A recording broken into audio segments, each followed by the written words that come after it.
and gentlemen, welcome to consecutive streaming day number 709 or 8. Something along those lines. It's a big day. It's the biggest day.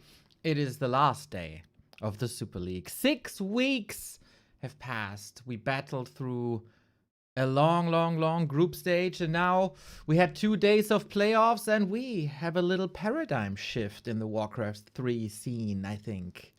No human in the top 4. For many years, the Warcraft scene was dominated by Undead, of course, with Happy and 120 being on top. Labyrinth, the occasional final run there as well. And then there was humans standing against the Undead. Fortitude first and foremost, wherever he went, whether that was Xi'an at Stars War, whether it was Dubai or Dortmund, where Happy unfortunately couldn't make it, but he was the one stemming against the dominance. Now the humans are out. Sock couldn't repeat his great performance from Ancient of Wonders Cup. 40 is in a little bit of a slump. And then we need new contenders. All of a sudden, 120 is back. Sometimes a little under the radar, is he not? 10 years ago, he was the world champ. He was by far the Undead to look at when Happy was still playing StarCraft or not playing competition. 120 was the Undead to bring Undead to the top. Hi, Toon with 25 gifted subs. Let's go. The man, the myth, the legend, the creator of the Super League. Where would we be without you, man? Where would we be without you?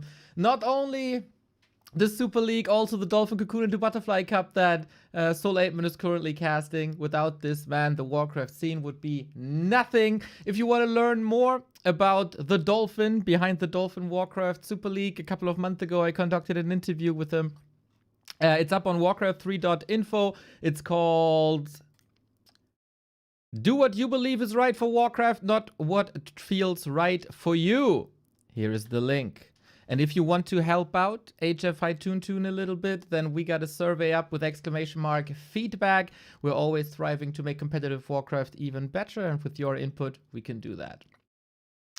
We're talking about 120. He was a world champion 10 years ago, and then there was a rise of Happy, and with that, there was a decline of 120. The man is still working a day job, plus streaming, plus competition. So he couldn't keep up with the pure grind that was Happy, but his raw talent is undeniable. And while he has some weaker phases here and there, he, in the big tournaments, is oftentimes delivering. Top 4, again, a phenomenal group stage, and he surpassed Colorful yesterday again. And now, another test. And then, of course, we got 2 new stories. Who is stemming against the Undead when the humans aren't there? Who is supposed to beat the Happies in this world when the humans aren't there? Well, there is an orc. Oh, is there an orc? And everybody was looking at this Super League, and everybody was looking at the Mount Rushmore of Warcraft and was awaiting a return. Like in Lord of the Rings, when you look at the mountain and there's Gandalf with the Rohirrim, that is then Raiders, I guess. And that was Lyn, and Lyn played well, but Lyn didn't play well enough yesterday. No. Because while Lyn is having some rare appearances and everybody is just hyped for it, there's another orc. And that is the constant orc. And that is FoCuS, with one of the personal career best performances here in Super League. 2 tournaments stand out for one-on-one FoCuS. That is NEXT in 2020, which he won in the COVID era, and that is DreamHack Anaheim, where he made 2nd place. All the other accomplishments for FoCuS are team games and tier 1 tournaments, and the man has been playing competitive Warcraft for 23 years. Can he overcome the competition today as well after a overperformance in the group stage after an overperformance versus Lawlight in the quarterfinal, and after an absolute overperformance yesterday versus Lin. He was the one to eliminate the War Chief, a new War Chief in town, one could say, especially like for this weekend. And FoCuS has beaten Happy already in the group stage. So it's 2 more spots for FoCuS's greatest achievement after 23 years. That would be quite a story. Always in the shadows of the other Koreans. Always in the shadows of the moons of the Lins. Always in the shadow of Lin with Orc as well. And now, 9.5 years after returning from the army, FoCuS is this close again. And then, the last story of the day is a new generation. And it's not an Orc. The Night Elves are represented in the Final Four here as well. They call him Medusa the Gamer, a man who was around in 2016 as a new young talent. He made it out of nowhere into the 2nd place of a tournament called Robam, which was unheard of, I guess, at that point. And he was always known for strong mechanics. And then life disappeared for a while. He didn't catch too much of the Reforged era. But all of a sudden, he was back playing old patches, 1.27. That was odd. But at least he was back. And then when the B-Cups made their switch to the new patches, the modern patches, life came with them. And life was grinding. Life was grinding thousands of games per season on War 3 Champions. Life was grinding thousands of games per season on the KK platform. And life got better. But life got better in the mechanics and in the straight-up games. And something clicked somewhat half a year ago. And life turned into a different beast. He got more creative. He got more solid. He didn't show any nerves in competition anymore. And slowly but steady, life turned into the competitor he is today, while for years, we've been contemplating who is the best Night Elf in the world, who is the best Night Elf in the world, whether that's Moon or Lawlight or Colorful or Kaho. It was always a change at the top. No more! It is life. It is Medusa. It is him to carry the torch of the elves. It is him who is regularly defeating Happy, as he did in the group stage. But what eludes him is a big tier 1 tournament. We've had Kaho winning tournaments. We've had Sok winning tournaments. We need a life on top. We need a life on top today. That's the story of the Dolphin Warcraft Super League, everybody. Remo's gonna join us in a bit. And our first game is almost on the way. We got the map picks and bans. We got Happy versus FoCuS. And we got a lot of questions. Who is the best Warcraft player in the world? Who is the best Chinese Warcraft player in the world? And what can FoCuS do here to cause even more trouble than he already did? Let's do a poll in the Twitch chat. Who do you think leaves the turn? No, let's do a different poll. Who do you want to win Super League today? Different question than what you think, right? So basically, who's the fan favorite? Is it Happy? Is it FoCuS? Is it the Night Elf Life who could bring the first tier 1 title in a long time to the elves? That's the question.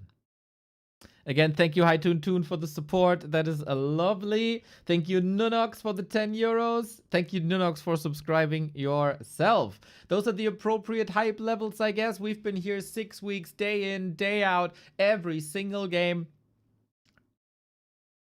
And your reward means a lot to us. It's been a hell of a grind to start the year and end the last year. And after today, it's all going to be over. Whew. Remo's going to be here in a second. He's currently helping out a neighbor. Unforeseen. But for the big matches, you're all going to be there. So, what's the poll saying? Really? A lot of Happy fans. A lot of Happy fans. I mean, it makes sense. There's a lot of Messi fans. There is a lot of Ronaldo fans. There's a lot of Real Madrid and Munich fans, right? Okay. A lot of people are fearing an undead mirror at the end. That's a bit of a question, right? The undeads against the world, and everybody wants them to fall. And it's understandable. The undeads have been on top for many, many, many, many years, especially in the Tier 1 tournaments. Let's take a look. This is obviously a Tier 1 tournament. Happy passed the torch a little bit between 2025 and 2024, but it's undead, undead, undead, undead, undead, undead, undead, undead, undead, undead, undead. Undead, undead, undead, undead, undead, undead, undead, undead. They are always there. The Happies in 1-2-0, they always perform. Is it time for the Night Elves to get there? When was the last Night Elf big win in what they call a Tier 1 tournament? Did DreamHack Anaheim, was it called a Tier 1 tournament? Oh, it was WGL. Yes, of course. 5 years ago, WGL, the last NetEase tournament for Warcraft 3. Okay. Seems like we got the map picks and bans done.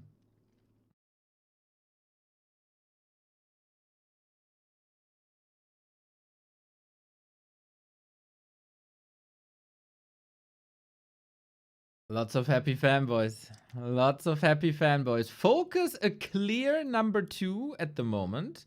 And then Life in 1-0. No love for the Necromancer, huh? Okay.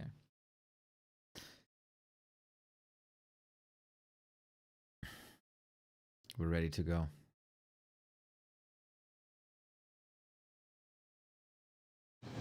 Hopefully this is not getting interrupted by join bugs. Hopefully we can bring our A game.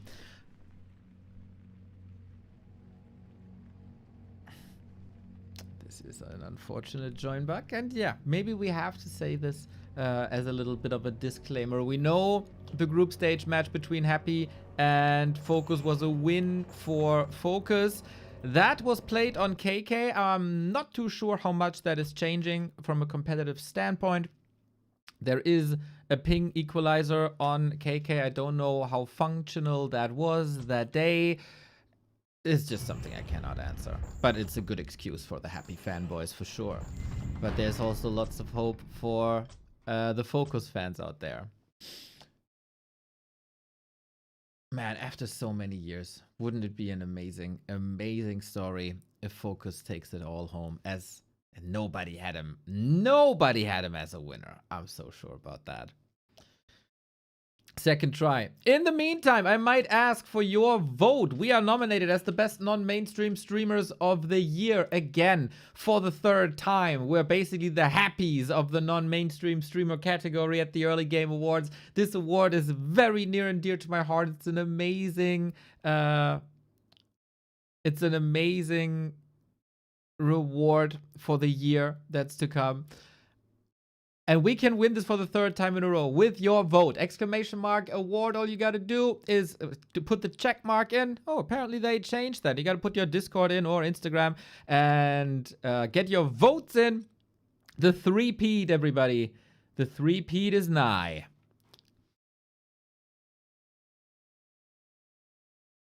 So we got to take a look at the bracket once again. Super League ranking was Happy first, Life second, 1-0 third, then Lin and FoCuS. So the top 5 are also here in the top 4.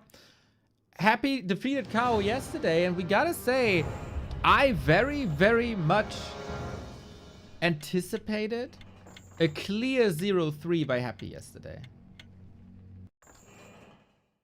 But there wasn't. There was a stomp on map 1, and then KO turned it up. Big time. And then Happy made mistakes as well. New build, impromptu builds, forgotten graveyards, forgotten tech, cancelled techs. He's got it all. And now We, ladies and gentlemen, got the first map of the final day of the Dolphin Warcraft Super League Season 2. Happy is the defending champion. FoCuS is the underdog in this entire competition in the Final Four, I would say. After 23 years, is he finally gonna crown himself a world champion, a tier 1 tournament winner, or will it be Happy again? Life in 1-2-0 in the other semi-final. How well can FoCuS start into this important series? We've said many times, group stage FoCuS is great, playoff FoCuS not so much. Team competition FoCuS is phenomenal and an absolute carry.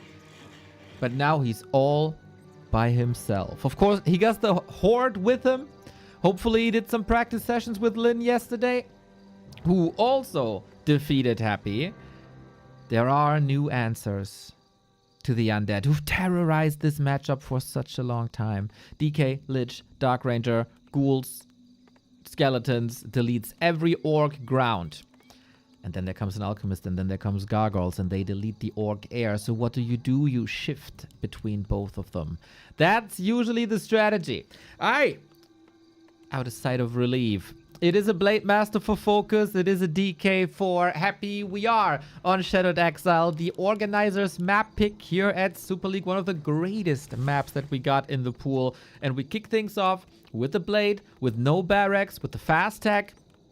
And Happy on the other side, DK with ghouls. Question is, on a big map like this, do you want to expand or not? There is no fallback net. This is best of 5, single elimination. The loser of this one is out and will have to play the game for third later today to offer a little break for the finalists that will then play a best of 7. It's a lot of money on the line. It's $30,000 in the tournament, $8,000 for the winner. And first blood of the first semi-final goes to FoCuS. He's always been a big fan of creeping merchants, gets the circlet as well to boost the Blade Master if he wants to have a chance here today. He will rely on big red numbers, critical strikes into DK's heads. If you take out the undead heroes, there's a very solid chance of you winning that game. We got a watch award for more vision on FoCuS, and vision is knowledge and knowledge is power. How can you use that power against Happy? For Happy, if he plays his standard game, he will most likely win. He is winning on average 20 series per year against FoCuS. FoCuS on average wins 1 series a year, and we had that series already. Blade Master coming in, doing some damage. Oh, DK gets level 2. Nice last hit by Happy. Was a little bit of a chaotic situation. Item also to the current champion.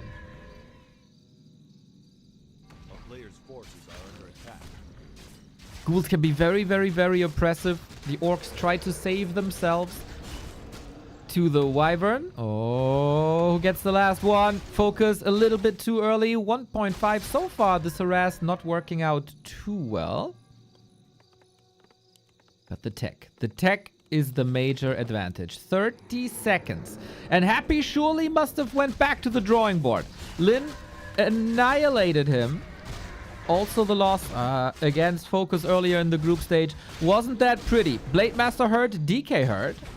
Second circlet for FoCuS, with a ring of protection for the DK, which is of course a great help. No more Windwalk, no more clarities.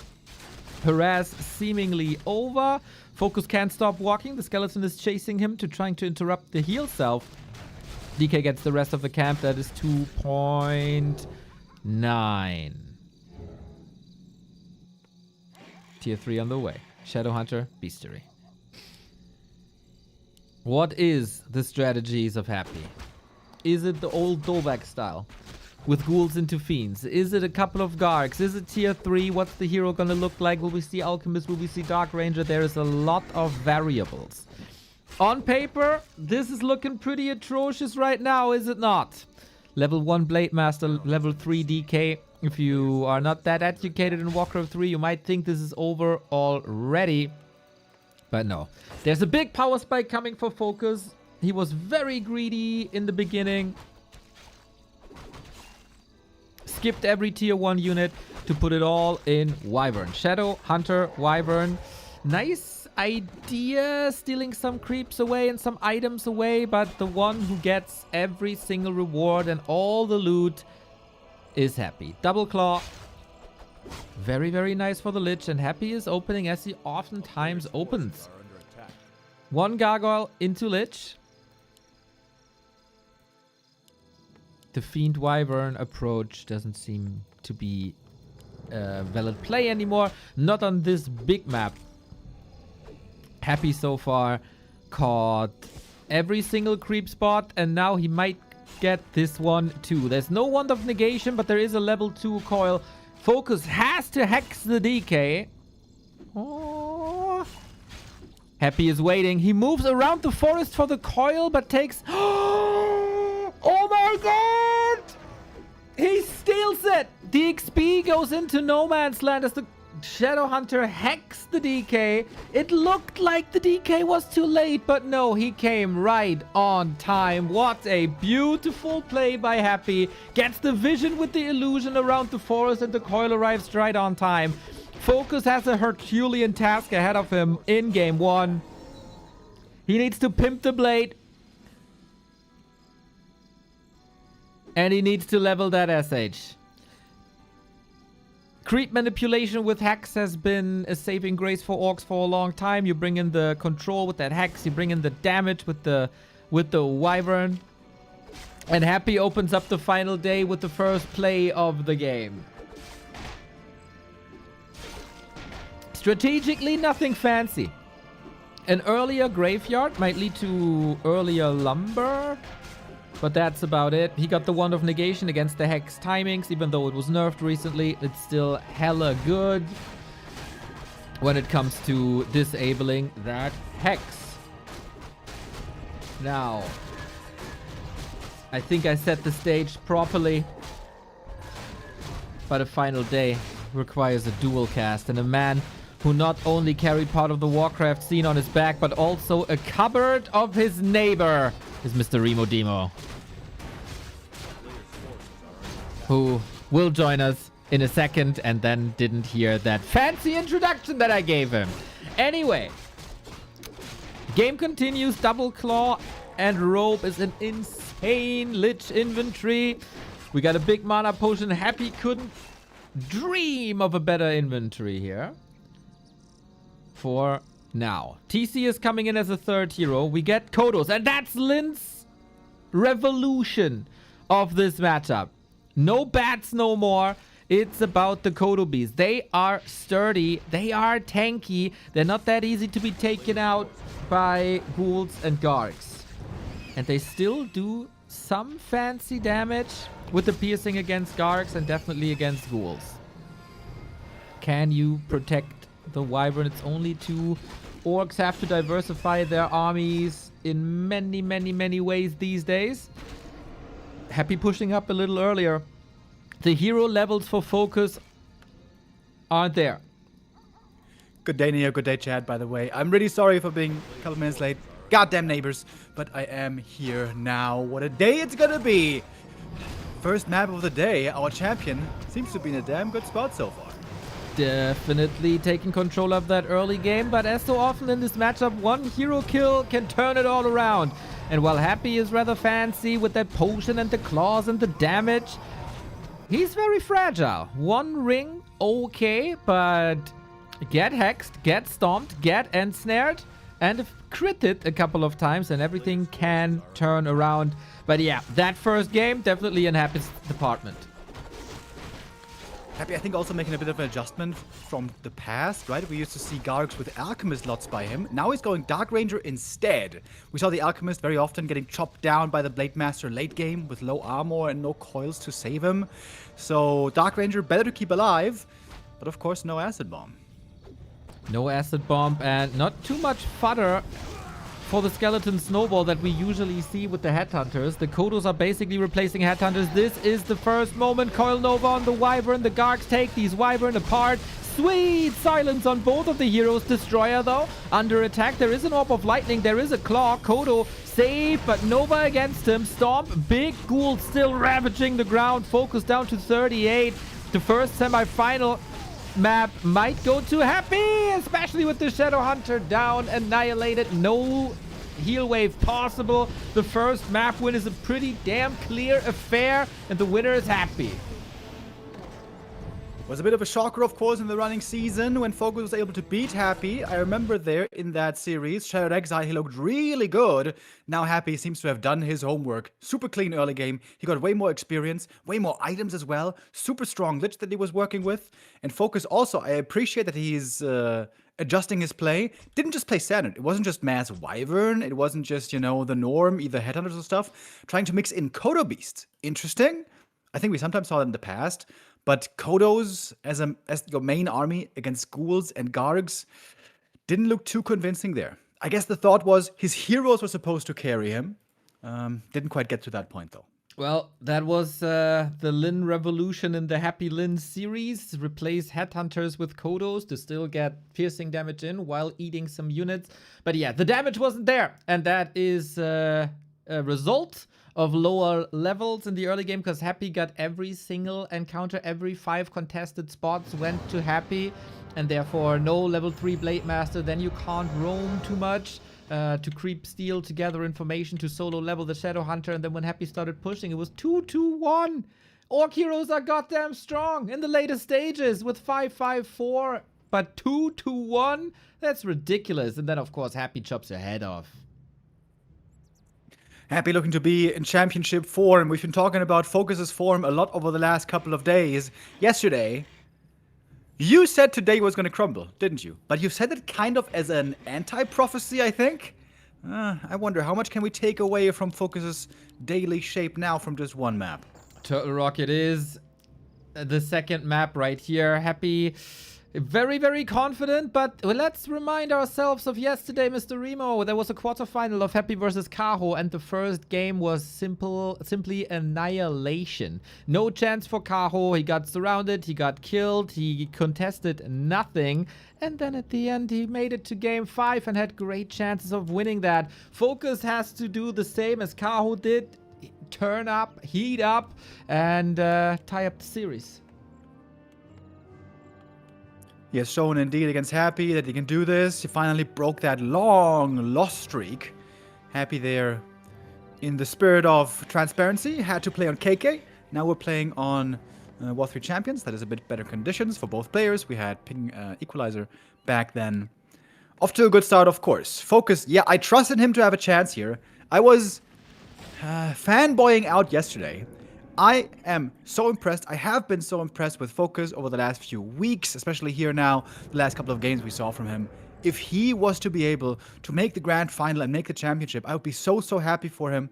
Would be a new sight as well, since when does FoCuS do that? But pressure is on now already. Early in the day, he has to score here to have a realistic chance. 23 years, only one tier 1 title, and that was not even the biggest of the year, but like a secondary tier 1 tournament in NEXT. This is one of his biggest chances in the past decade to score high, but then there's Happy in your way, as Happy is always in your way. We see no big discrepancy from game 1 to game 2. It is DK Ghoul opener, it is Blade Master, no barracks. This is established. I like that the Farseer experiments are over. I don't think it adds anything of value, but what adds value is all the camps on the map. There's a lot of claws, there's a lot of consumables. You can pimp these heroes if you're left alone, but if Happy follows the game plan of game 1, then he doesn't want to go into the late game that much. Happy really got off to a good start by getting lots of experience and items. Blade Master now trying to steal some of those. Got one last hit already. Ready to harass here for a long time. With the double salves and the clarity, he should be able to stick around here for a while. One last hit is amazing, because that ruins the instant level 2 with 2 creep camps. Turtle Rock always either this camp and this camp is level 2 or the 2 turtles combined. Happy doesn't want to go for the orange spot, not willing to give FoCuS a little bit of an opener here. Well, there's, of course, as always, a fast tag. 70 seconds till Shadow Hunter, and then the big creep manip. Big creeps, big items possible on this map. Big consumables in the center, big permanent items on the outskirts at the red camps. In the past, even on this map, there used to be Watcher wards. And there's a Blade Master in the main base, by the way. Narrow Tower, not done yet. An Acolyte kill here would be... Okay, maybe it wouldn't be huge because we have a Scout Acolyte still. But it is some mining time lost. A little bit of gold lost. Another play that Lin did. Always on the Acolytes. It might just be 2 to 3 seconds. It might just be one Acolyte off the grid. But it is a little bit of gold. Always, whenever you attack them. Happy trying to wall him in, maybe? With Windwalk, that shouldn't be an issue, really. Reveal, use, Blade Master slowed. But there's now a way. So, let's see how much this did. 10,380. It's already 160 gold. Yeah, and a cancel on the graveyard, so that's almost 200 gold. That's really good. It comes at the price of getting no experience in the meantime. But the DK isn't too far away yet in experience. I think there's also a reason to pick Turtle Rock. Death Knight doesn't super easily creep up to level 3 on this map. That was a lot faster on Shadowed Exile when Happy got all the last hits. FoCuS tracks him well, finds him, comes in with Windwalk. The item carry is already gone. But a little bit of backstep against this DK who now unlocks Unholy Aura is kind of nice. Shadowhunter coming, tier 3 running, and Wyvern with that as well. Happy is behind in tech. Happy has to wait for the graveyard. And no march towards level 3 just yet. Happy had a ghoul parked here a long time at the Claws camp next to his main base. Before that, he had 4 ghouls there. It seems like Happy really wants to make sure the Blade Master doesn't get to steal items too easily. Now he's doing it, though. Skelly Scout confirms it down in the south. Hoping for the claws, getting the gloves, also good. Happy would love to, again, find a bunch of claws for his Lich. He got a mantle already, which is quite nice. Yeah, I like that FoCuS is switching up from his regular behavior. I watched him play Turtle Rock for like 20 years, and whenever he gets the chance, he goes to these merchants and creeps the Ogre Magi. Everybody knows this now, and it is now the move for the Shadowhunter as well. Happy wakes up the creeps to prevent that. Bloodlust already, and that messes up the creep positioning, right? So you can't just drag out the Ogre Magi. Have to clean the trash mobs as well, and the DK is here for yet another coil steal. Now using the Hex, maybe anticipating the coil already. DK pretty low. DK in trouble. Here's the speed scroll. Oh, maybe a kill opportunity. Lich has to bring a Wand of Negation, but not doing it. There's a beautiful body block by FoCuS. Needs another Hex. Here's Frost Armor first. That means no Nova, but an amazing adjustment by Happy. Switching up the skills to save the DK's life. Exclamation mark by FoCuS. Very good execution, but Happy again has a solution. Yeah, that would have been scary. Losing the DK here would have been really bad. Now he's got the Wand of Negation, by the way. I think FoCuS still can call this a win. No Nova means he's going to be pretty safe now to do whatever he wants. For the most part, gets the last hit here. Not very lucky with the item. Ooh, and if there was Nova, this blade might have died. The parry up nice against spell damage, of course, but he wants damage and he needs damage. Happy gets the trash mobs, can then move on. And FoCuS for now, retreating just a little bit. Level 2 for the Blade Master pretty much confirmed. We go heavier on Wyvern than last game. It's going to be 4 Wyvern into poison arrows and then maybe even bads. Yeah, this is the classic Orc Wyvern playstyle versus Undead.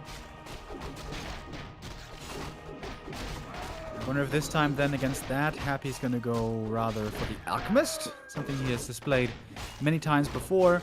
First big consumable for Happy right here. Big healing, big mana will be the Dream Drops. Gets the big invul. Not too bad against all that hero focus.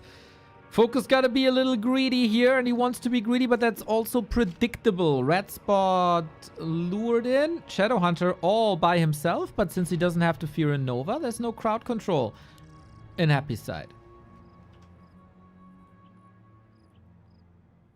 Bad Riders here are the units that can look for some kills right now. Of course, they one-shot the Gargoyles. It's hard to get the correct number of bats, though. If you're too low on them, the Gargs might overwhelm the Wyvern. But if you're too high on them, that's not what you want either, because the bats don't really do any damage against anything else. Big moment in the game. Who gets the red spot? Happy is buying a lot of time. FoCuS has, of course, the tech lead, and Happy is catching up in that tech lead. We are 4 Gargs. Happy saw that, of course. For bats, sorry. That's an unusually high number. I think Happy's making the right call here, falling back. He would really like to have the Nova. If he had Nova, you can coil Nova, instantly kill those Bat Riders. But it's still missing. Happy is not creeping up level 2. And there is a little bit of lame being threatened into the main base. Happy saw that though. Coil arm already in the air, but FoCuS is buying time, buying space. Gargs cannot contest this, right? There shouldn't be a way to contest this at all with only 3 Gargs. In the meantime, FoCuS is finally able to get this Ogre. Took him a long time. Doesn't do damage. It's not moving Acolytes out. He's forcing a Spirit Tower. That's 150 gold again. But that's about it. Big item here for the Blade Master. There's a lot of great finds to possibly get Coil Flies, but again, no Nova. Item here is Warsong Battle Drums. It's alright, I guess. There's better items there, isn't there? So far, we haven't seen big XP on FoCuS' side. It's a couple of items, okay. It's definitely better than game 1. Lich has now Nova, and I feel like the hunt is on. Yeah. Almost full mana here on these heroes. Eyeing up the Bad Riders. FoCuS, though, falling back at the right time. Clarity running. Blade also a bit hurt. You gotta respect the Coil Nova. Sometimes feels like a bazooka in the Undead's hands. Very unfortunate for FoCuS. He got the heal self running, then gets the hit from the DK, so heal self cancelled. Shadow Hunter 50%, Blade Master 50%. There is a lot of gold, but do you really want to put that into a town portal, or do you have to fight? Heal scroll, bats might detonate. Happy with the nice Coil Nova. Here we go, onto the DK once again. No TP on his side either. Grow the Beast. Destroyer looking for the Dispel. I think he pump faked it. Nice baiting, by the way, with the Gargs to pull in the Bats. Okay, here we go. Bats should now be able to connect. One on the Gargoyle. Other one's trying to be taken out. Hex on the Death Knight. He's low HP, but dispelled by the Destroyer. Happy's trying to hide away from these Bats. Oh, detonate could be used here. This Destroyer is very much exposed. FoCuS, Lich in trouble. Lich in a bit of trouble. He needs the crits. The Coil at the ready. Shadow Hunter out of the fight. Wyvern, where's your damage? FoCuS seems a bit overwhelmed in this chaotic engagement. Yeah, Happy seems to be coming out a little bit on top, especially if after he claims creep camps, he can call that a win for sure. I think he could have saved one Gargoyle here had he taken out that Bad Rider, but whatever. One more loss maybe should make the biggest difference. Scroll of the Beast found over here. And for the Undead, that can be often quite good, as there is no Dispel in this Orc army. Not just yet, at least. Going for the Magi once again. FoCuS has sniped one item carrying creep after the next. Doesn't lead to big damage numbers just yet, and also not to a level 3 Shadow Hunter. FoCuS continues to be incredibly high on bats. Not sacrificing them too quickly. I'm surprised Happy doesn't go for armor upgrade yet. A player's forces are under attack. Yeah, numbers looking good for him, but seems like Happy rather is going into upkeep, wants to have as strong of an army out as possible. You need 2 armor upgrades to really make a big difference against the bats, so that would be pretty expensive, take a long time. Happy got the next red camp item, by the way. Very useless is this Cloak of Flames, except for the gold. Happy out of mana, can't take a fight right now. He bought a TP earlier, that seemed to be a wise decision, escapes. But again, one more loss on the Gargs. And that's the red spot for FoCuS. He has the damage now with 5 Wyvern to take the Warlord out immediately. Happy engaging with an air army, trying to be as fast as possible. No way for FoCuS to get out. He has to take the fight afterwards. Lionhorn of Stormwind, kinda neat. But there's not too much physical damage in Happy's army. There's lots of spell damage, so armor value not the greatest for the Orc. Happy looking for some level ups here. Lich gonna hit the level 3. Death Knight close to 4 already. Next item is the Ring of Regen. Oh, that's actually really good. DK is always taking some chip damage. Recovering this passively is quite nice. Got statues for that as well of Unholy Aura, of course, so one adds to the next. We get Battle Bongos, that means Kodo transition soon. On Turtle Rock with the hills in the middle, positioning with air units can be quite neat. Happy again, scouting the creep route pretty much perfectly. Coil, kill, DK level 4. Right now, FoCuS unable to get in. Happy's getting damage in, Nova's in, kills in. Where's FoCuS's kills? Where are they? He's trying to go for the Lich. Here come the bats. That is lots of kills on the Gargs right away. There we go. That's what FoCuS was looking for. And the Gargs are all gone. Big Turtle up for grabs. Maybe a life-changing consumable. It's the big info potion that he might need. FoCuS down to 42. Happy down to 46. All the Gargs have disappeared. This can sometimes be a can opener. It is very much a numbers game. Batrider versus Gargs. Wyvern versus Destroyers. Who has air superiority? Still a very even affair. So you can pump out Gargs rather quickly. FoCuS sharking in the middle. Maybe looking for reinforcements. Love to get a steal right here. There's no detection for Happy. He's got a Shade coming, but not here yet. Gets a Ghoul for free, but item goes to Happy. Same for the experience. This experience is quite valuable. And killing Ghouls, honestly, not that important right now. It's all about the air armies. Shadowhunter was creeping a little bit there too. Again, looking for reinforcements, but nothing's coming really. A statue in the back. Happy has one statue that's almost empty. This new statue is super important for the undead. Mana looking fairly low on most heroes. Shadowhunter there looking the best, I guess. He's carrying the 2 auras for the Wyvern army. 0-1 upgrades. The Shade is now very valuable.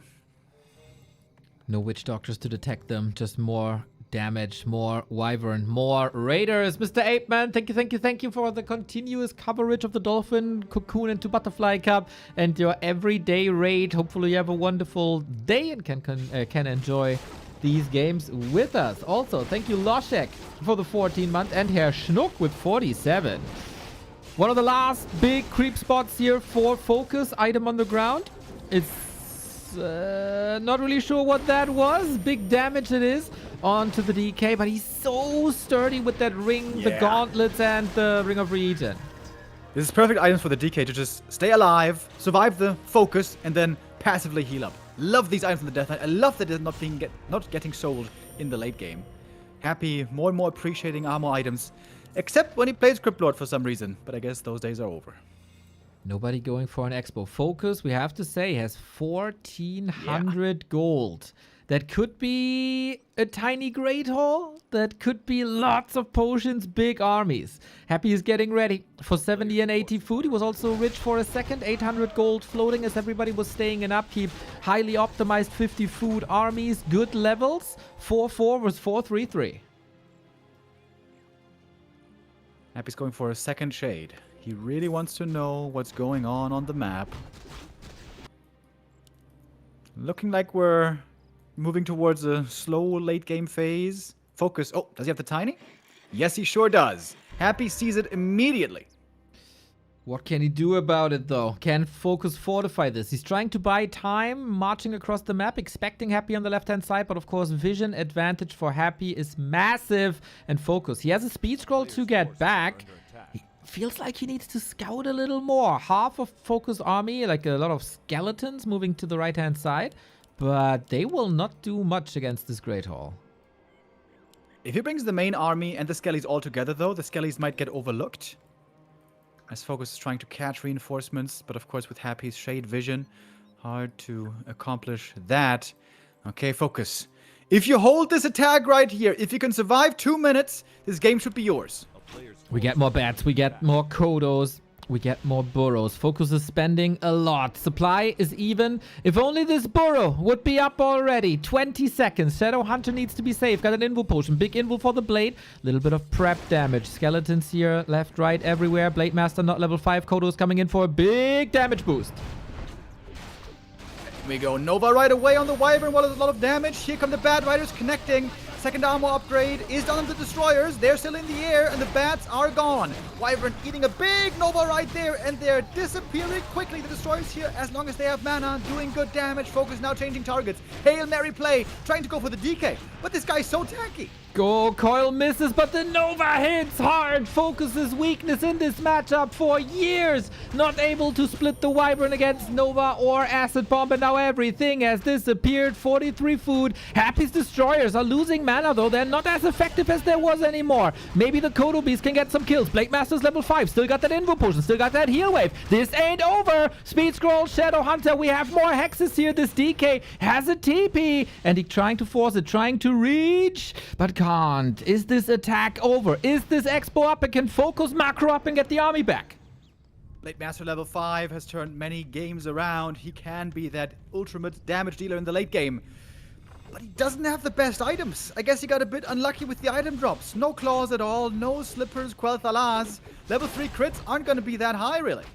Ooh, this is still looking fine, though. Mining is coming. FoCuS macro is looking good. Constant production of Wyvern. Nova so sick. Purge on the Lich. Critical strike for 228. There's not too many coils anymore. Like Happy almost rolled over him there with a big attack, but FoCuS holds on. The Expo is paying off now very heavily. And despite a weaker Blade Master, it seems like this might still be enough. Happy, he's repositioning. Falling back a little bit, healing up a little bit, looking for creeps, but they're all gone. Man, I gotta praise FoCuS macro in this fight. How often do we see people go toe-to-toe in the fights against Happy, and then you look at the resource at the end of the fight, and it's like 1,000 floating because everybody is so focused on controlling the units. FoCuS, constant Wyvern production, man. I love it. Absolutely love it. Raiders are coming in. Ensnare's coming in. We diversify the army even more. Blade Master level 5. Shadow Hunter close to level 5. And additional income. Happy on map 2. Way more challenge than before. Yeah, absolutely. Map pick here working out quite well for FoCuS. Happy has one more chance. Wait for the next rounds of production. I think he should go for another mana potion. Drink this one now and go for another. As it is right now, his mana is still going to be rather low. Thank you, Jagielski Vilk, for the gifts up. Kodo for the big damage. Raider, shop control also. Happy muscling up, as you say, maybe one last time. He oftentimes went for Banshees recently to spread curse onto Wyvern and the Blade Master. There's no sign of that this game. Yeah, sometimes you see the Fiend Banshee army, but I guess in this game, Happy preferring Garg's Destroyers. I also feel like Fiend Banshee is the better approach late game, but hey, it is what it is. FoCuS now up in supply. Big air army. Happy with a huge Nova, though. Wait, where are the bats? There are no bats. There's Raiders and there is Kodos. He can't detonate against the Gargs. You have to single them out, and there isn't many anymore. Can he take care of the Destros once again? Heal Wave is nice. There's a mana potion as well. It's not the level 3 Heal Wave, though. More and more Raiders are streaming in. Is this a bit too chaotic for FoCuS? Next Nova on the Wyvern, signs on the Shadow, can't heal wave at the moment. Wyvern are going down pretty quickly, but Happy can only really fight well as long as he has mana. I wonder... He's running out of mana slowly on this Death Knight. That second mana potion seems to be lacking. Backpack now for mana potion might be the right idea. I wonder if he's too heavy on Raiders. It's 3 of them now. It's a lot of control, of course, but it's very little damage, and he's lacking that damage. Can he get rid of the Destroyers is again the question. When they're out of mana, they only do tickle damage. Snipe on the guards is looking fine. Blade Master is taking care of the backline. Production is coming in, as always, for FoCuS. Destro down, level 5 SH. DK about at level 5 as well. It was another huge Nova right there on half of the Orc army. More Raiders falling, more Wyvern falling. Happy getting more kills. 1 kill now needed for that level 5. Blade at 50%. I love the mana management of FoCuS. He always has a potion. He always has a clarity. 22 minutes. Happy is slowly but steady. Mining out. There's just seconds of income left. This shade is so valuable, by the way. Always spotting the blade early when he's going in. A couple of pot shots, a little more damage taken.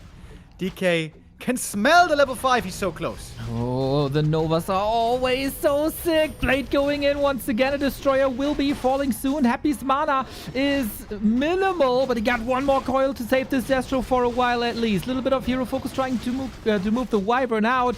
I would love to see some additional bats now. 2 crits in a row. Ensnare, full hero focus. Town portal by Happy. No hex against that to prevent it, but that attack has been defended once again, and now Happy, no more income.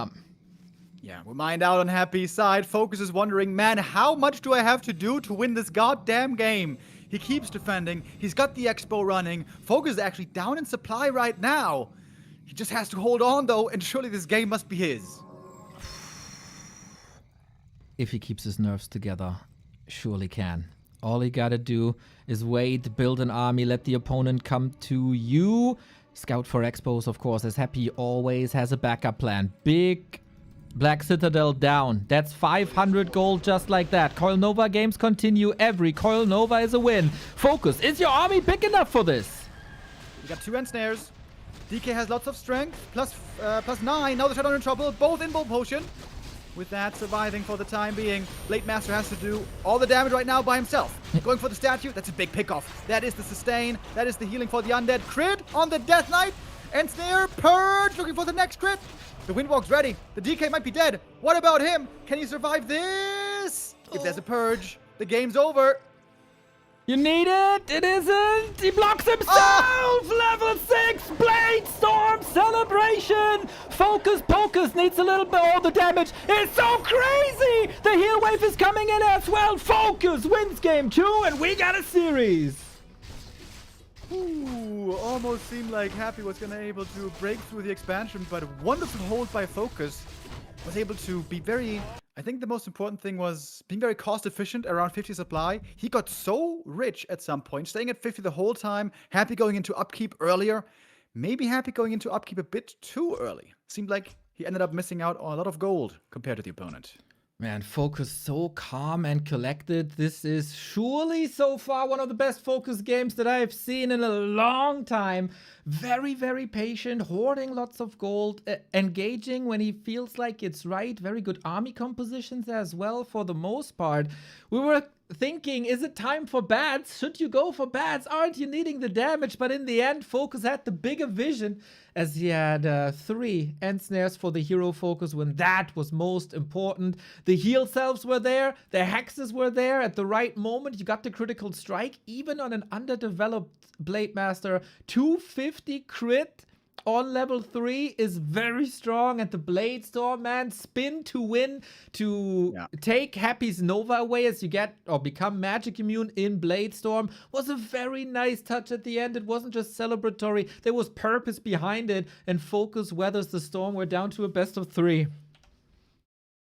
Very, very important win for FoCuS to get. If we're honest, if he goes down 0-2 here, there's no way he's going to win this series. Now he's got a real chance, especially if he should be able to take the next map, Springtime. Springtime seems to have become Happy's favorite map. He picks this one a lot in many different matchups. I would say this is a pretty tough map for Orc. Normally, you're going to be behind early, you don't have any units, you're waiting for the Wyvern, and you're trying to get some creep kills in, trying to steal some items, and also, when the Shadow is out, ideally creep big camps with Hex. The bigger the map is, normally, the better it is for the Orc. Triple Hero can go crazy, Blade Master can go crazy, you can go for some evasive plays, be annoying with a Wyvern maybe. The more closely, the smaller the map is, the more congested it is, the better it should be for Happy, especially if he gets off to a good start, say, a fast level 3 Death Knight, he can really dominate the mid game. We'll see if FoCuS has some other options here. Thank you, Jagielski Wilk, for the bits. Thank you, Jaridan, for the Prime. And thank you, Panda Band, for the Prime. You guys don't want this action to be interrupted by ads. Get the subs in. Show your support for the competitive Warcraft channel here on Twitch. I think FoCuS' approach is a good one, though. You will not out-micro Happy. Like, that is impossible. We've seen it a little bit on Shattered Exile, these 50-50 situations. They always go to Happy. You gotta be smart. You gotta edge your advantage out somehow with a little bit of economy damage and with decision making. Also, in the straight-up fights, you will not dodge these Novas if you're FoCuS. You gotta have the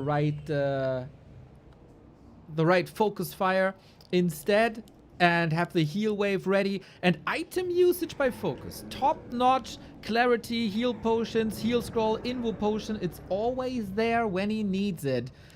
But let's see if that was just a one-off, if that was just a fluke, or if he can do it again. 1-1, Happy FoCuS, round 3. Oh, all right, our Championship Sunday seems to be starting off perfectly. Yesterday, we had a wonderful day. I don't know if you all were watching yesterday. I imagine most of you were. We had 4 best of 5s yesterday, and every single one went full distance. We had some lopsided, one-sided maps in there as well, but many going back and forth. Very exciting stuff yesterday, with some rather big upsets as well. 40 not making it through, Lin not making it through. We almost saw Happy being eliminated as well by Kaho. That would have been wild. Can you imagine that? Top 4 without Lin or Happy or 40. These are the 4 players that have been dominating the biggest tournaments over many years. Now only Happy, the one looking to keep that streak going. I want to mention that stat as well, by the way. The biggest tournaments, what we call the Tier 1 tournaments. This is the first one of 2026. Last year in 2025, we had 4 tournaments there, including the Dolphins Warcraft Super League Season 1. It was Happy winning 3 out of 4. 1 went to 40. 2024 was more successful for 40. He won the last 3 Tier 1 tournaments. Before that was Happy, before that 40, before that Happy, and 40 and Happy. You see a clear trend here. Happy and 40 trading tournaments back and forth. It's been a long time since Lin won a huge tournament. But he's been winning some smaller ones along the way. Lin, of course, now out. Happy is the only... what's the word? The only god left that is expected normally to win these tournaments. Like I said earlier, I think it would be incredible, so exciting if FoCuS was the one to do it in the end. He has been slept on for so many years, despite his effort, despite his work ethic. He is playing, he is practicing every day, and right now also looks to be in great shape, which he has to be for sure against Happy. Community also in great shape. Thank you, Cesaroth and Turtle Boobs, for the continued subs. We stick with the early games, and I think this should be set in stone for the entire best of 5. Left-hand side Happy with DK and Ghouls. Right-hand side FoCuS with no Barracks, Blade Master, Harass. Acolyte Scouting, Blade Master already with the Circlet and Cloak. Both have a Cloak. Speed Scroll, Heal Self. A very passive start to the game this is. And a very, very defensive creep route by Happy, by the way. He crept the small green camp first, going for 2 small greens outside to get a fast level 2, which is pretty unusual. Normally, Anders love to contest the green camp in the middle. The big upside here is you can buy another rod when leaving your side of the map.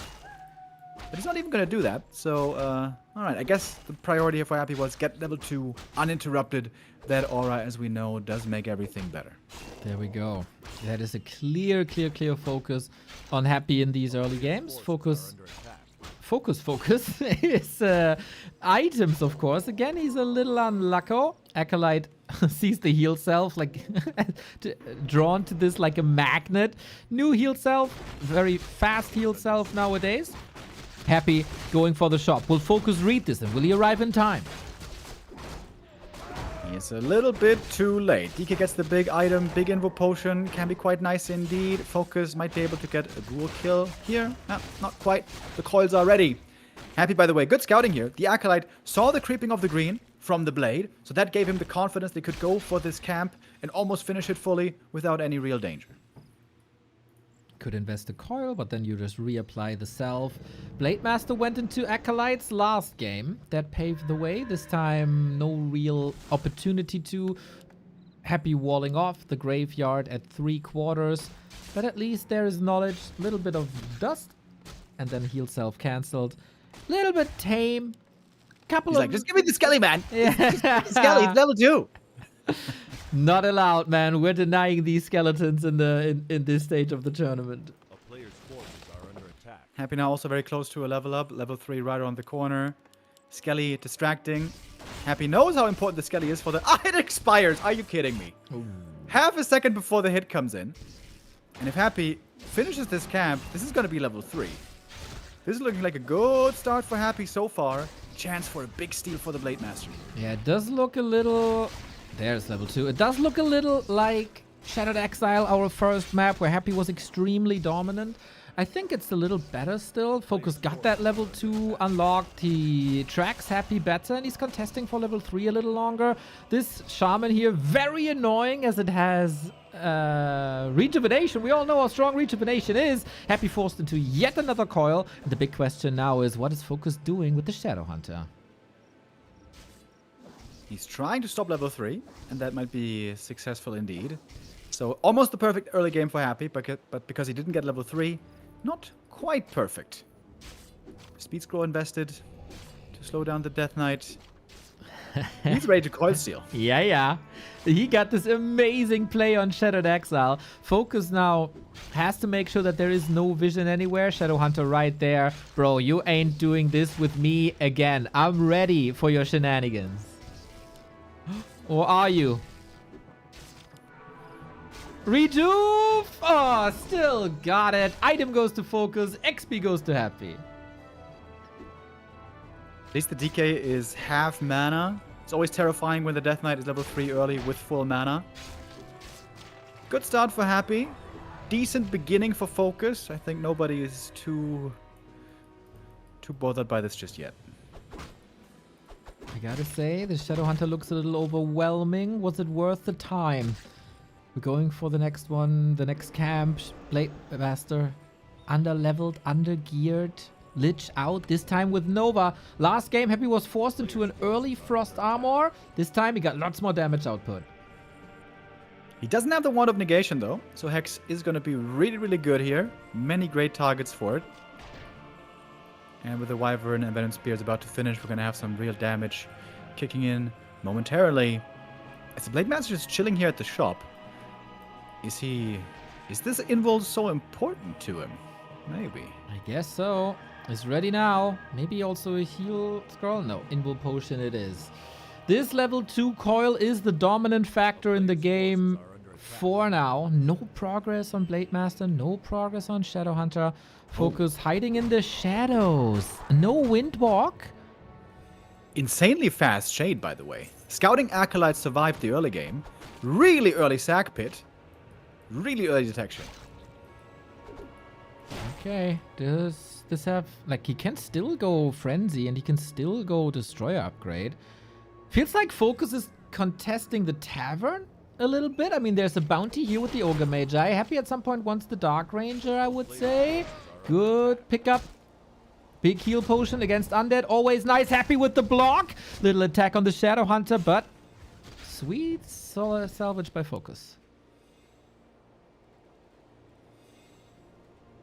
Is it time for Alchemist? This time, it certainly looks a lot like it. There he is, Baron Peronolde, ready now with the Acid Bomb. That is a lot of damage over time. That's a solid damage dealer, but no silence. And that might lead FoCuS into going mass ground.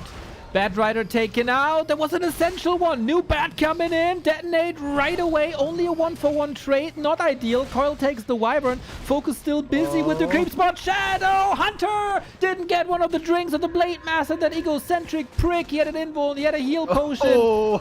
But eventually, rough, dude. FoCuS is getting his hat torn off here. FoCuS loves picking up those items, sniping the big ones from the creeps. He got the shop. He got the permanent from the other orange from the tracker, but Happy with such a sick punish. Oh boy, that I'm not sure if that was worth it, especially because the items weren't that great. Only a Belt of Giant Strength. There's no Orb of Lightning now either, despite tier 3. Happy is going for one building after the next. There's only one bat. There's only 3 Wyvern. Damage output is clearly lacking. Shadowhunter is back. Needs healing on this Blade Master. Acid Bomb ticks him down. Super defensive position now with the Burrows. Yeah, Acid Bomb here is having huge impact, by the way. My lord. Happy's Guard Micro also kind of crazy. Okay, gonna lose that one. A little bit of a slip up there, but in general, Happy was doing a great job. But now the bats connect. Now they're finding the kills. And speaking of kills, Blade Master looking for one on this Alchemist as well. There's no Frost Armor yet. This looks to be an easy pickoff. Alchemist, of course, not an undead hero. He cannot be coiled. Here's the Hex. Blade needs this potion. Oh, the critter block! Forces him into a potion. Oh, how unlucky. He gets the Alchemist eventually, but 2 big consumables gone. Yeah, we're not done yet. Never mind, we are. Wow, the timing, bro. We are done yet. Happy dominates game 3 as he dominated game 1 and is now 1 step away from a second consecutive Super League Grand Final. The title holder is on the championship path once again. FoCuS needs to win back-to-back games against Happy in one of his biggest matches in his career. This would be the ascension right here FoCuS ascending to a next level. If he could beat Happy here now, down 1-2 in the biggest tournament, advance to the grand final, win that one, become the world champion, first time in forever, in the biggest tournament we have in the scene. But of course, it's a goddamn hard task. At least he's got his map pick coming up next. If he takes that, though, we're gonna go to Happy's map pick last. Autumn Leaves is map number 2. We don't really know what map 5 would be. Happy loves Last Refuge usually, but against the Blade Master, you might not want this. Autumn Leaves, very brawly. Autumn Leaves has a lot of creep manip possibilities in the middle. And this was a huge mistake by Happy to give Lin so much control in the mid game. Where are we going now? Can FoCuS bring his A game? That's the question. Kenny G, you absolute legend. 50 euros. Maybe minus 30 degrees outside, but B2W bringing the heat in my earbud this morning. Thank you for the Super League, guys. Kenny, you're with us for such a long time. Much love, my dude. Where the heck are you that it's minus 30 degrees? I was wondering as well. Bro. Do you live with the penguins on Antarctica, or what is going on? Holy shit.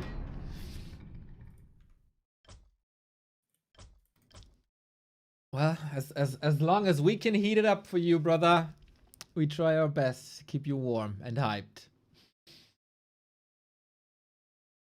Easy to be hyped for this game. FoCuS had a great run over here, making it past the best orc in the tournament, at least on paper.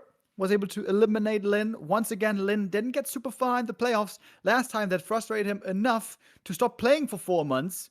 We'll see after the tournament how the Orcish Horde continues. Of course, the best way to celebrate the Horde would be for FoCuS to win this series here.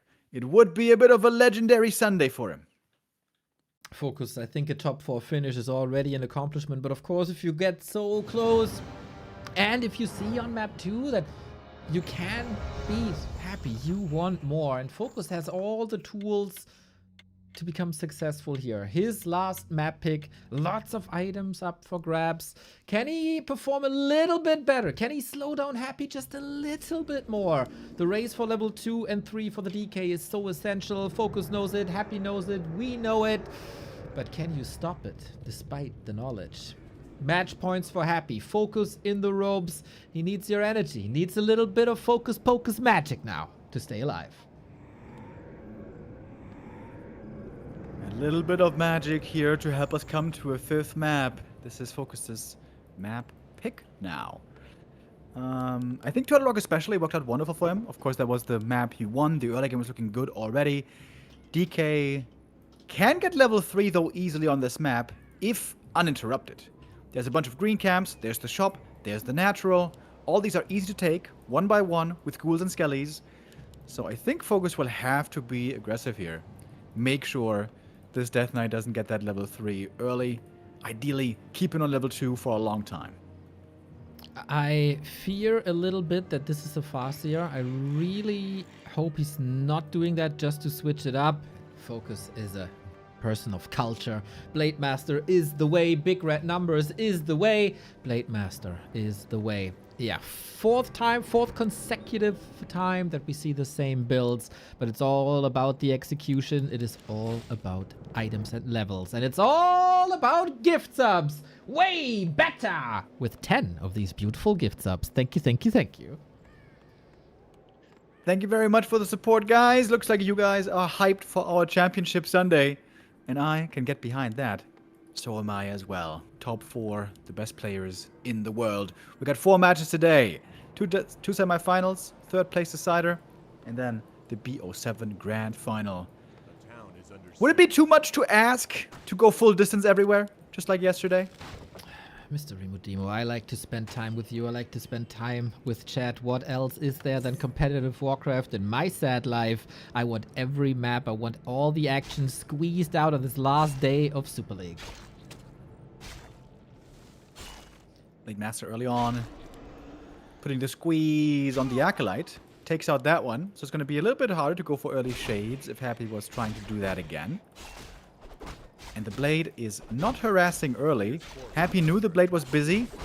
Can he finish this camp before the blade shows up? That would be huge. Level 2, good item, and a circlet probably. And FoCuS needs items. Gloves of Haste, okay. Blade hurt. He's coming in now. Wolf still chasing, but that's the norm. We're only hunting items.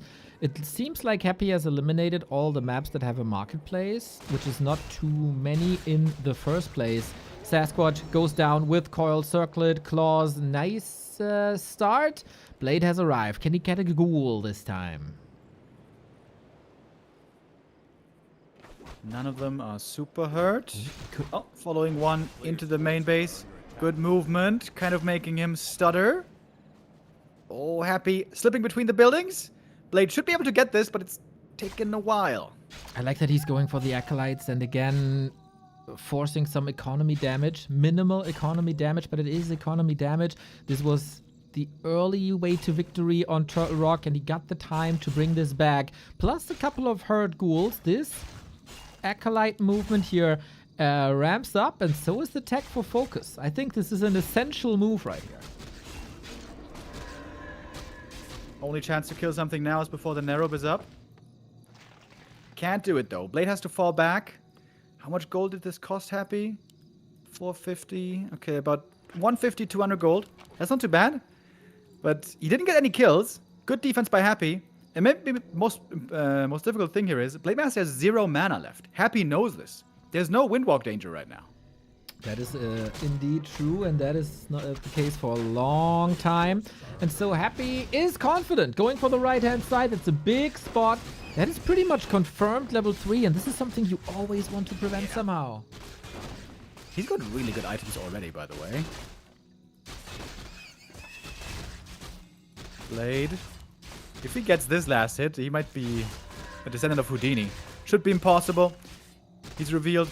Happy playing it safe. He's not even forcing too many coils. It's so calm, so collected.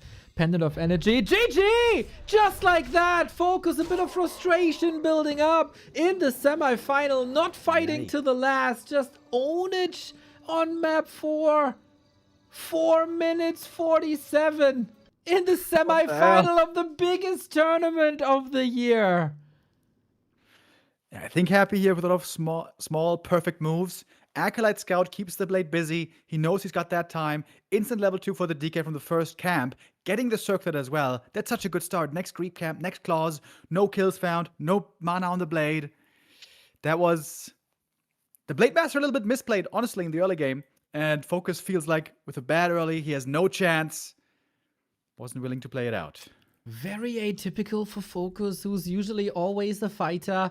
Yesterday was his big day with the 3-2 on Autumn Leaves, where he got that quick win, where he annihilated the opposition with that sweet play with the Chain Lightning, and where he outplayed his opponent.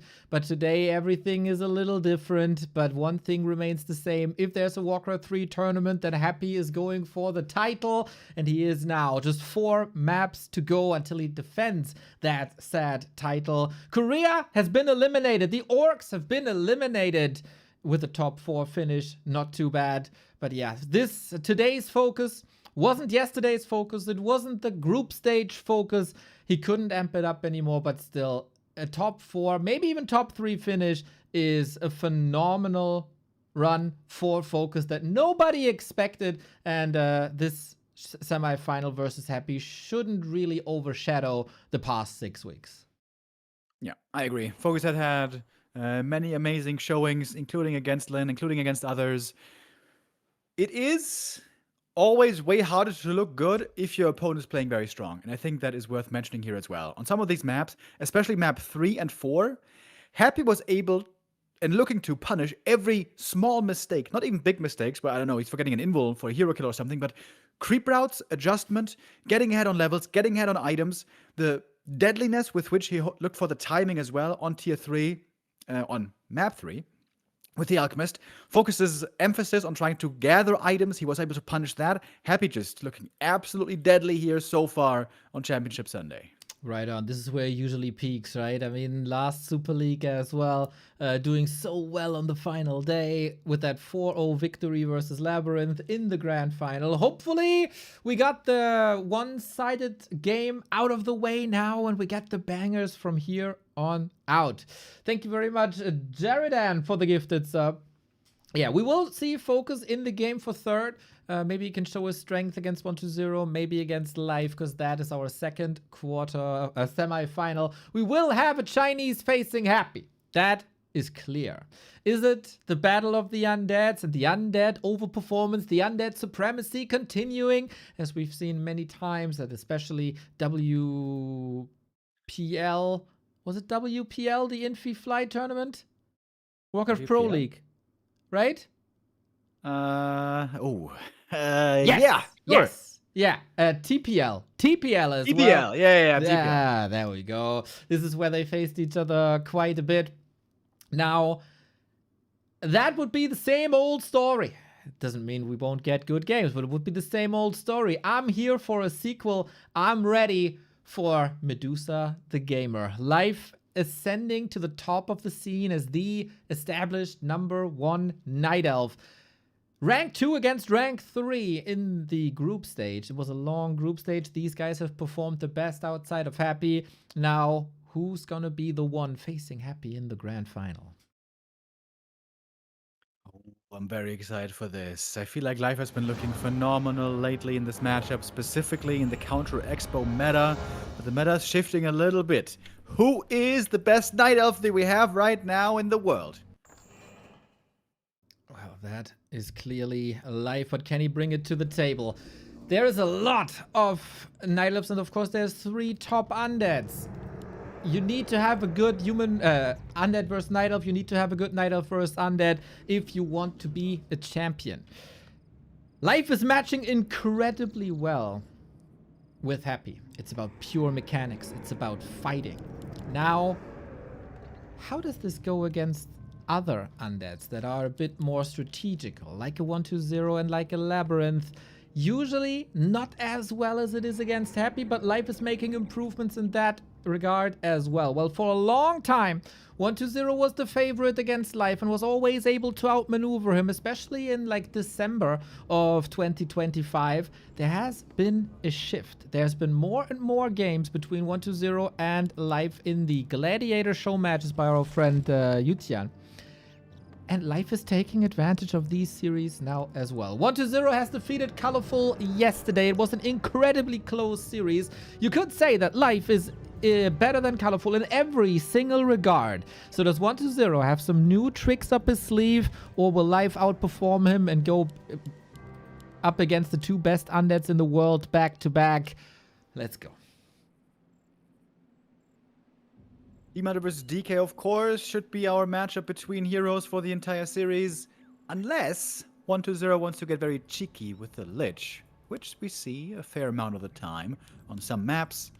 Certainly not on this map, though. If you play Lich, you have to fast expand, and this is probably the worst map to fast expand on. Both players should be aware of this. Both should be expecting a 1-base game, and micro battle moving towards tier 3. Historically, the players have been very, very good, of course. There's not a super newcomer in the Final Four. 1-2-0 has been a world champion twice in the 2015-16 era. He was the one to bring Undead back to the throne after Tad retired, and then WFZ wasn't good enough to carry the torch.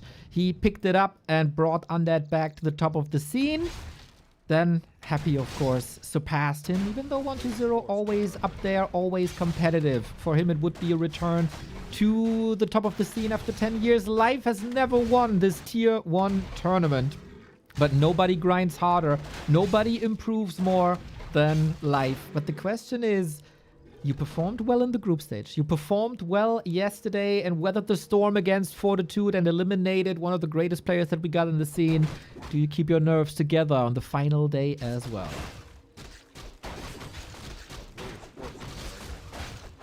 1-2-0 is messing with the creeping here very well of Life. Look at that Skelly block. Skelly block to mess with the block from the Wisp. Demon gets the last hit in the end, picks up the item, claws are good. It's going to be very good inventory for the Naga already. Also, there was a bit of an Acolyte pull at the start, so this Demon Hunter is surprisingly late on level 2.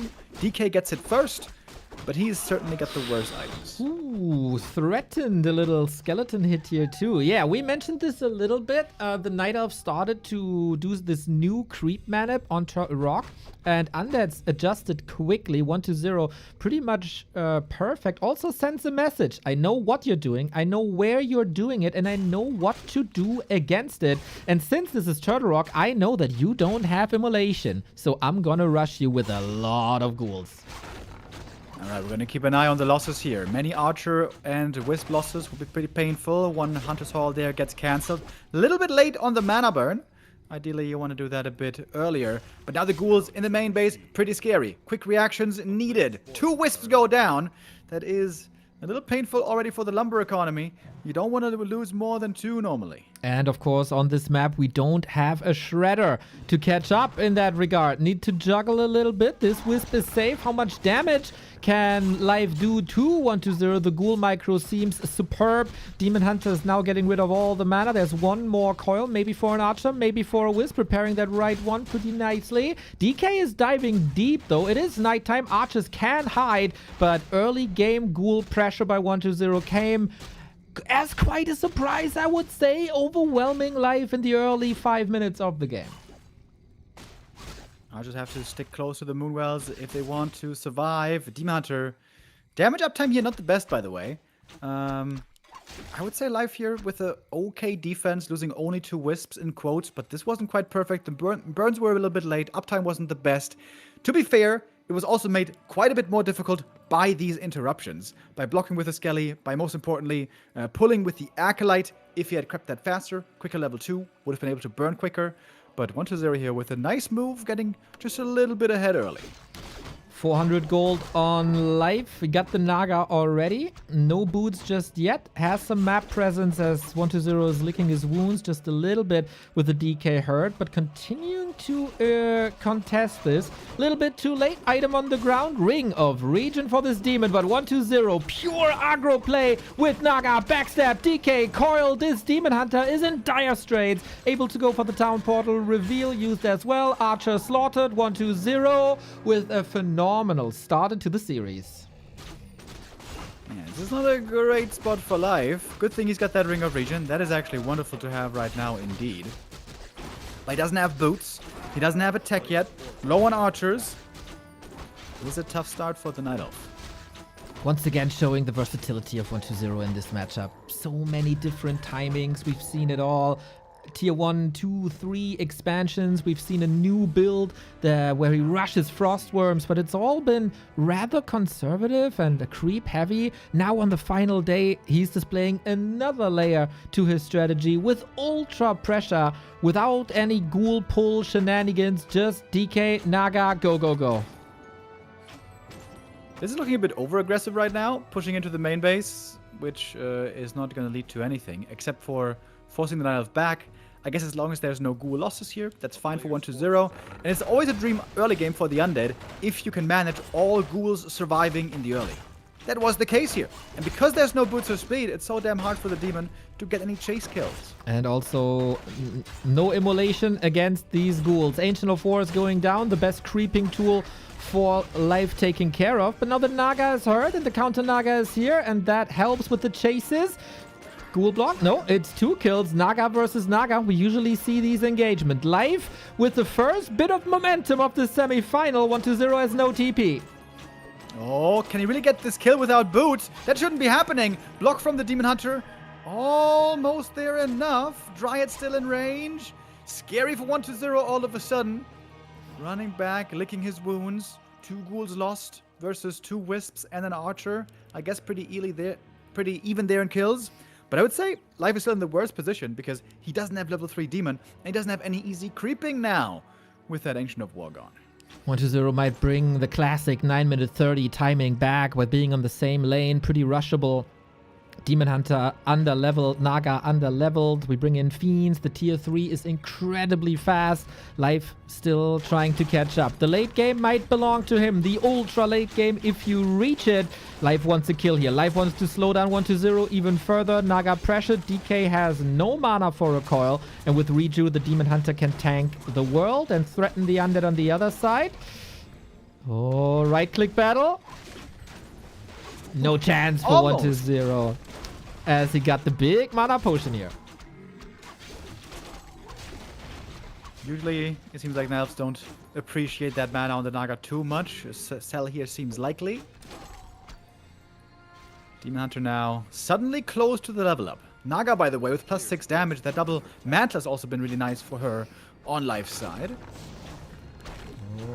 Detonate. Okay, we're waiting for the Master Bears, and 1-0 is waiting for the Destroyer push. He's going for Frenzy first into Destros. Lich is coming out as well.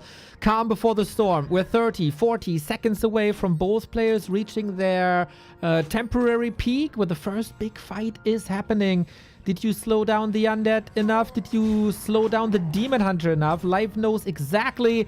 If I want to win here, if I want to stand a chance, I need my Demon Hunter to be strong. Gets a potion, gets an orb. Yeah, so far not looking all that strong if you ask me. But he's gonna hit a big level up quite soon. Low level still across the board. Demon Hunter, oh wait, that's solo experience. That's level 3. Nice move there. The bears and the Naga push the Undead away.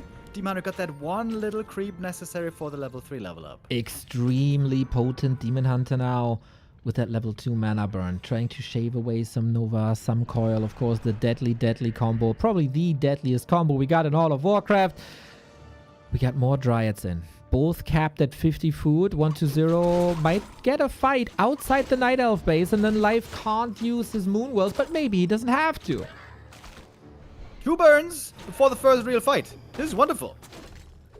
This is not a good engagement for 1-0. He had a great early game start, but Life is starting to take over right here. Mana is so low now already on the Undead. Fork Lightning strong. Fiends are coming in. We're kiting not into the Undead base, but rather the neighboring starting position could give Life a lot of XP if the dust settles. And the confidence of Life, man. This 9-minute 30 push by the Undead has been so deadly for many, many years. Life posturing up in the middle. I don't need my Wisp detonates. I don't need shop access. I don't need my buildings to fight for me. I'm gonna outmaneuver you with my level 3 Demon Hunter that I just got. And now the world should be his oyster. 1-0. How many tricks do you have up your sleeve when plan A isn't working? Yeah, I really like how fast Life got to 50 supply here with his... Wait a minute. Is he expanding? He's expanding on 50. The confidence from this kid right now. Sending some statements, I gotta say.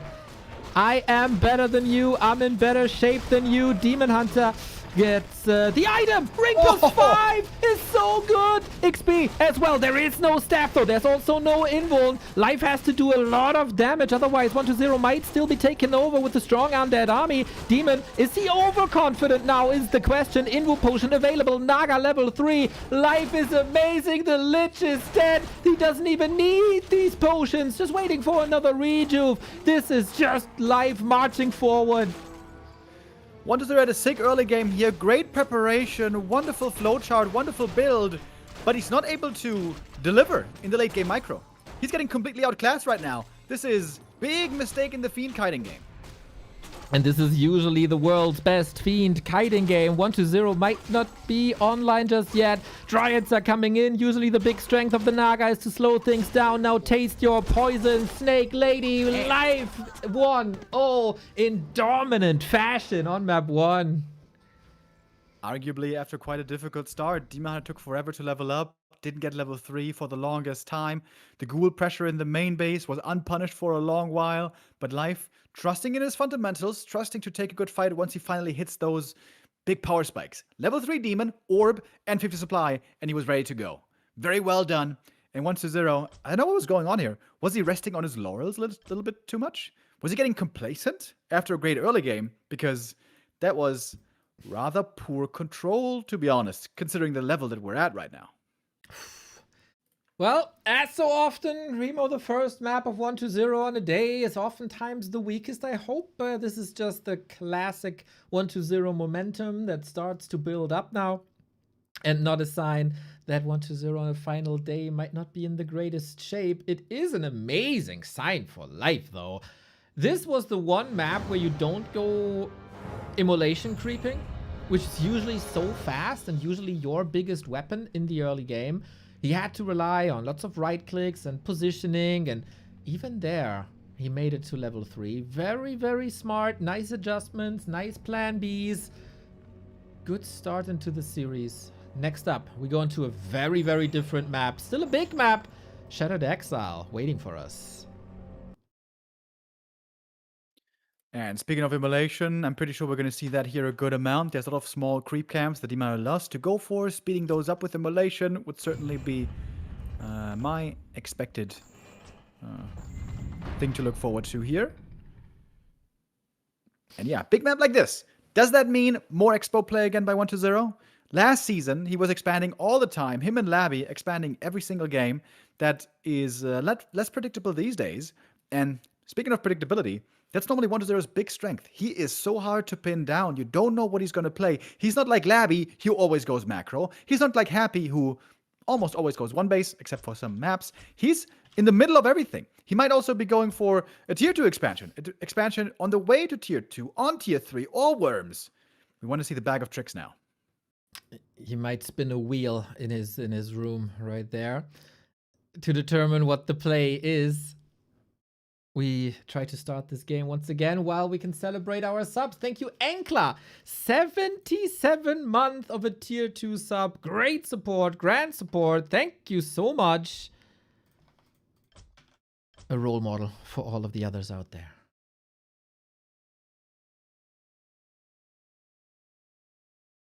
The lobby just closed? Yeah, I got to rejoin. All right.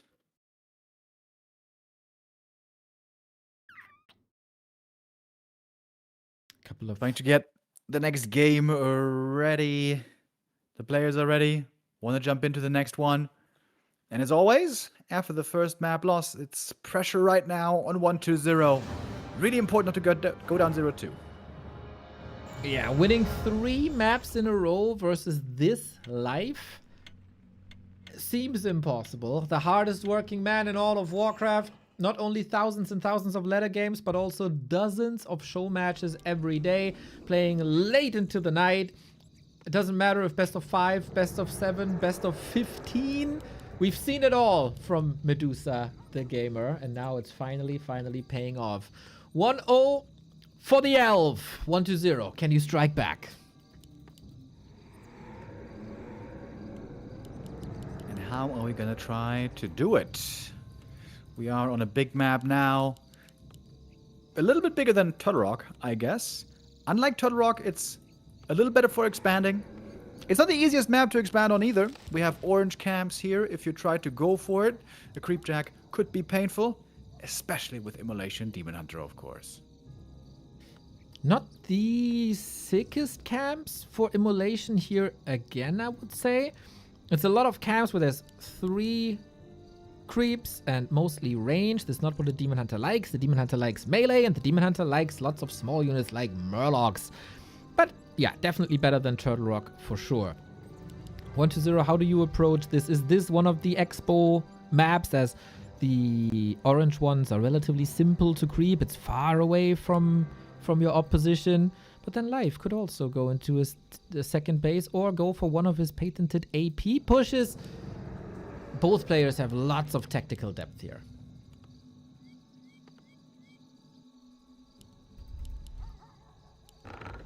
Wonder is going to be the guy to watch out for, to see, especially if an expansion is going to be in the cards. And of course, Life knows he has to scout for that well. I would say he has become amazing at the counter expo playstyle. If Undead fast expand, then quick counter tree of Life before the tech. We've seen that many times from him. And I think Undead have started to move away from that style because of how good the opponents have gotten. But now, looks like we're going to see it, because we have 7 Acolytes, which must mean fast expo. Yeah, I agree. Everything else would be quite crazy. I mean, a tower push is somehow of a very, very special strat, but on Shadow Dexter, where the rush distance is this big, probably not. Against a player with the mechanics of life, probably not. We got a ghoul pulling out the creep, so the slow isn't cast. But that's neat.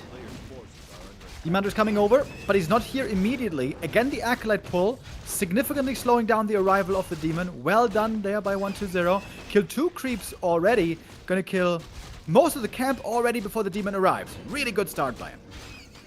Yeah, he definitely worked on these early games. Immolation is here, and while it's not the greatest for creeping, it is insane versus ghouls, but of course costs a lot of mana. DK purposely tanking some damage. The detonator is in, the Acolyte goes down, and Life is just phase tanking 4 units with the DH thanks to that Ring of Protection. Great Acolyte scout by 120, by the way. He didn't sacrifice it, it's still alive, and he sees the Tree of Life, even putting damage on it. So there is a chance, when this camp is cleared, that 120 might be able to get the cancel across the map. This is giving heavy heavy needs to the Night Elf right now to stick around here. Another good detonate. 120 a little bit slow on these splits.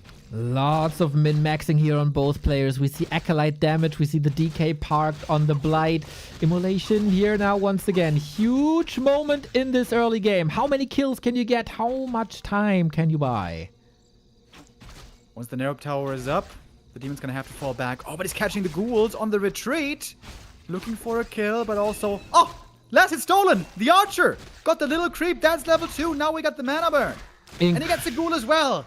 Damn, Life. He's doing this real well. Incredible opening by Life. My lord, what a talent, dude. What pressure. 120 at the moment can't really handle the heat. Gets a little bit of a gift from the gods. Ring of Regen is a fantastic item for even more passive HP regeneration. Life is finding a beautiful moment to retreat, heal up. It's the beginning of nighttime. He makes use of all the moon juice that is in, and he gathers some more. 120 with this expansion, 80 seconds off. Life 14 seconds plus the camp. This will even out nicely, but Life of course with the adjustment and the advantage of an early tier 2 tech. The player's forces are under attack. DK here in the middle, thinking about going for some creeping. He knows it's too late to get this Tree of Life cancel. I like that Life is also going for the double Ancient at the gold mine. It's pretty risky to do it with only a Tree of Life, as that camp isn't that easy. 120 knows he can't cancel that expansion, can't kill it, but he's trying to at least delay the creeping of it. Well, still... Okay, that's the last Acolyte. Then 120 can start teching as well. We'll see what strategy he's going for. He can go Gargs, he can go Fiends, Destros, he can go late game A-bombs. Hard to read. You gotta have your scouting game down to a T on both sides, that is. Hunter's Hall, very, very early for Life, so we can't forget about that after or during this contested creep spot. But yeah, the post string up for 120 is buying time, and I like that little revenge that 120 is getting here. If Life wants to wait all the time until the Naga is here to creep the camp, it's gonna make for a pretty late expansion, but it would be the safer option. Hard choice to make for Life right now. Do you want to go for the expo earlier, with more risk, or later, more safely? Onto the archers we go. Immolation needs to secure some kills. Bashes are coming in from the goblins. Very annoying. Archer slaughtered. Tree has to uproot, or is uprooting already. The Demon Hunter is basically holding this all by himself now. Creeps now turning towards the ghouls. Finally some damage onto them. Commander gets the kill with the boots of speed. Can look for some chase downs here. Ghouls cancel the entangled. Now taking a lot of damage on the ghouls. Incredible reactions by both of the players.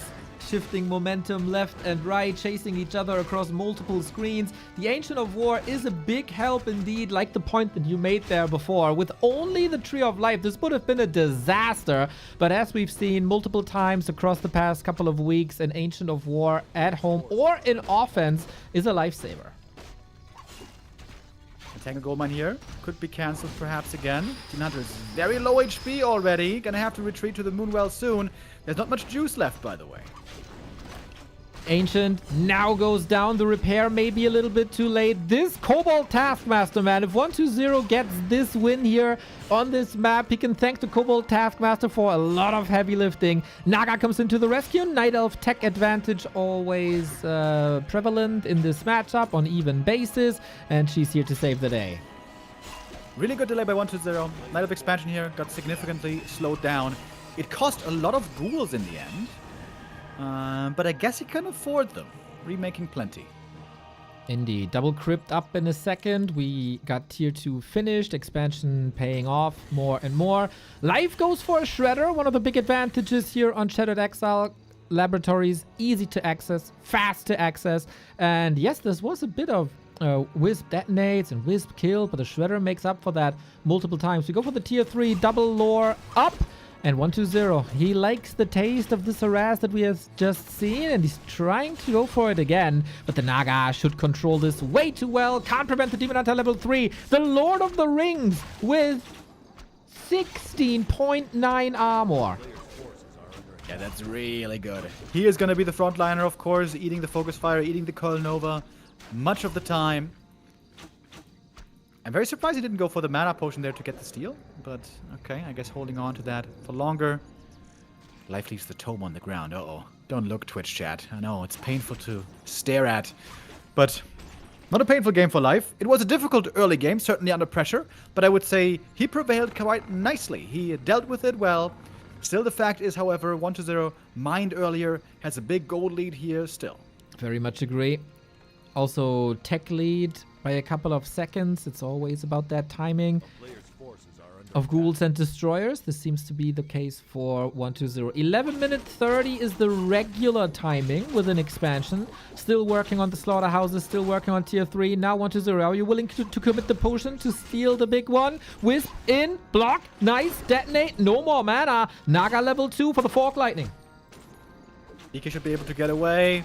That Fiend, though, certainly doomed. Need to move away the next one. Burrow is neat, but there's a lab right there. Yeah, you should be able to reveal in a second. Dryad a bit exposed here. Life a little bit overwhelmed. There it is. Reveal costs a little bit if you use it from the lab. Now the Wisp is in position. 120 had a skeleton against this Wisp, trying to prevent it. These guys are operating on such a high level and knowing each other so well. Mana Potion, Nova gets the steal. Big Invo Potion, though, goes to the Demon Hunter. Death Knight in trouble again. Ring of Regen was really helpful already. Fork Lightning could be the kill. Demon Hunter chasing. Fiend for the block. Ooh, scary exchange. The Lich now, he's hurt. He's much more squishy. He's being chased. 120, a bit lucky maybe to get away with all of his heroes alive. So much movement speed advantage for Life, of course, thanks to the boots, thanks to the Dryad, thanks to the Naga. 120 able to salvage this. Now on Blight, reinforcements coming in into the shadow of the Narub Tower, but Life again oozing confidence, similar to game 1, but losing 2 units in the process here, maybe pushing a little bit too far. Life has to spend his money quick. This under tier 3 push could be hitting at any moment. He's sitting right now on 1,400 gold. I think you mentioned the triple lore recently a little bit. That would have been a big help here to get out those resources. Right on. You can also go for a lot of potions. You can go for staffs, orb, tri-hero, Ancients of Wind. There's so many ways for Life to expand on this one. 1-1 upgrades, 2-1 upgrades in the works. He is not satisfied with the 1,400 gold. No, trying to squeeze out more. 120 is muscling up though. 11 minutes 30 is coming. Naga got a TP, bought that for safety.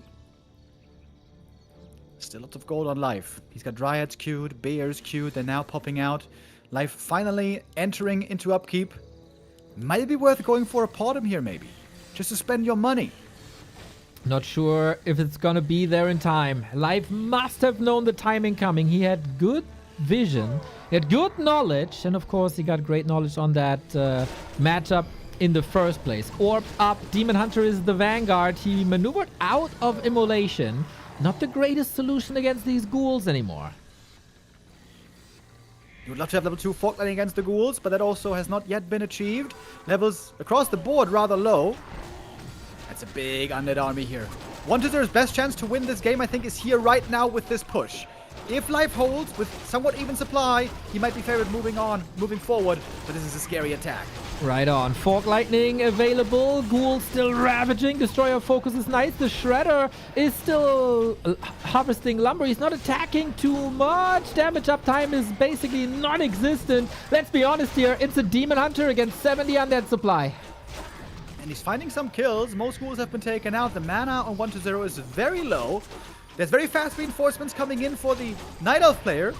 There's a chance to hold this here, even with being down in supply. So greedy. The shop there is amazing. Shredder going down is a bit of a detriment, but yeah.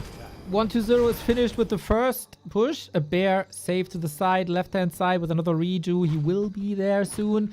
What? I thought maybe he can go for a sapper. He got the resources.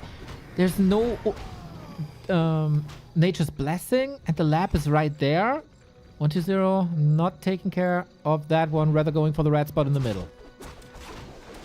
2 level ups here for life right now at this camp, and a big permanent item. Lots of great drops are possible in this position. What is it? I can't click it. I'm about to pick it up in a moment. Belt. I would say that's quite good. Yes. 4 HP for the high armor demon. Exactly. You got crazy EHP now with all the rings, with evasion, and now some extra HP on top. Armor helps against physical damage. HP helps against spell damage. And of course, Coil Nova Fork Lightning is a lot of spell damage. And you need this Demon Hunter. Maybe 1-0 saw that there's a Wisp and it was scouted, and that's why he didn't go for a Sapper. But second push coming in, but this time the supply a lot more narrow than before. But we also have a Abomination with Disease Cloud. Can life hold one more time? Potem isn't here yet. Another 20 seconds. We've got more Wisps on the way. 10 supply edge still on 1-0. Now the next issue is being added in. A-bombs. Lots of disease soon to be spread. But still 1-0, you know, he's got a huge army. That's great. Upgrades could use some work. Mana could use some work. Levels could use some work. It's not a perfect undead army yet. Not at all. We don't have any casters. We don't have a wagon. We don't have a Frostworm. We go for the red spot here. Life allows this. He needs heal scrolls. I think while everything was about the combat items early and then the orb and stat boosts, it's about heal scrolls now. You need heal scrolls against Disease Cloud. 1-0 got the heal wards. Ooh, interception. Okay. Getting flanked. Yep. The owl vision. Beautifully done. 1-0 has the creeps in his back as well. Life a bit hesitant, not jumping onto this army with full speed, taking a bit of a break, sends the bears forward. Better position here now. Demon Hunter, 50%. 2 kills for none so far, but now the staff is on cooldown. This might be bears dying. The focus fire should take care of them pretty quickly. Finally level up to the DK. Demon in trouble as well. Invo potion, that's the big one. Invulnerable for 15 seconds. Heal scroll available, invuln available, heal wards available as well. Invuln is nice on the DH, but will be over soon. Staff's on cooldown. Potem wiped. 1-0 with a good fight for now, but this DK has to survive, and it does. Beautifully done, DH as well. We're one coil away from a fallen DH. The fight, though, is so close. Lich in trouble. He's not attacking the DH at all. Waiting for the staff. Lich now. Can he save this Lich? He can! With an invuln! With an invuln! How is he dying there? Yeah, not allowed to fall. The Lich with weak items. Super weak items, by the way. No claws, no nothing. Fork Lightning in again. Life is absolutely owning in this fight. But he's down in supply still. Demon Hunter far, far, far away. Had no staff. Now he's back, though. One bear safe to the side. There is another redo. 3 HP. Beautiful, beautiful burrows there as well. But it takes forever to get the Lich back, to get the orb back. TP transferred. Coil on the Naga. Oh, no way! God, the Fiend! The Fiend! The last shot, 4 HP. Hit the rejuve already coming, a split second, and he would have saved her. Would have made this the perfect fight for life, but now with the Naga dead, that was a big loss. Demon Hunter level 5 gets a Vamp Aura as well. Love to see that for the bears, for the Demon Hunter. He's so hard to kill now. It seems like 1-0 didn't anticipate life to still be there, but why go home when you got redo? We got 90 seconds on the Naga, we got 50 seconds on the Lich. Night of upgrades here getting very strong. He was so fast on 2-1. Now he's working on 2-2. I feel like these Fiend upgrades are too weak. And I feel like there's no excuse for 1-0 for these upgrades to be so low. He has had this expansion for such a long time. He should have 3-0 or 3-1 minimum, I think. I agree. Got good lumber. There's no Banshee transition, which would require a lot of lumber. That might be like an excuse to not spend it and save it for later. But yeah, definitely agree. These could be better. Items could also be better. Everything could be better from our convenient observer perspective. Life is 10 food down, but the Demon Hunter is hella strong. Potem Owl is so good. Kaho brought this into the meta when everybody said Potem is trash. Why even play her? She just carries the aura. But knowledge is power, and that's what the Potem offers. Demon Hunter, creep check. And now the level 3 mana burn also super good at pressuring these statues. Specifically when there's no Lich out, he can be quite bold with his movement. This Demon Hunter, so strong. Great items on him. And able to utilize him so well even without a staff, right? Staffed him out late to the main base. He couldn't return, but still won the fight convincingly. 1-0. He has to take out this base. This third cannot be allowed. That's the win condition for life, 1000%. It is quite an all-in with 80 food here. No additional layer, only one abomination. So many fiends. Nuke on the demon, but he barely notices that. Lich is back, okay, but that was the only Nova in this fight. Invul into rejuve, nice healing on the demon. Huge burns! There's no mana left, except for the mana potion. DK may have to use it soon. Nope, he's gonna use the TP first. Escaping, some Dryads falling, but also some Fiends falling. Bear damage is gigantic.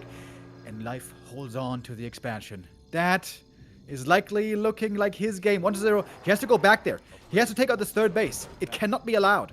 Maybe he can go for a cheeky play and use Sappers on the right-hand side. There is... I need 3 Sappers, though, to take it out.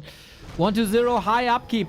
5-4-4, Heroes, double mana pot. Demon Hunter on the right-hand side goes for an Invo Potion, which is on cooldown. A rare sight. But, of course, life is rich. He's not paying the high upkeep. Owl is scouting for a potential third base. Perfect timing. Expires when he got the knowledge.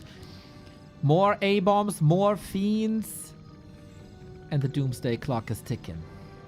Yeah, this is 1-0's last chance. Huge army, getting up to 90 supply. He's picking up the heal scrolls here. 2 minutes, even less, 1.5 pretty much. His main base is expiring. Then he can't resupply this army. Last chance for the undead. 250 gold is not much to work with. Demon Hunter growing stronger and stronger. We have to say, though, there was 0 XP gained in that last fight. Good control. Naga is not level 5 yet. All in, 1-0. Double heal scroll. He saved the beast scroll. He got good items now. Heroes are a lot stronger. Now or never. Very wide open battlefield. Very good for the Bears. Nova Folk Lightning onto the Bears, but not much follow-up. Didn't even get any kills. 1-0 again, struggling with low mana. He's only gonna have coils, nothing else this fight. Focus fire is good. 1 bear down, 2 bears down, but same goes for the Fiend. The Lich is in a bad spot. Needs an invuln soon, I would say. Or he pops the potion. Can't lose the Lich again. Main damage output. The Fiend, no detonate by life here. The Fiends get a sick 9 damage boost, and the Dryads will suffer. So does the Demon. Looks like 1-0 did what he had to, about to take out this base. Or can life still hold? That was a lot of losses indeed. I wonder why he didn't use more Abolish. Maybe he could have. Demon going into the back, looking for the mana burn. DK good positioning on him, and the Expo is gone. Lich still has an invuln. So does the Demon. The base is broken, but who will have an army left standing? Wisps are coming in for the detonate. Lich in trouble, needs another potion, needs more healing. The Dryads are falling left and right, obviously. Naga is close to level 5. It's all about that Lich. It's all about the DH. Coil used. Lich is alive. And the staff out. Demon Hunter not part of this fight anymore. Ow. The Dryads are suffering. So is the Naga. Ritu coming in. 1 destroyer. Saved and dispelled. Oh, 1-0 is getting a million kills over here. It seems like he was so far behind now for a while, but this fight he is absolutely owning in. Got the level 5, triple level 5 on his heroes. Incredible power levels now on 1-0, but no more mana. Statues have to do a lot of heavy lifting. Wisps evacuating. 30 food lead for the undead. The strongest moment of this series for 1-0. Yeah, I think Life forgot about the third orb. Third orb on the Naga means more damage from the orb, but perhaps more importantly, even more mana for Fork Lightning.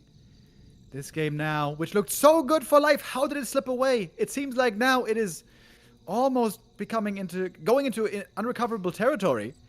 As also Life is looking at the third base here, 1-0, getting ready for another. We go for the Shredder push. He knows 1-0 wants to expand on this. Shredder takes care of the base. Demon Hunter 50% has an Invo Potion and a Reju ready with the coil. This might be the end, but there's a lot of distance between DK and DH, and then the staff should be ready. How can you salvage this? The only chance seems to be if we have a strong Demon Hunter. A player's forces are under attack. Ooh, what the hell? Life wasn't mining for a long time on the right-hand side. Something killed the Entangled.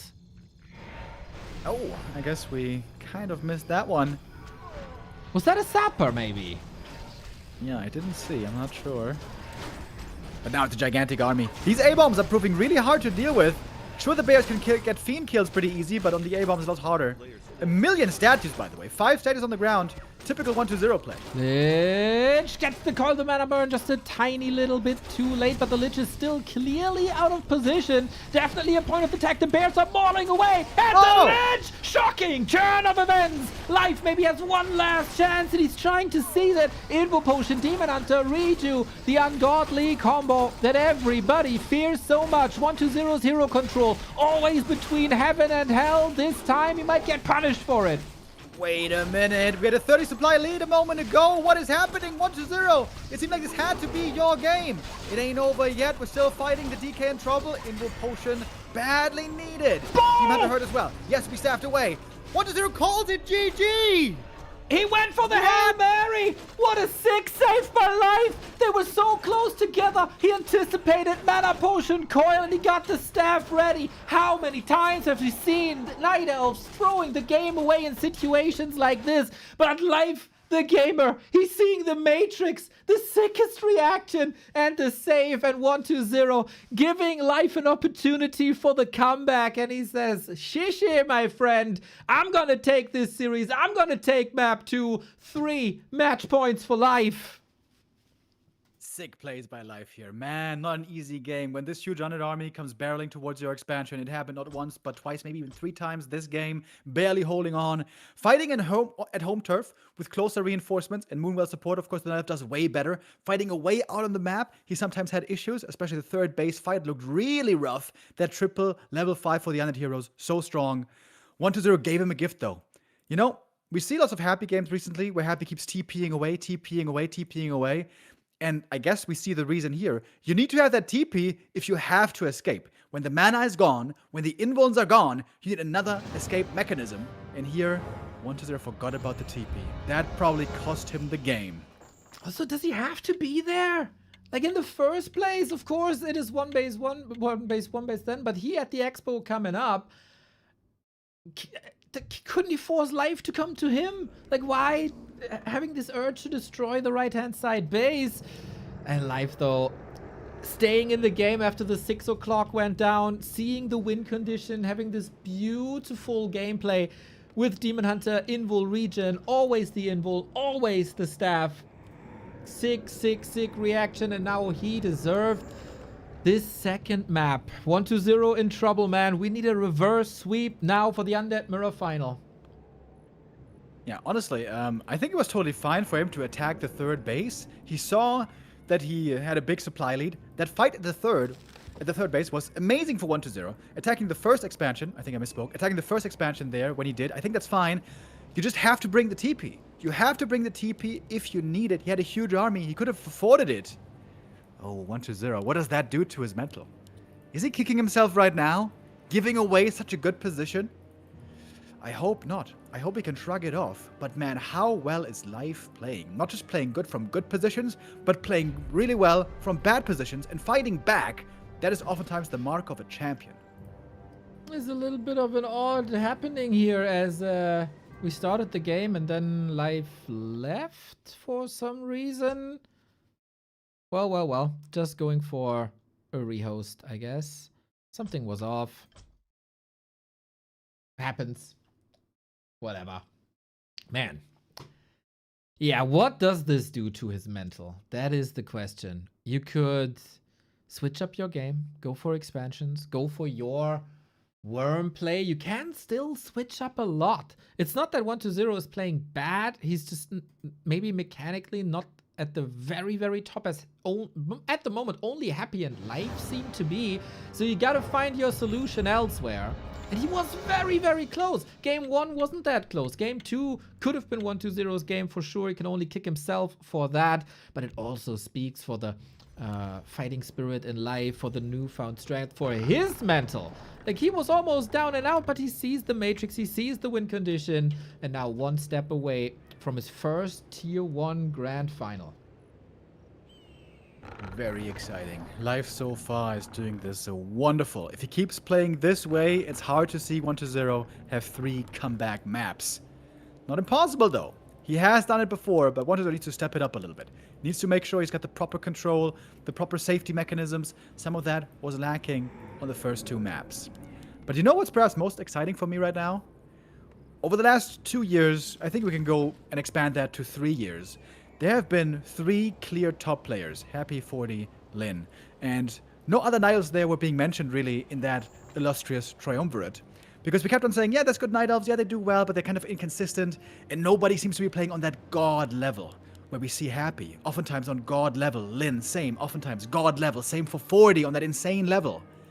Right now, what Life is showing, it feels to me like he's ascending to that godhood. And I hope he can be that Night Elf hope to carry through. He's always been strong mechanically, but he's adding so many layers to his game. All the new builds that he's displaying with AP pushes away from just Dryad Bears, adopting the lores, and of course then the mechanics on top. It also feels like he doesn't have a clear weakness for a Fortitude. We oftentimes said like it's the Night Elves that can beat him. Happy had some issues in the past as well. Life, like, his weakness was the Night Elf mirror going into this tournament. He crushed the Night Elf mirrors this tournament, annihilated Kao, who was previously the best mirror player in the scene. So all the kinks ironed out, and all of a sudden we are indeed close to having this S-tier Night Elf gamer. Forces are under attack. Can he keep up this form? We're starting off with a quick creep, of course, with the Ancient of War. Demon picks up the item. And now we're going to see an expansion or not, then, is the next question. Looks like the answer here is no. DK is not expanding, not even creeping, going for early harass. Oh, this is the super fast tech. We saw this before. This was the Worm Rush build before. And that is what killed Colorful yesterday in Game 5 in a very, very contested matchup. 1-0 was able to switch it around. This is not news to Life. They faced each other in so many show matches, and this was probably 1-0's most played strategy. So this is nothing where Life has to come up with solutions on the fly. He knows what's up, and he will identify this soon enough. Only one single wisp went down. That's totally fine, I'd say. A player's forces are Demon under looking for the attack. next burn, but we got a nice block over there. Oh, look at those 2 wisps here behind the crates. Yo, that's cool. They're safe there, can't be attacked by melee. Good defense by Life, but we see a significant tech lead on the Undead. Well, this will even out later when you have to wait for worms, so there's no reason to panic at the moment if you're Life. You got some good items as well, made it to level 2. 1-0, of course, leaving XP on the table for this. He's going for a Shadow Priest. Player's forces are under attack. Town is under siege. Yep, mainly for the healing. Demon Hunter here tanking the camp, receiving some healing. DK showing up. Last Sicily here would be amazing. But he doesn't have mana for the coil. Acolyte! Oh, I thought for a moment he would do it. But no, he couldn't. And the Demon Hunter has to run away. Low HP, a little bit scary. Oh, the Burzy gets surrounded.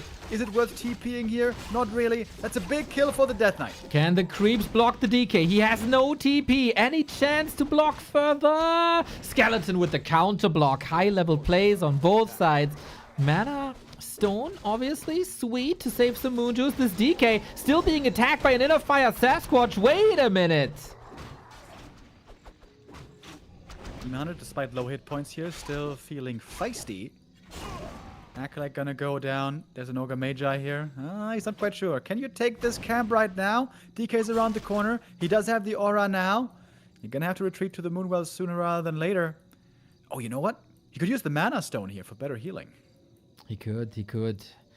Also the regen, kind of nice, trickles in passively. Just like subs to our channel. Thank you, Nesk, for the 44. And Lucas, go live. And big thumbs up for the tournament streams. Thank you for the €3, mate. Much love. Immolation brings in the creep speed. You got boots, gloves, slippers, claws. Demon Hunter beast already. Yeah, this is a really good Demon Hunter start. He's got really good items, and that level 3 is getting achieved in just a second. Is it the worms? There's a good chance it is. And if it is, it would have been nice to have that Berserker. True. That is indeed true. Demon Hunter level 3 is also nice to have, though. And he got it. Naga level 1 has risen from the tavern. DK struggling with level 3 just a little bit, but nice to leave the middle. Not to be contested, not running into the fangs of the Naga. Looking for the undead. Oh, Demon just spotted him in time. Really good items for 1-0, by the way. Double Mantle is amazing. Oh, DK has no that's my go? TP. Needs this ghoul block. That's a life-saving ghoul block. Shadow Priest, Wisp coming from behind. Block is on. DK dead. Life creates an opportunity out of nowhere. The Naga is bringing in so much damage. This crazy. The ghouls are falling as well. 1-0 flattened on map 3. Life is just steamrolling him right now. Map 2 really close. Map 2 almost lost. But just the moves he's making, the quality of play, Life is outplaying this guy. He tried to hide, but he couldn't. Life the champion in hide and seek on game 3. The Demon Hunter is such a beast. I love what he did on map 2. He got the ultimate tanky Demon Hunter, was soaking up all the damage, and he's using that perfectly. And now he finds all these items with the damage dealing Demon Hunter, and he's leaning into that as well. And gets the DK kill. 1-0, way too many hero losses here in the semifinal. Dude, Life is playing so well. He is around every corner, punishing every mistake. He's not missing a beat. This is S+ tier Night of gameplay. And what do you do now if you're 1-0? You have a Lich, but you're up against a level 3 Demon Hunter. You saw what happened to this DK. You do have Nova now, okay, but Life is stealing the shop away from 1-0's side. What can you do? Like a little bit of a right click, maybe, but this seems very, very desperate on 1-0's side of things. 0 mana now on the Lich. Didn't get a last hit steal. One archer went down, but guess what? Went down to the creeps. Next item for the demon, Ring of Protection. Perfect item on this Demon Hunter. Dude, the drip is just... this is just perfect. From head to toe. He got it all. Even the accessories. Now Dryads are coming in. Now tier 3 has started. 1-0 is done with the tier 3. But we don't see a Boneyard yet, if that's his plan. He is not going for timing. This is usually a 10-minute timing push. Now there's a Boneyard. But... the heroes are just underwhelming. Yeah, Frost Worms can be really strong if you fit them into the 50 supply army and you had an even early game. This was not at all an even early game. This is a gigantic lead for Life. I think you could just expand here right now. Would be risky and like Life is not necessarily a super risky player. He's, of course, going for opportunities when he sees them, but it's not like, okay, this is do or die. I just jump into everything. And I think that's part of his strength as well, as he's not one of these Night Elves who loses the heroes in super risky situations. He could, sure, but maybe wait for the push, build the perfect counter army for that one worm push, and then expand from there. Important against worms is to have lots of piercing damage. Here, the loss of the Berserker is a bit annoying, but of course you have Dryads, and you have a little bit of Archer support still. The double slow is also amazing against worms. Dryad plus Naga slow combining, significantly lowering the attack speed and move speed. Naga gets good damage as well. Get good mana, has a town portal. If there's a move where 1-0 surprises him, he can react to things. We get a shot. Tier 3 on the horizon, 1-0 with the red spot. He has some catching up to do in XP.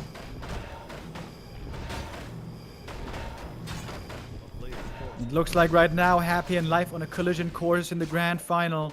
That reflects also the running season, of course, where Happy got first and Life got second place after 14 play days. This is a dream position for a Night Elf. Demander with perfect items, Naga with great items. 4-3 levels before the first fight. That normally never happens. Ruined Bracers! All right. Yeah, if you were hoping for a Coil Nova Demon Hunter execution, that's probably not gonna happen. Life needs some Moonwells to get up to that 50-60 army, but he knows he has still 30 seconds. The Worm is done, but he has to cross the entire map, and Worm's not necessarily the fastest unit in the game.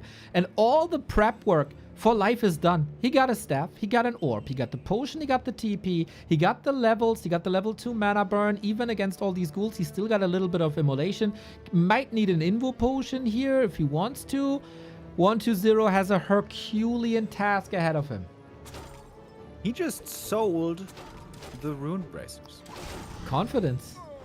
I think I've never seen that before. Confidence, man. I don't need the spell damage reduction. Your levels aren't good enough anyway.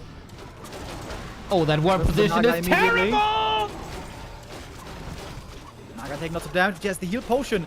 Dude, Life saw this play coming. He knew the Naga was going to get focused, and he had the perfect item to respond. Demander is bullying away the air units. Destroyer and Worm 2 hurt, and the Lich is dead. This series is over. Absolute ownage. 3-0. Life outclassing 1-0 every step of the way. On every map, with every encounter. No discussion who the better player here was. 1-0 a bit flustered. He didn't show his best, that's for sure. But Life is out of this world today. I've seen many Life vs Undead games. I've seen many games of him versus Happy 1-2-0 Labby. I have rarely been this impressed over the entire series. He is the chosen one, the prince that was promised. He is in his very, very first Tier 1 Grand Final. Yeah, super sick. Life is playing this amazing. Of course, the final boss, Happy, is waiting. We're going to see that grand final later. First match before that is going to be the third place decider. And some people might be wondering, yeah, you beat 1-0, but he is just the second best undead. Happy is a different beast, a different level, and he's waiting in the grand final. And do you really have a chance there? And that's true. Happy is better in this matchup. Happy is more scary, but Happy also lost to Life in the season. So we know that Life is capable of this. It will also be more predictable, I would say. It might be a very different game. 1-0, never going for Banshees. Happy's known for this Banshee play. It's going to be the two best mechanically gifted players colliding in the best of 7 grand final. I cannot wait for the Coil Nova staff action, Invo Potion, contesting creep spots left and right. This will be the best Warcraft of the year in just a little bit. I wonder if 1-0 needs a bit of a break here. He may have to jump from one series into the next. I guess the pressure is now off. It's not about the grand final anymore. Getting a third place finish instead of a fourth is also quite nice. What is that? About $620 more in prize money. But the big prize is now out of reach. No double undead mirror or double undead grand final. What is this? I thought we were going to get Undead Mirror Grand Final. I thought that's the rule for these tournaments. Well. Apparently, we have a little bit of a paradigm shift in the scene after all. This is the prize money distribution for this tournament. Whoever loses the game for third goes home with 2,800. Bronze medal is 3,600. Reaching this grand final is $5,000. For the winner as 8,600. So a best of 7 for $3,600.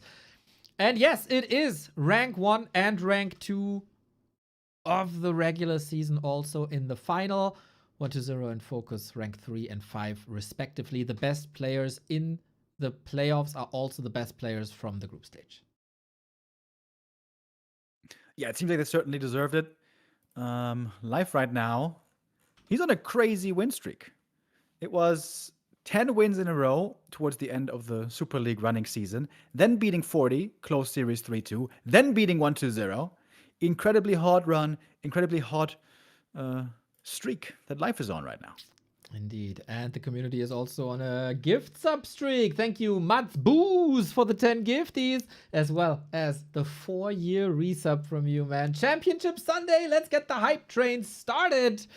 I like trains, and my favorite train is the hype train. Yeah, I'm gonna buy a ticket for that one. I'm jumping aboard. Choo choo. Thank you guys very much for the support.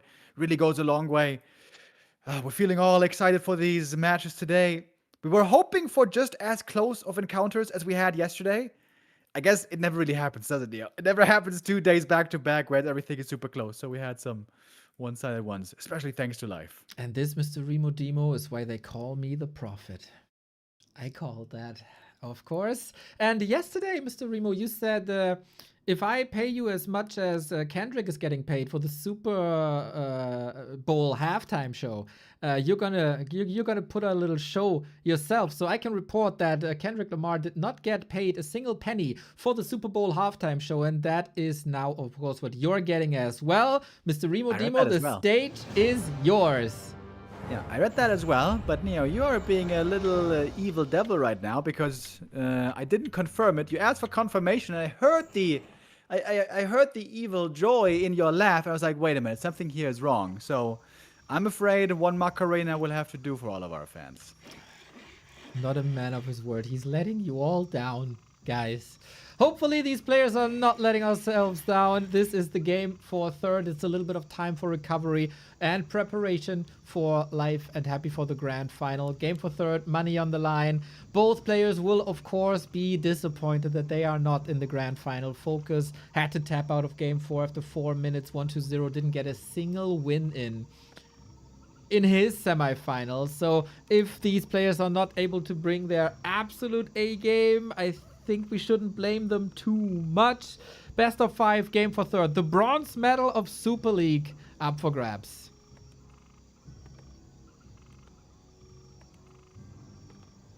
Are we going to see a bit more freedom here? Are we going to see players now experimenting? The bronze medal still brings honor, but the grand final now no more on the line. It felt like 1-0 was a bit nervous, maybe. We saw him play these series much better than what he did there against Life. I think especially map 1. There were some very obvious errors being made.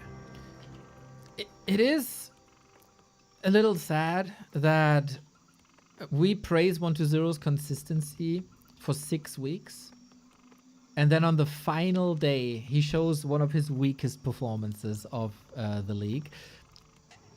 You gotta show your best all the way, especially on Championship Sunday. That wasn't the case here. Maybe a little bit of recovery. You know, $600 to wipe your tears is not the worst that could happen to you. There's going to be a nice little bit of influx of cash, whatever it is. A win here might still be enough to go celebrating tonight. Go for a hot pot place, which I'm still very jealous of that they have. Dude, I googled it yesterday, by the way, where the next hot pot place is around. I have to drive like 60 miles to get there. Would be quite the investment. Mr. Remo, if I could advise you to instead visit Uncle Willie's and go for, like, I don't know, sausages and potato salad instead. Is that something that sounds good to you? Uncle Willie's unfortunately doesn't have food. They have an amazing place. They don't have food, though. To be honest, they also have very bad wine. But the vibe, Neo. The vibe is amazing. The vibe. Well, what's the vibe in our game for third here? Both players are extremely strong in this matchup. FoCuS was able to take down Happy in the group stage. 1-0, known for many, many years to be a strong anti-orc player. Wonder how the games will look different. FoCuS, of course, with a little bit of an upside that he probably practiced the past 24 hours for the undead matchup. For 1-0, I think the orc matchup was the least of his worries. Yeah, and maybe that's reflected in the creep route right now. I wouldn't say it's the best creep route we've ever seen by an undead player. He's stuck on level 1 for a long while, which I'm sure FoCuS loves to see. Gets the Acolyte kill, tech cancelled. Oh, 1-0 is looking a bit triggered, bro. Yeah, there was also no break between his demolition in the semifinal and this game right now. So mentally extremely hard to bring the A game, especially when something is not clicking. But I'm pretty sure Orgas might have asked if he wants a break, and he probably said no, let's get over with it. Not an ideal early 4-1-2-0, especially when the orc tech is this fast as it is for FoCuS. Oh my god, last hit stolen. Oh my god. No level 2. Oh, this is so bad. That's terrible for 1-2-0. This is so bad for 1-0. Ooh. Yeah, you know, you might need some good coil novas to recover from this. FoCuS is done with the tier 2. Got the circle, that is nice. Still has mana. Okay, but yeah.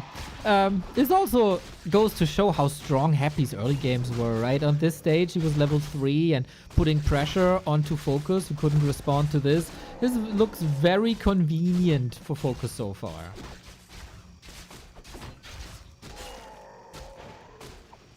Baiting with the ghoul. A Blade Master kill, and all of a sudden everything is made up for. FoCuS, of course, paying attention to the first hero, Samuro. I think that is canonically the main Blade Master's name, right? Isn't that the guy from Heroes of the Storm? I know zilch about Heroes of the Storm. If you were a Blade Master, would you call yourself Reimuro?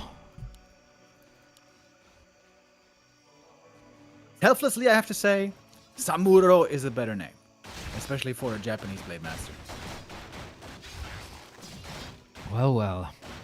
We get claws, gloves, not bad. Wyvern, of course, coming in for lots of creeping. And tempo, which, you know, FoCuS needs. You got a good early game. Blade Master's still level 1. You know, for how terrible this early looked, actually 1-0 is recovering really well. This last hit right here would be the level 3. A well-timed hex might be necessary. That prevents... Oh, he is anticipating the coil last hit. DK still about to hit that level up here, it seems. And we got many coil hexes to work with, like this one. Blade, sword isn't sharp enough. Good coil. Seems like 1-0 is catching his breath a little bit and is maneuvering better here. But now the Wyvern are coming in and the coils are empty. One ghoul gonna go down here. Looks like 2 gonna be falling. Good denies, though. All right. 1-0. Starting to wake up in this game 1. The first few minutes were kind of a disaster. He still doesn't have level 3, so that's annoying. And the mana's gone. That ain't great. But he's got some good experience still. Okay. Good heal potion on the blade might be necessary. Skeleton block, lovely. Forces the Blade Master into Windwalk. And it's not too much to catch right now for that level 3. Like, a coil is not strong enough. Wyvern presence is lovely in the absence of a Lich, which is, of course, all a result of that one Acolyte going down and that tech cancelled. Yep. Economically, I think we still see the ripple effect, the pain from the early stage. He's not even trying to get level 3. Just needs one recap. Well, maybe he thinks he's gonna get that eventually anyway. With this turtle, maybe. Coil for the goal, for the kill. Lich is out as well with Nova. This is still everybody's game, depending on the execution.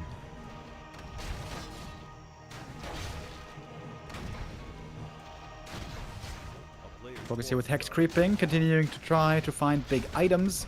Blade Master got some real good items already, but not the big permanent ones yet. We would love some Klaus +8. We would love some Quel'Thalas. There's still decent chances to find some of those. For now, everything seems fine for FoCuS. So you got an idle peon there for a second. Unacceptable. Supply lead, FoCuS, levels are looking good for both. Lich is well equipped. We go for the lab. And 1-2-0. Interesting how he's not going 1-2-0 Happy's route, right? It is Fiends for him. Yeah, Fiend's probably a lot better in the end game, but a lot worse at controlling the mid-game tempo and creep game, I'd say. Got a tower already coming up against Wyvern Harass, but there's a big opening in the bag where that tower can't reach. Ooh, another Acolyte killed. Oh, that's not great. Also the ghouls, yeah, that is the gap you were talking about. Huge opportunity, and now if only you had a Garg. Players' forces are under attack. Another Acolyte. This is becoming pretty damn expensive. And this also, with you, if you play Fiends, this opens up the battlefield for the TC, right? These storms against Fiends and Ghouls will be so deadly. Doesn't even matter if you can creep this much. It's just, I love to see a wild cow. Another Acolyte went down, by the way. It's 4 Acolyte kills total this game. 1-0 right now, stuck at 40 supply. That's crazy. He's not even getting to up to 50. Yeah, this is a building position era that is opening up some dirty Wyvern play, and I love how FoCuS is leaning into this. This is such a painful game for 1-0. Any undead who ever played ladder is very familiar with this feeling. It is very, very annoying. Yeah, ideally you want to be chopping down enough trees to place a ziggurat right behind the gold mine. Basically, when you go from the Black Citadel, you draw a line to the gold mine, and then behind that, boom, you put the net up there, or the spirit tower there, rather. And then this doesn't happen, but it's very easy to forget.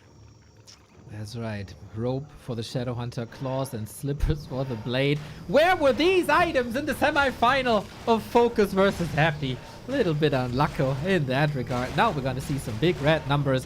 Level-wise, though, 1-0 is getting there. 4-3, not bad. Big mana, good. Big invuln against this combo, also awesome. And FoCuS is not phased by this at all. Going for the red spot. 1-0, smelling that though. Okay, creep jack, chance. 1-0 sells the big invul potion. Seems like he doesn't need it. He does have indeed very, very good consumables. Double level up. That's great for FoCuS as well. Big item for him. Not useful. The TC aura he already had. He's going to lose one of those wyvern. But already is on the escape. Oh, he's got Torrents coming. Yo, wyvern into Torrents. Let's go. Oh my god. These poor fiends. What can you do? There's the Chieftain. There's the Torrent. Pulverized Kodos. Yeah, this looks very strong. Yeah, Torrents are so good against Undead because they're really good against Ghouls and against Fiends and against Heroes. Just against Destroyers, obviously, they can't do anything. So if you have Torrents and some anti-air, I think that's the ultimate late-game army for you. Looks like it. Also, with this, you can go Spirit Link on Wyvern, who are usually super fragile. With Spirit Link, they're not anymore. Can be dispelled, of course, but you want to dispel Hex as well.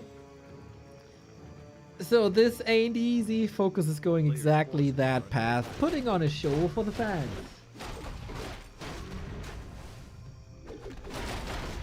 Banshee transition coming slowly. Banshee possession used to be insane against Torrents. But of course that does not work anymore. Yeah. How often I used that on ladder, and now that's not possible anymore. It's a pain train against these orcs, I gotta say. But that is, of course, definite lack of skills that these players surely don't have. Blade Master continue creeping. Blade Master already has a tiny Great Hall. Good map awareness and matchup awareness by 1-0, positioning himself right there where the tiny is supposed to be thrown. Wait. If he places it without seeing the undead, that would have been really bad. No. Okay. You know, FoCuS is playing with his eyes open, you know? He's not making these mistakes. I've seen this happen before. Wow! It was very funny. It was very funny. It happens to the best. 1-0 also kicked Lynn's expansion once that way, I remember. Might have been the Ting Invitational. Long time ago. Long Almost time no ago. creeps left on the map, by the way. Got a lot of experience gained for these heroes from the creep camps. Dark Ranger's looking well equipped. Same for the Lich. Lich is looking actually crazy good. DK got some good consumables. Looks like all heroes got some pretty good items except for the TC. Yep, a ring might be sweet. He got one ring through the nose. But he needs a ring of protection to help him out. I'm looking forward to these crits, man. We got a crit 2 already. Love that skill build. moved away from harassing quite a long time ago. We got Ensnare as well for more control. We got Torrent to tank and AoE. We got Kodos to eat a little bit. This is very close to a perfect army for FoCuS. Yeah, we're getting there. Normally we say, oh, he needs level 4 Blade Master still, but no, not really. Dude, he has so much damage. Jesus Christ. I wonder if you miss a pulverize hit, does the pulverize still go through?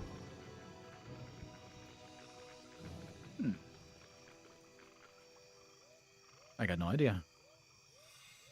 Chat, help us out.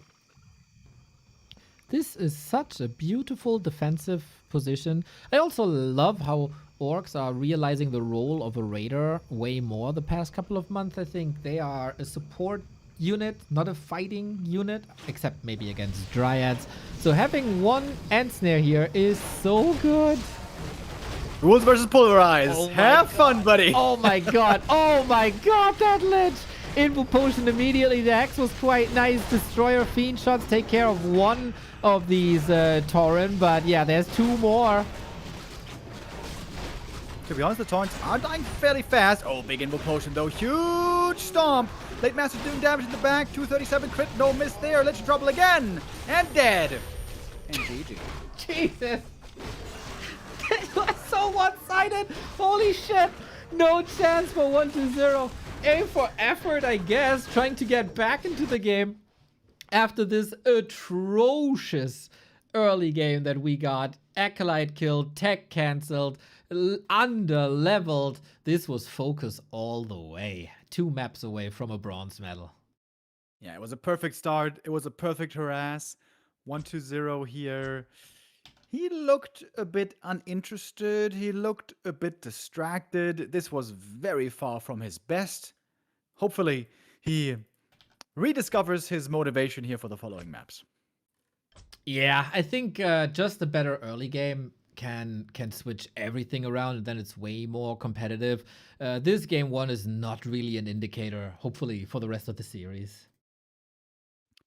Yeah, hopefully not. Otherwise, there's going to be another 3-0, maybe even quicker than the last. We're getting ready for map 2. Shattered Exile to be next. 1-0. If you want that bronze medal, now is the time to score. Must feel good for FoCuS to unleash his wrath on yet another undead after that loss in the semifinal. Now, Shattered Exile. Can we get some fast expansion up in this series? Oh, yeah, 1-0 sometimes plays this. Pretty rarely, though. Labby, I guess, the one who does it more often. But we have a little sneak peek of the build already. Oh, yeah, true. I'm afraid it's not going to be a fast expansion, Neo, but it's a build that 1-0 plays a lot on this map. And that's good old Ted Fiends. Interesting how this big map is triggering the Ted Fiends in him, but you know me, I'm a big Ted Fiends fan. I think it's the most elegant way to play Undead, the way Undead is meant to be played. Some other people are big fans of like 2 base nonsense. I think just DK Fiend timings is exquisite enough. Nah, man, more resources, more bases, that's more exciting. If you had resources so much, why don't you just unsummon your gold mine, Neo? There you go. That's the way you can play the game. Well, that's hard to argue with, Remo. You make a great point there. Yeah, I will start doing that. I mean, the outcome will be the same. So why not? We're gonna have a Blade Master fast tech once again. Normally, against a Ted Fiend build, where you get lots of Fiends pretty quick with a fast tech, Wyvern play really isn't that effective. If FoCuS figures out what the build is, I would love to see a pivot into mass headhunters this time, actually. Well, judging on how good 1-0 was with the Dark Ranger second versus Happy in the mirror matches, not sure if that's the right call. A town is under siege. I think it can work out pretty well. The triple hero can do very well later. Of course, it comes down a lot to levels and items then as well. Orc triple hero is insane. The best in the game, but very level and item dependent. Thankfully. Not just good out the box on level 1. But yeah, if you get TC to good levels, he's really good with the Stomp to control the Fiends. Blade Master and Berserkers put in the damage. That's the ideal scenario. But you have to get ready fast, because the Tet Fiend build, while it's kind of slow at the start, gets very strong when hitting tier 3 and 50 supply. Thankfully, there's a lot of camps here to creep for FoCuS. Goes to the shop, goes for harass. First camp taken, but yeah, far, far, far away from level 2. Everybody always wants the sea elemental, and it always gets contested, and it oftentimes gets stolen. Little bit risky here. Happy was able to take this with lots and lots of ghouls, but of course if you play Tet Fiends, you don't have extra ghouls. Oh, we got a barracks. Yeah, FoCuS knows there's no ghouls on the map. That's very sus. So, by process of elimination, he knows that it has to be Tet Fiends. Sus, huh? You're playing a little Among Us recently. I hate that game. I hate that game. You ever Dude, played I one time played that game with Hitman, and he was accusing me of being the murderer, and I wasn't. And all those idiots believed him, and I was yelling at everybody. I was like, how dare you? The fact that you have to lie in that game. Lying is a necessity. I hate it. Hate it. Well, that's kind of funny. You think yelling in an argument about that is the right way to go? Yeah. I mean, everyone was yelling. Everyone was yelling. This is how it goes. Was it Hitman then eventually? Of course he was the murderer. Piece of shit. Of course he is. I mean, why do you even have to ask? Would love a recording of that.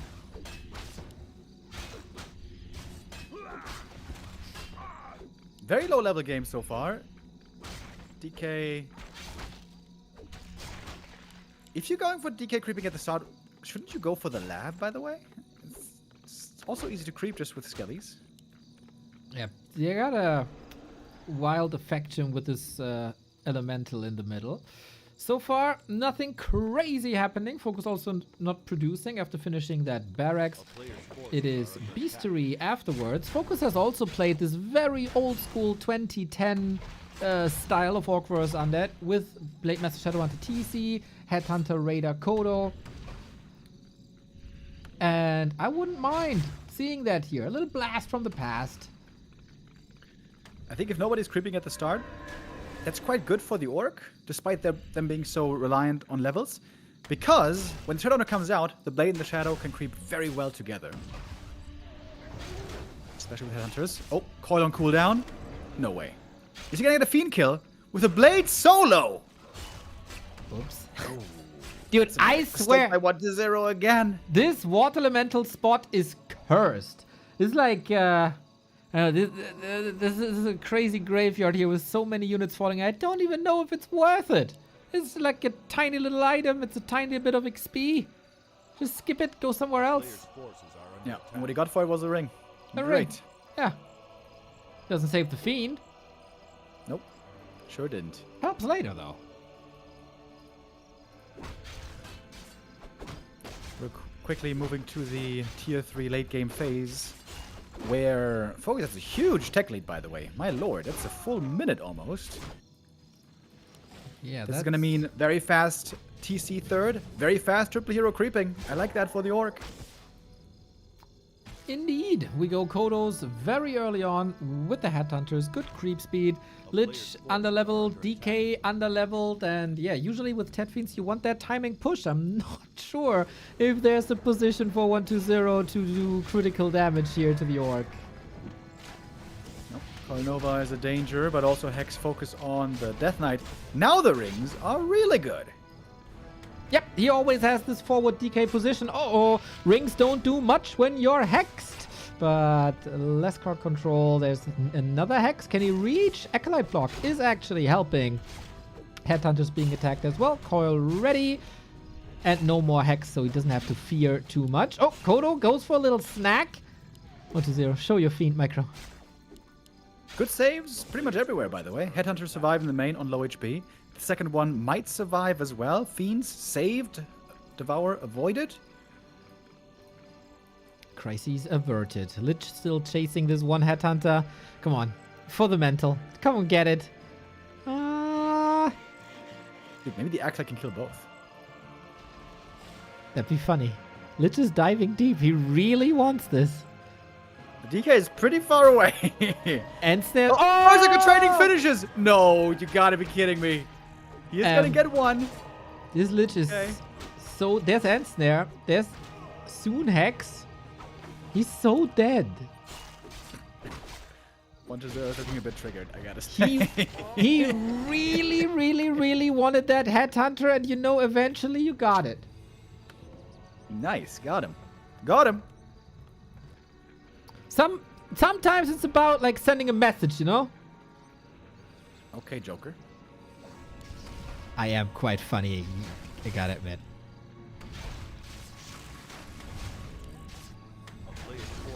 DK at least is gonna hit level 3 here. Good experience from the middle. Also FoCuS though going for the big middle camp. This camp here is great for experience. Gives a big item as well. Gives double tomes, by the way. Agitome. +2! Resulting in a sick 86 critical strike. Statue coming in with a nice last hit. Ring of the Archmage, kinda nice. DK Illusion Scouting. Lich is back as well. Was only level 1. Destroyer upgrade coming in now.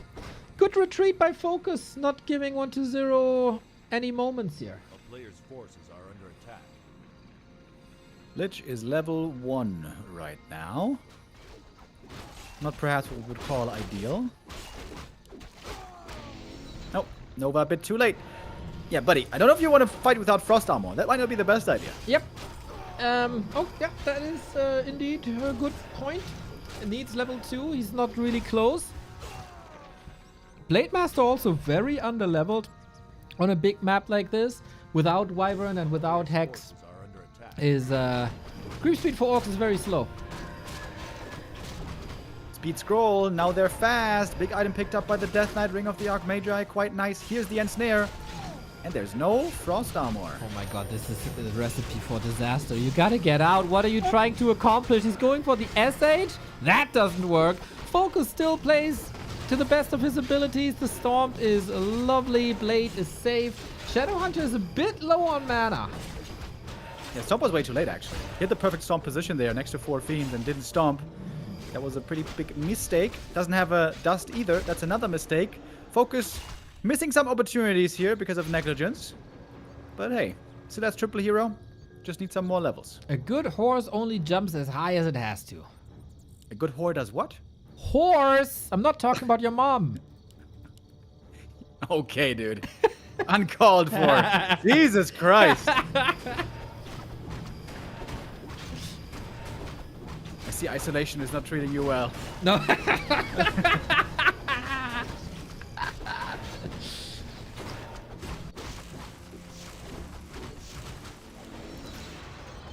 We level a little bit. We got a very tanky DK, which I always think for 1-0 is quite nice, as his DK is always far forward. Where are you in this argument? I always talk about, like, 1-0's DK is always in the front row, right? Is that on purpose to soak up damage with the DK, or is that just a movement bug that he can't fix? I would say it depends on how much HP and items you have. If you have full HP with tank items, I think it's totally fine. So I think with this DK, you should be in the front. Of course, when you take a couple of hits and then you have HP, then you want to fall back.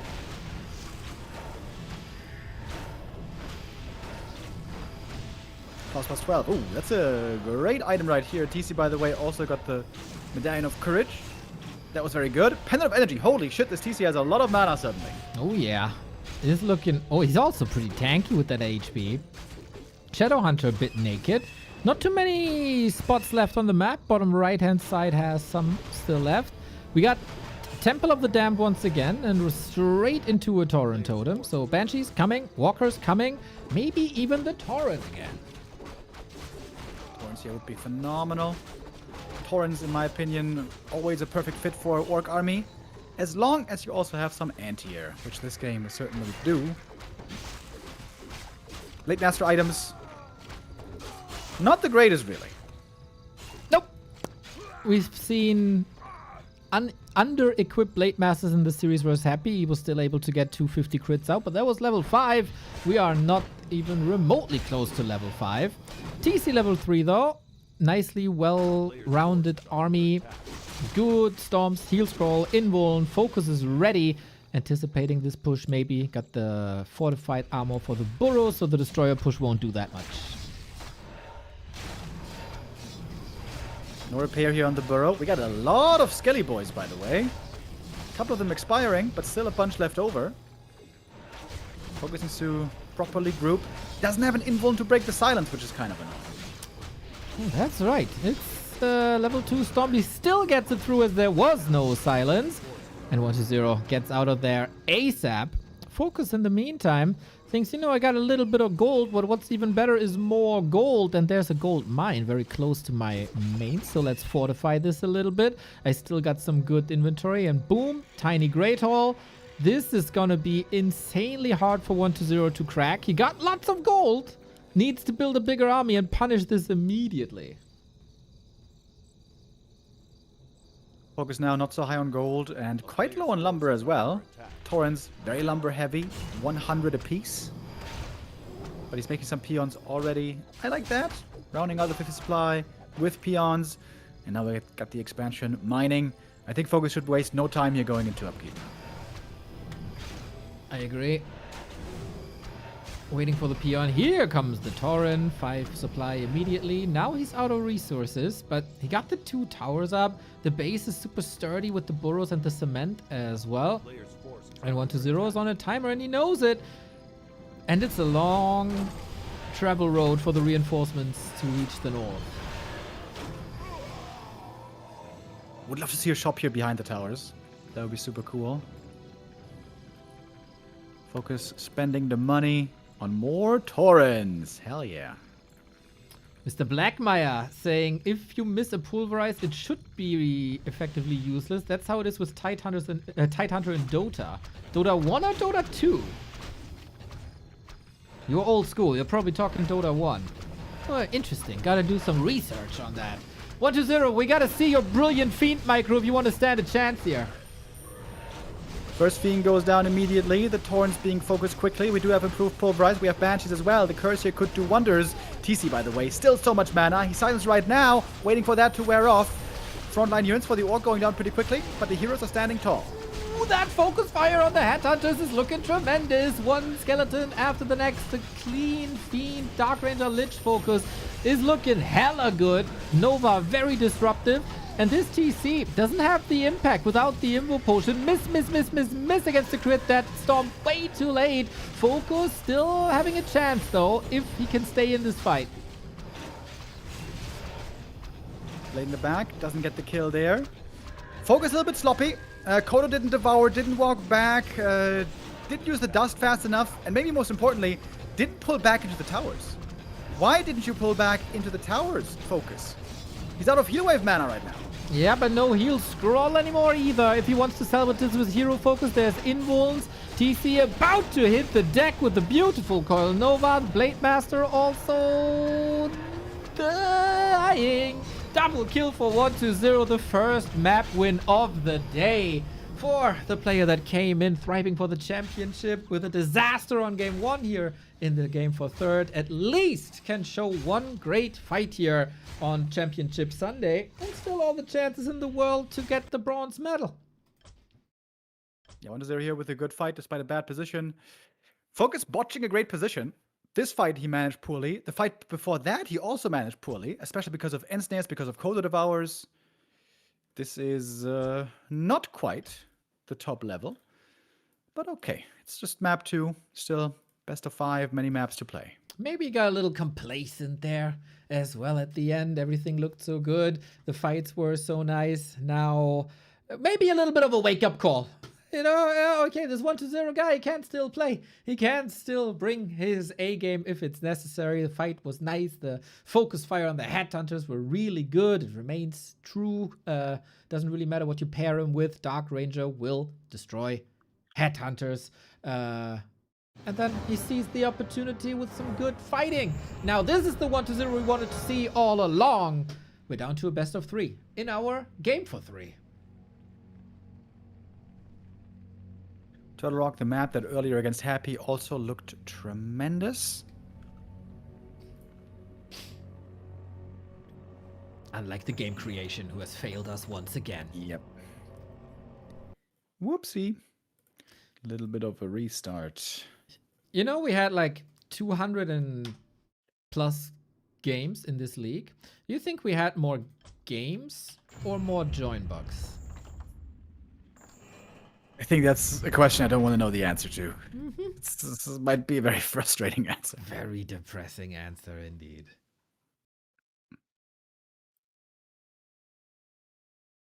Earlier today, we didn't have too many hiccups.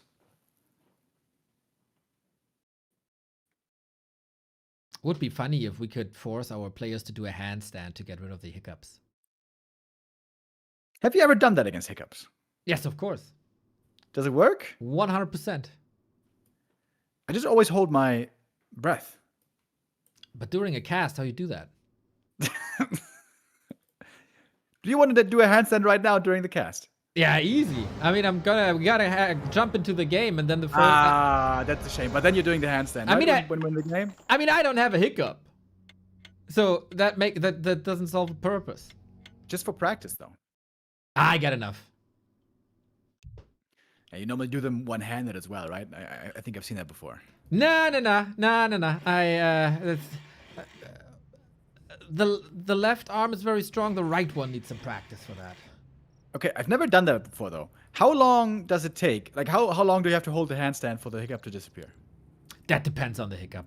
That is not generalizable. Okay.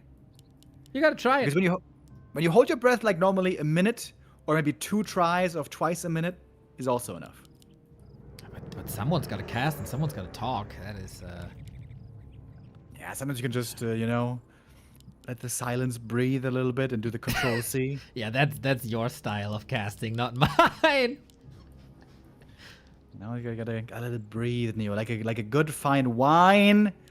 Gotta let it breathe. I know nothing about good wine. I do know a little bit about €1.50 wine from the discounter.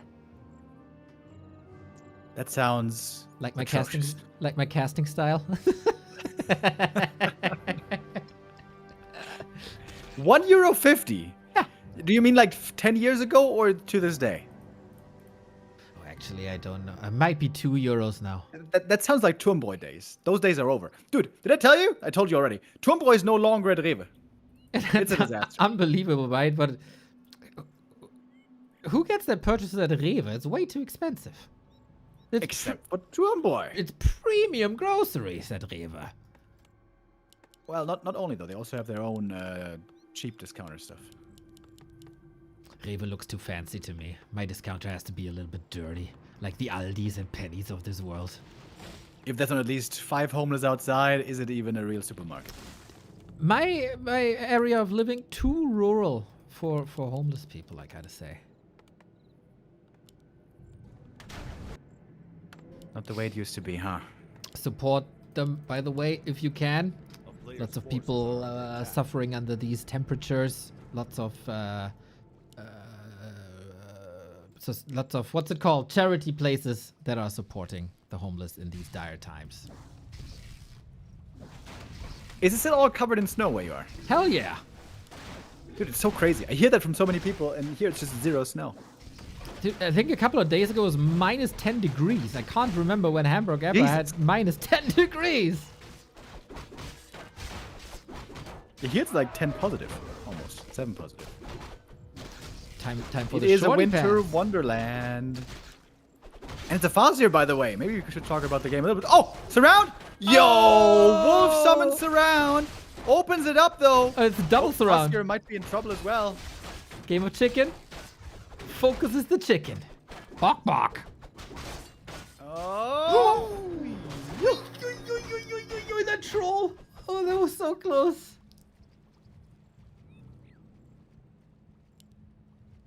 It's a fun early game.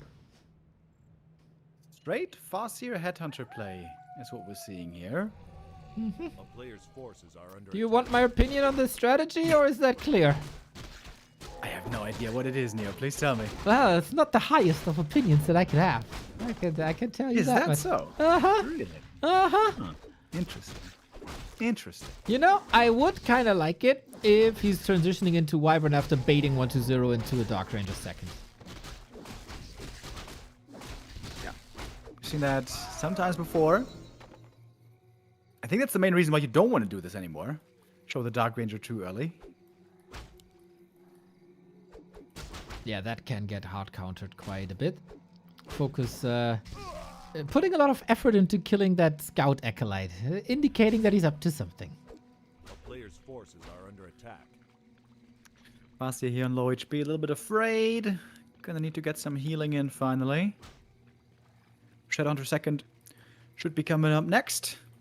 Harder to tell what 1-0 is gonna go for. I would seriously suggest a Lich because, like you pointed out, otherwise the Wyvern might be a big problem.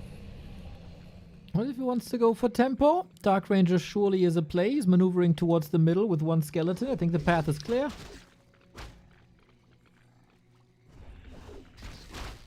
Yeah, going for these little brawls without Unholy Aura doesn't feel great as the undead.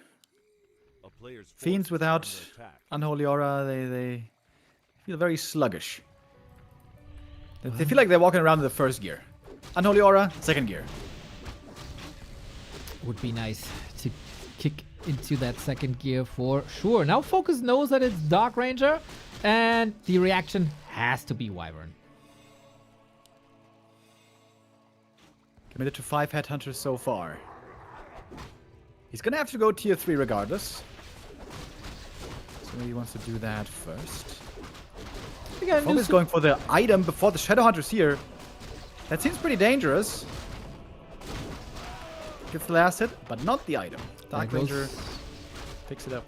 The parry apt. Canonize the coil. Overshoots a little. We got a new supporter. Thank you, eer0 for the 21 month.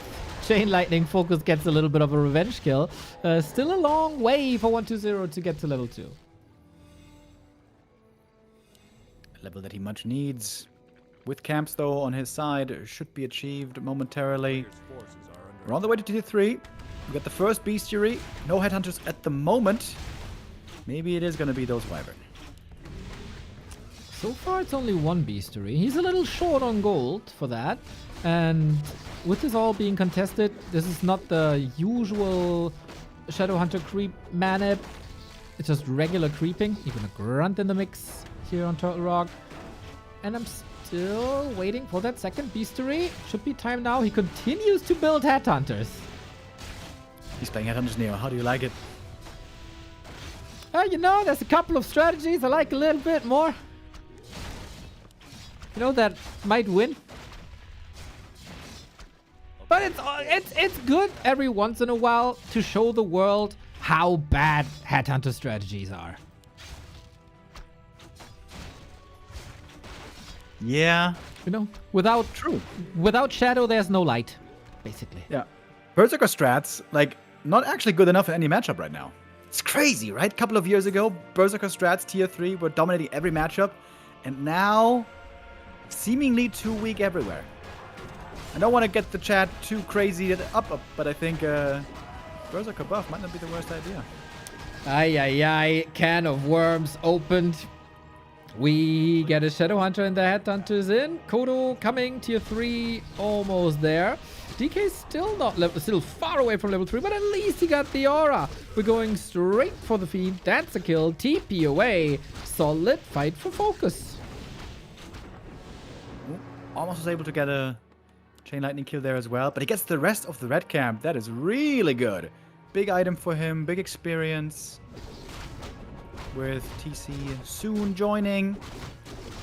Big problem though will be, when the Dark Ranger is 3, how do you manage not to get steamrolled by those skellies? That's always the big problem with the Berserkers. And what can help them? I do not know. We got a TC third. The Magi goes to FoCuS. No experience for the DK whatsoever. Battle drums. Or Ancient Django. Big mana. Big invuln. That's some good items for FoCuS. Absolutely. I love that he has the dust as well. He kind of forgot about that earlier. Came to cost him. Sells the Ancient Django. I wonder if we could have kept it as long as TC was level 1, but alright. Get the money in early, I guess.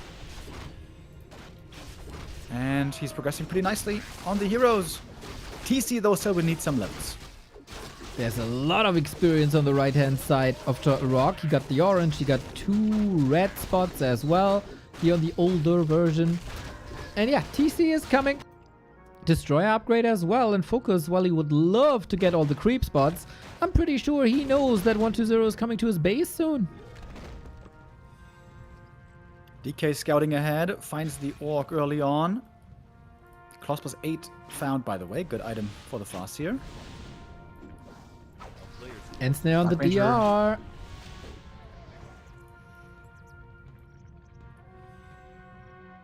Doesn't lead It's to almost anything. 3.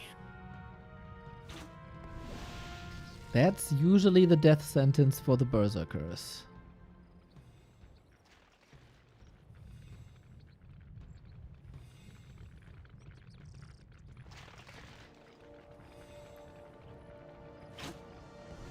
I think FoCuS would love to delay the fight here by like a minute. Then he would have 2 more damage upgrades from Coda Aura and 1-0. This time he has the TC with an Invo Potion. There is Stomp as he has the Endurance Aura already. Dark Ranger level 3 with the Turtle. Oh, 120, the puzzle pieces are coming together. Not looking too great for FoCuS right now. Those skellies starting to become troublesome already, and it might just get worse. Ooh, nice split here on the Berzies, but one still goes down. Heroes on the right-hand side might be a target for a triple silence down the road, if you so desire.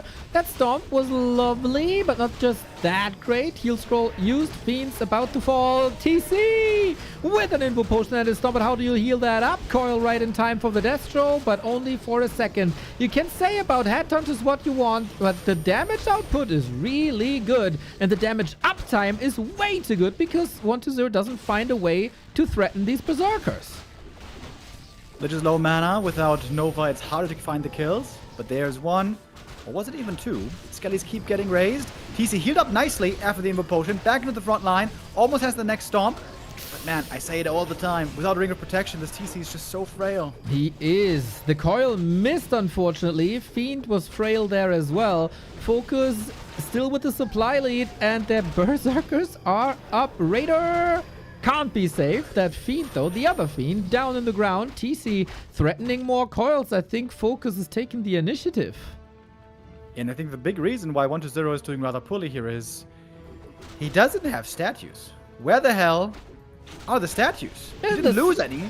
He just didn't make enough. In the slaughterhouse. Doesn't matter, though. Coil Nova is always ready with statue or without. Bull eliminated. TC might have a tough game. He might just die over and over. Red Camp, though, gonna go to FoCuS. But in 120's quadrant right now, where he is sticking around, there's a lot more creeps. FoCuS has to go north, has to contest these camps. Can't just give them all away. But he also needs clarity. He also needs the TC back. Kind of an uncomfortable position right now. Yeah, this would be the most brilliant moment to creep the TC up to 3. Or to contest. But if he's dead, he can't learn.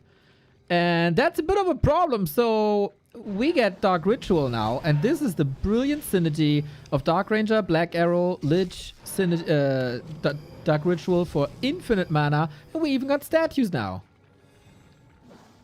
Yeah, those statues are huge. The great thing about the Blade Master is you can oftentimes take out statues with the orb, and also he has such high damage coming quickly with crits that the statues can't just out-heal it all easily. FoCuS has the supply lead, but I think that is misleading. We got the flute on the Shadow Hunter plus 8 damage on these Headhunters. Not bad. Chain Lightning gets rid of the Fiend. This is a pretty wild start to the fight. Can we finally start the Skeleton Snowball? Oh, good Nova there into the Headhunters. Heal Scroll against it, but one's still gonna die. Looks like more gonna fall. Looking for statue kills now. TC is missing dearly. Here he comes with half mana. Need to stop these fiends. DK still chasing. Good destroyer micro for the most part. Another dispel in for a little bit of healing. Headhunt is being chased. TC soaking up a lot of damage. No more chain lightning. No more heal wave. FoCuS is running out of consumables. A player's force. Yeah, didn't bring salves. That's a big oversight. He buys a TP here to get out if necessary.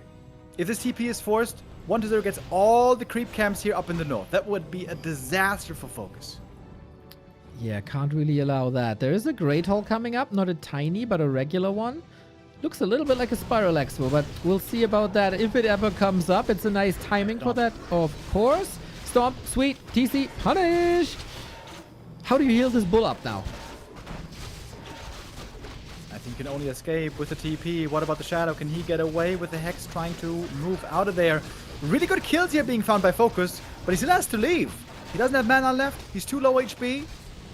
He got a bunch of kills, but the camps up here still should be going to 1-0. Yep, and then we're getting closer and closer to a level 3 Lich, which is a weapon of mass destruction versus Burzies.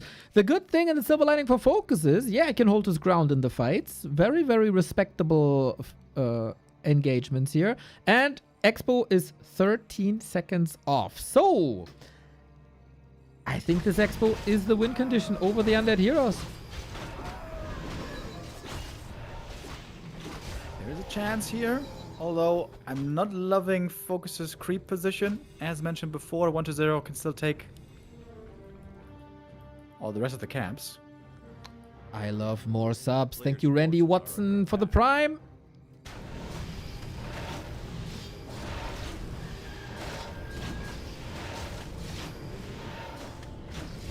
Go the Beast could be quite nice as well for 1-0. He climbed back up to 50 supply. Slight supply lead here for him for a short time, but good catch. Fiend caught with the Raider. Ooh, free Fiend kill is lovely, but the Headhunt is also very, very, very much exposed. That's number one. Shadowhunter has no mana potions, so the next heal wave is the last. Stomp comes in, looking for the Fiend kill. Coil is ready. Not used yet. That kill is the level up. But the Burzies are getting beaten up and bruised and bloodied. Dark Ranger right now has Black Arrow turned off. Okay, now it's back on. That means more Skelly Boys. Level 5 on the Farseer, really not that bad. There's so much mana still on that DK. Every coil could be a kill. And this is where the momentum shifts now with these powerful Undead Heroes. FoCuS needs mass against the Undead Heroes class. Trying to retreat. Kodo Beast would be important to keep alive. Can't save it though. Kodo falls. Death Knight, however. Mass and Snare means trouble for him.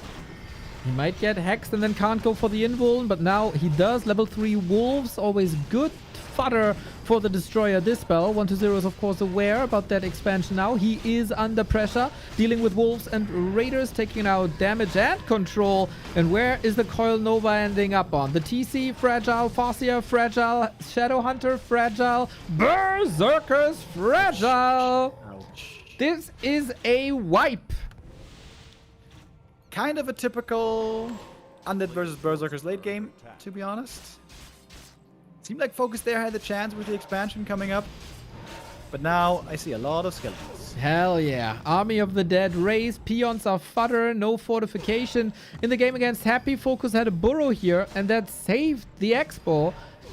And now these peons might save 1-0 and bring all the normal damage that you need to tear down a Great Hall. Level 3 Wolves over Chain Lightning. That's pretty surprising. That is a choice. Just like Headhunters are a choice. Yeah, maybe not the perfect one. Yeah. TC still in negative armor territory. He's taking so much damage. Yikes. GG. Oh, man. Well, not saying that I'm surprised, Dreamer. FoCuS held his ground quite nicely, and he fought well. This was a better Headhunter performance than I thought, but this is 1-0, knowing the win condition, strong Nova, strong Black Arrow, and then win the late game if the Orc doesn't move into any other strategy. Yeah.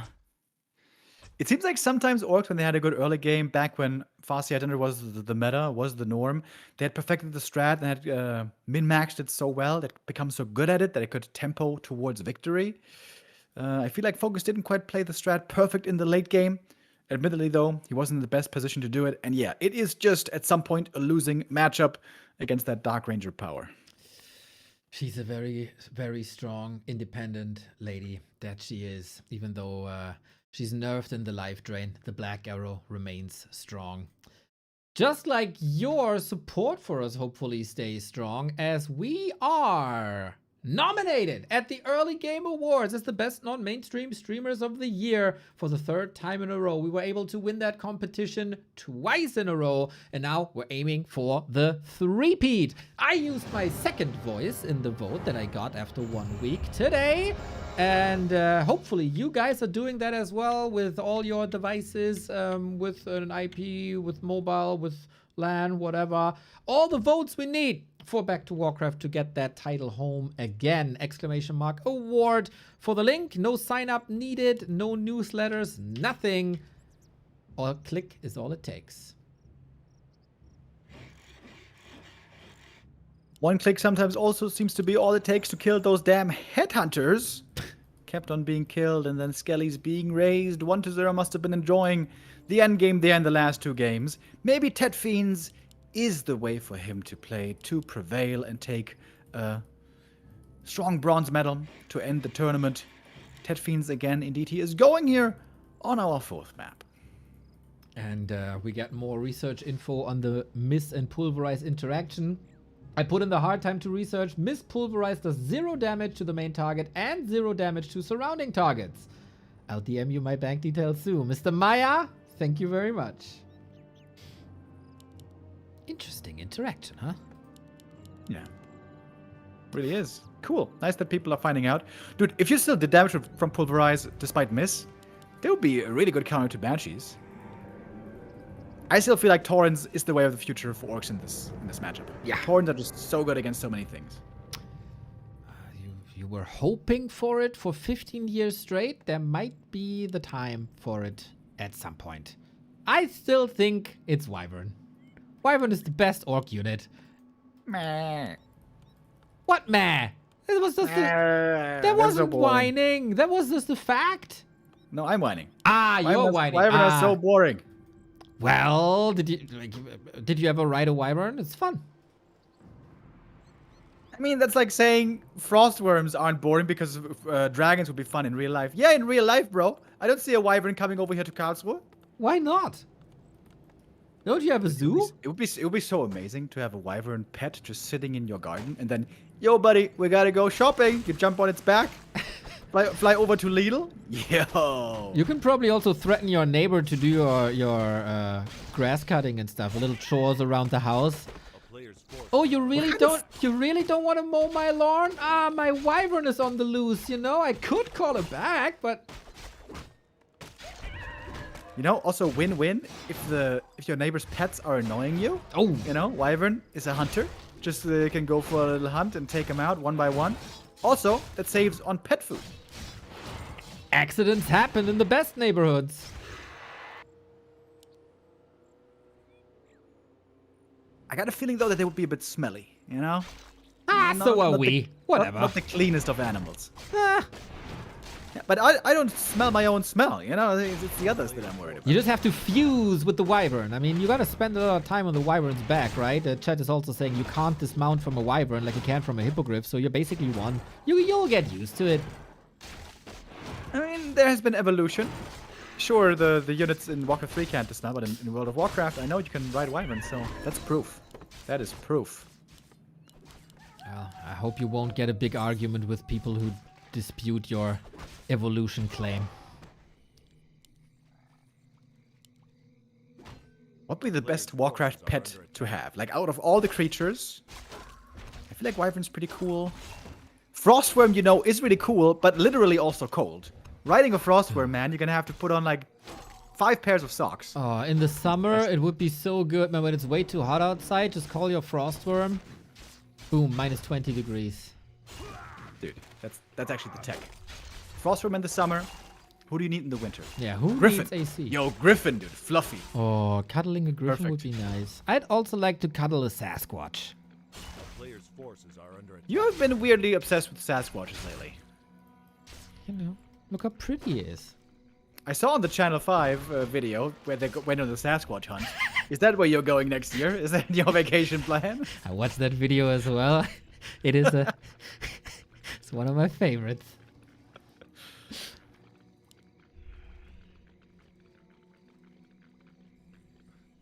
We're In back North to Blade America, Master the Craft. Sasquatches are rare to see, but here we see them a lot. Might be fighting over it later. Blade Grunts versus Fiends, man. This is like the good old days. It is the good old days, man. 2010 calling. We got a ring for FoCuS, got a circlet, both on level 2. DK not level 3 with that. Kinda nice. Yeah, this is an old school style that FoCuS has displayed, as 120 is once again opening with Fiends. It's like a little time travel 15 years back. I almost feel like I got hair again. Well, the nice thing about hair is if it stops growing in one place, it will start growing more in other places. What would these places be? Which can also keep you warm, you know? Great for the winter. Well, I don't have to wait for the winter. It's minus 10 degrees outside and 20 centimeters of snow. But, yeah, that is surely correct. I'm kind of jealous of the snow. Would love to have some snow here as well. I can mean, it's send easy you to say some. when there's no snow here and you don't have to shovel it. I put it in the mail. It feels like winter's over here. A player's Bye-bye, winter. forces are under attack. Winter is no longer coming. Sedge.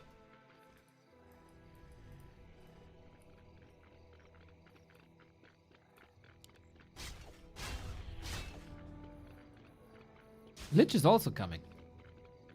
He is here. Shadow on the way.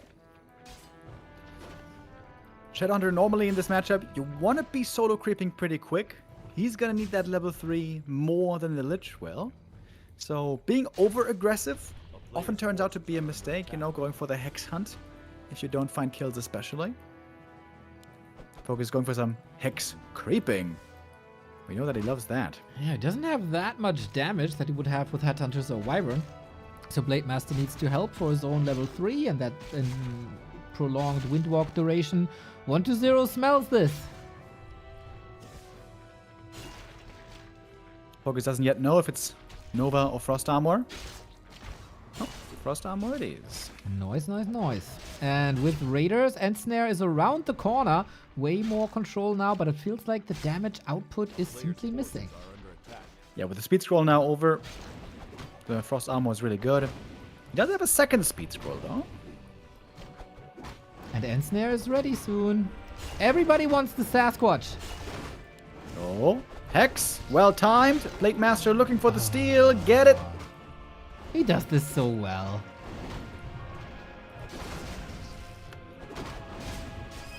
And we got Okay. TC Berserkers.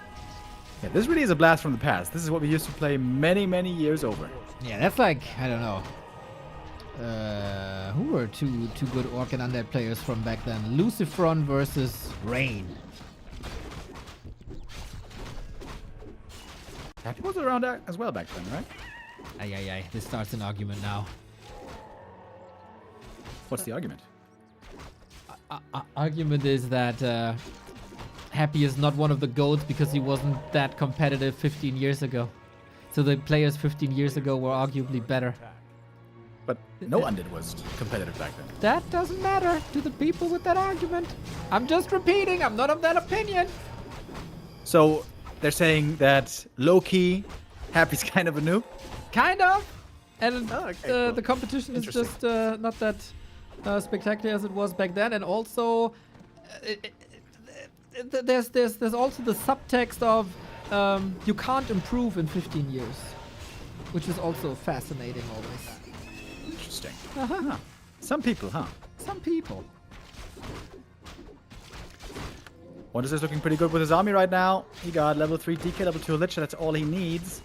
I mentioned earlier, Shadowhunter, you need to start creeping him fast. He needs level 3. He doesn't have it. Blade got some good items, but I think 120 is looking way more fight ready here. Bronze medal up for grabs. Gotta grab that brass ring and the bronze medal. It is, yeah, he's not fight ready at all. FoCuS is. speed scroll disengage is sweet. Same for the end snare, but Lich can't reach. But yeah, we need levels in this horde. Yeah, 2-2-1 ain't nothing to write home about. Or Grimmar not gonna be getting a letter today unless we find some more dings. But there's an undead heading towards your main base. The burrow positioning is really good. Very hard to take out with that Fiend army. Well, then let's take out the Makrura to level ourselves a little bit, eh? Mana potion, nice. Heal potion, super nice. Dark Ranger there, but not the crazy levels yet. TC coming in. Critical Stomp Ripper.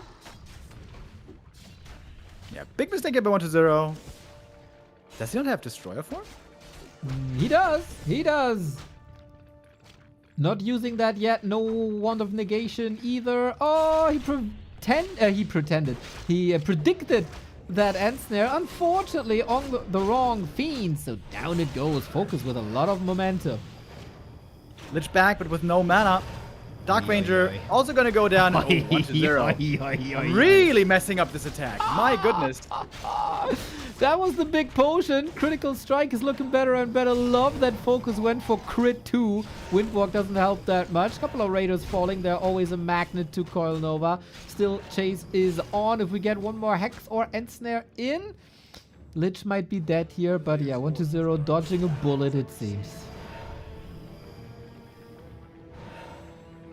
FoCuS with that. Seems to be back in the game. How is there still no Destroyer? There it is, finally. A little bit late. Looking for the Purge as the Blade Master. Unlucky. Not getting it. It wasn't a statue. Otherwise would have been a first hit Purge, of course. Kodos didn't eat that much just yet. And mana is looking pretty atrocious for FoCuS. With no Raider in for End Snare. Now there is. Might be a difficult retreat. And I'm not too sure if he should take that fight, actually. One just has the big mana potion. Good End Snare. Almost a kill in the Destroyer. There it is. Does Fiend kills. But it's some exchanges being found. Some return kills for 1-2-0. On the chase. Would love to take out a Kodo right here. You're right on. Neither of them did devour this entire series. We do have a Stomp. With that, the chase should be over. Trying to save some mana. Not too shabby either.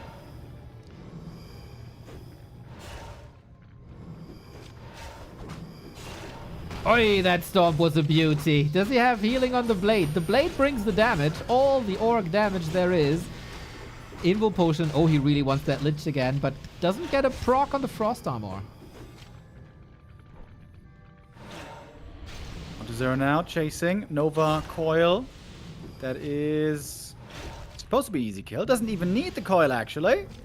Gets the kill regardless. Yeah, once you run out of mana as the Orc, things start looking a lot less impressive. It is a bit problematic when the Undead has the statue in the fight and the Orc does not. There's a shop, so he can stack up on heal potions and clarity, something that FoCuS did really well in the semi-final versus Happy. TC went to the shop for the invul. Dark Ranger says, "You shall not pass," but he passes anyway. Has to use the Stomp, and now a mana potion or a clarity is necessary.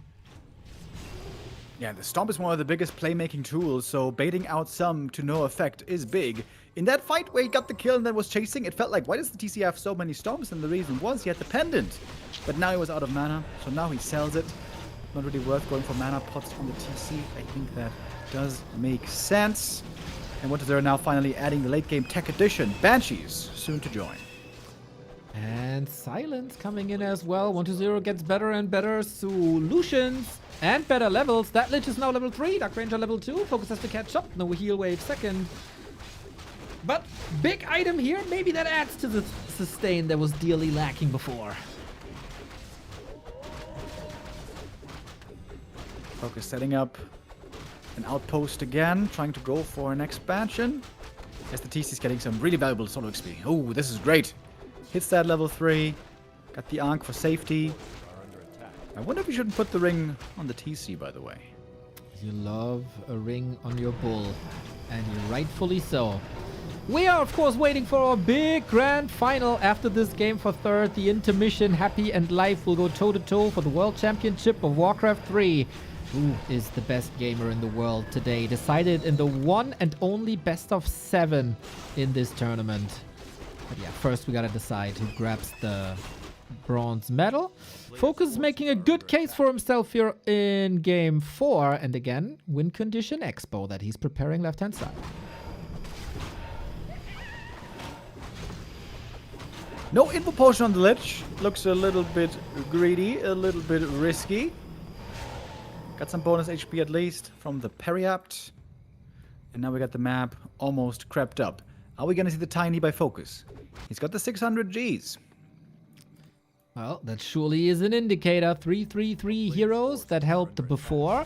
Dark Ranger also, though. The Makrura is giving the Dark Ranger level 3. Ain't that nice? It's like 1-0 pays homage to Soul 8, man. Yeah, big level up here for the DR for sure. Ring also good for the DK in the late game. Oh, look at 1-0's main base. He misclicked the Acolyte. He's not mining. Oh, for how long? 3,700? It's not that much yet, 170. But yeah, we've seen this before. And it will take some time until he realizes that. Also, did he cancel the temple? There is no temple. I guess so. Okay.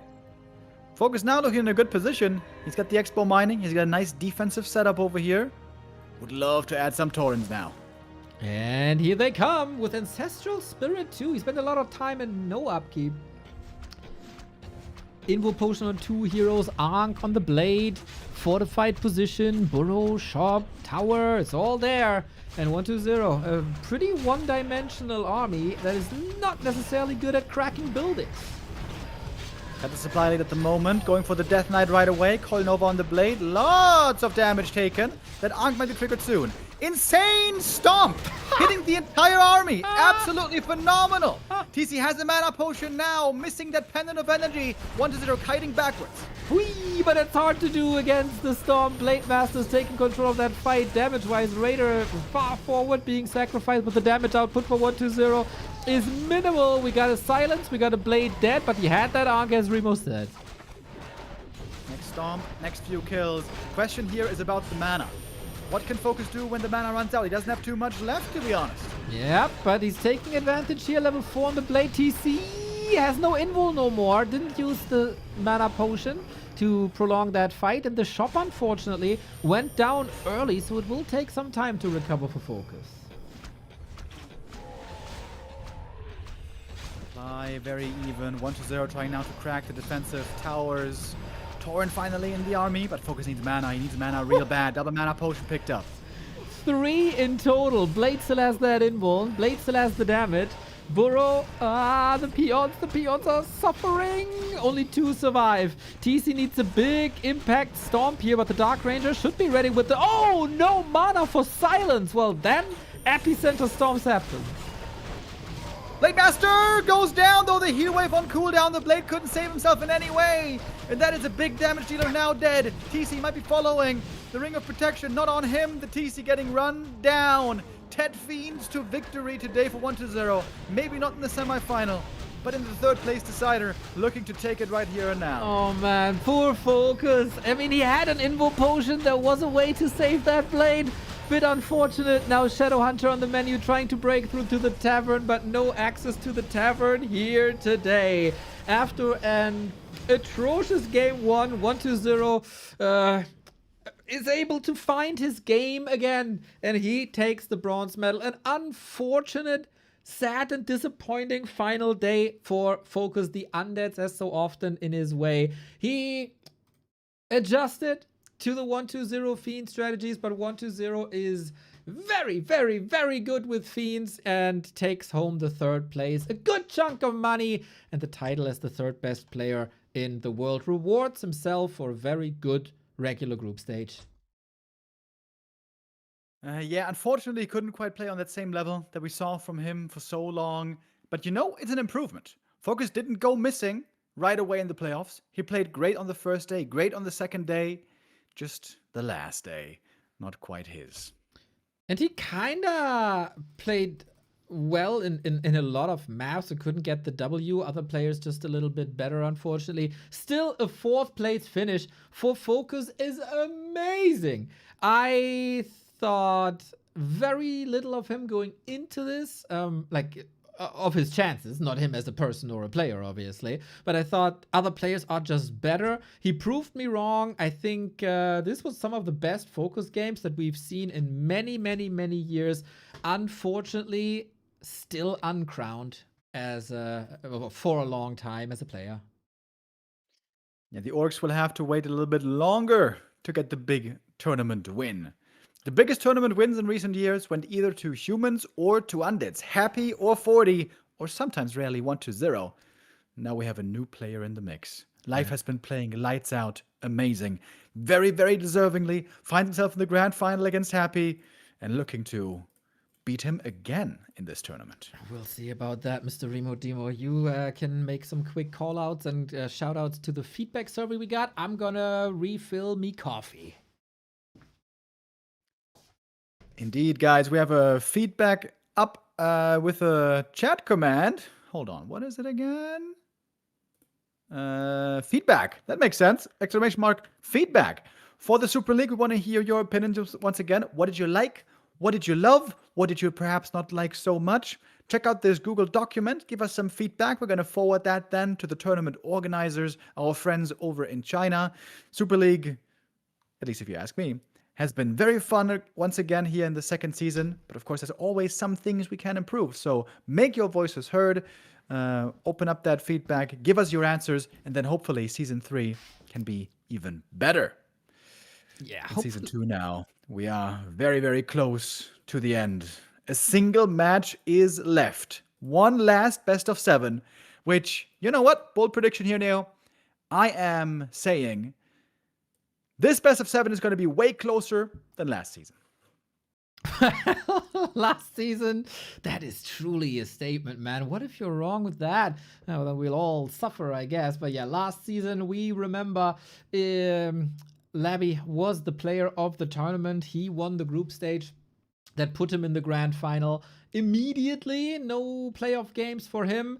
Maybe there was too much of a downtime because he got slaughtered by Happy 4-0. Now, the title of the best Warcraft 3 gamer in the world is up for grabs. We have seen quite some amazing playoff games here. From the upper part of the bracket, we see Happy going through. He claimed his spot in the top 12 by finishing first in the group stage. A good result, but not a flawless result. He was then very much challenged by Kaho in this very matchup in Undead versus Night Elf, where we all expected a clean and fast 3-0. Kaho stood against that, so he shows it's possible. Just in the final moments of the final game, he squandered that lead a little bit and gave Happy the opportunity. Happy is seizing opportunities, made it to the semifinal where he was the better player against FoCuS, who eliminated Lin before. Life. The story of this league. Life is the labyrinth of this season in a way, as not too many people had him on the cards. I think not that high up. A good performance, sure. Top 8, 100%. But Life being so consistent, leveling up his game, one playday at a time, top 2 finish. And then in the top 12, he also performed. He didn't crumble under the pressure. He took care of Fortitude. He took care of 1-2-0. Will he take care of Happy as well? Is it time for a Night Elf World Champion for the first time in 5 years after Colorful won WGL? Or will it be the ever reigning Emperor? One series to determine it all.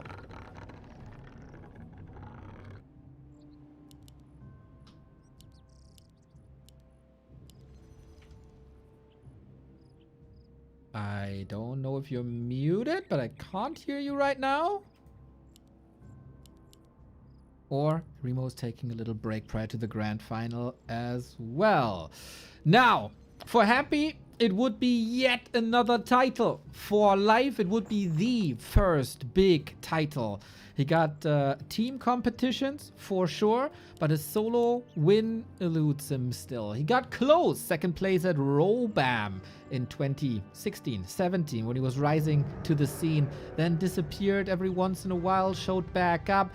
But this is the most determined life that we've seen ever. Thousands and thousands of games on the ladder, thousands and thousands of games in show matches. This guy played like 120 maps just against Sock, on top of other matches that we've seen quite a few times. Now, what else can he do? He defeated Happy in the group stage before. Can he do it again? As I try to get Mr. Remo Demo back on the call. We, of course, need him here. Let me try. Yep, it's a Discord issue, unfortunately. Same as we had yesterday. Players' forces are under attack. Let me try something real quick. This is, of course, a bit unfortunate start to the grand final. We have a Demon Hunter, we have a DK. So I go solo then for now until Discord is maybe recovering. We're on Turtle Rock. Grand final. Happy is, of course, going with DK, and Ghoul's Life is going with Demon Hunter. The established heroes between them. There's no better pairing. Both players excel in pure mechanics, while they're also pretty creative and adaptive. The execution of both players is the highest level of both of the races. It could be pretty straightforward if this is what we got. What we get here is also what we got in the past couple of weeks. It is Happy with tier 3 expansions. It is Live with straightforward gameplay, oftentimes even one base. But Happy, lots of ghouls trying to creep, and Demon Hunter here on Turtle Rock holds the skill point. Against 1-2-0, it was a pretty clear and fast mana burn into evasion. Now he sees an opportunity. First immolation of the game. Who gets the big turtle? Who gets the big damage? Happy spends his coils now, of course, knowing that there is no mana burn. Ghoul safe to the side, still trying to get these turtles. Skeletons eat the most damage, but Happy a little bruised here. But he gets level 2 regardless. Was more necessary here. Life adjusting a little bit, harassing super early. Got boots, got cloak, waiting for reinforcements. Happy and Life, they have probably the best scouting in all of Warcraft. They gather a lot of knowledge, and they use that knowledge against their opponents. Happy had skeletons out on the right-hand side. Life was waiting for the circler to be able to afford the circlet. Still holds the TP. Ancient of War under pressure right away. And Life willing to react to that. Not storming into the undead main base. Not at all. Demon Hunter only level 1 is, of course, a little bit of a liability. Night Elf main base under attack while the Hunter's Hall is coming up. You don't want to lose any wisps during the tech. You especially don't want to lose that Hunter's Hall. And I think I established a connection to Karlsruhe, southern Germany. Hopefully. We'll see about that. Discord says it's alright, but Happy says there is a surround. There is a cloak, but Happy also has dust. Tons and tons of damage. It's always the question, do you want to get surrounded here for maximum damage on the immo? Life! He escapes with 20, doing so much damage to all the ghouls that are all benched. He didn't even spend too much mana. Drops the circlet for efficient healing. Beautiful play by Life. And Happy got burned here. Oh, Discord's back. Nice. Oh, sorry. I was at the toilet for a moment. Naga. Aggressive play. Yeah, and after all these ghouls get hurt, I do not know if you want this aggressive play. You need a rotation, that's for sure. 1, 2, 3, 4 ghouls not in fighting shape. Lumber is there, Happy. Currently only looking for fights. No tech, no production. He was waiting for some resources. Tier 3 on the way. Life got level 2 finally. It's an immolation mana burn build. guess what we're seeing most of the time, even getting cute here with the Cloak of Shadows, scouting out, seeing the DK leaving. Now Life knows that Happy has the wrong read, is in the wrong spot. And that should be another item picked up. Slamka, thank you for the tier 1 sub. Indeed, it is the Merchant. Off we go. What do we got? Ring of Regen, pretty perfect. Happy comes in. Couple of coils left. Naga, of course, can slow. Ghoul in, gets greeted by the opposing Naga, who will lose more. Coil onto the Ghoul, not on the DH. Happy going for the twofer and gets 2 archers indeed. Now Life down to only a single unit at the moment. Not in a good position to fight or even creep, at least without Ancient of War. Tier 3 on the way. Yeah, the Ancient was gone. Archers killed as well.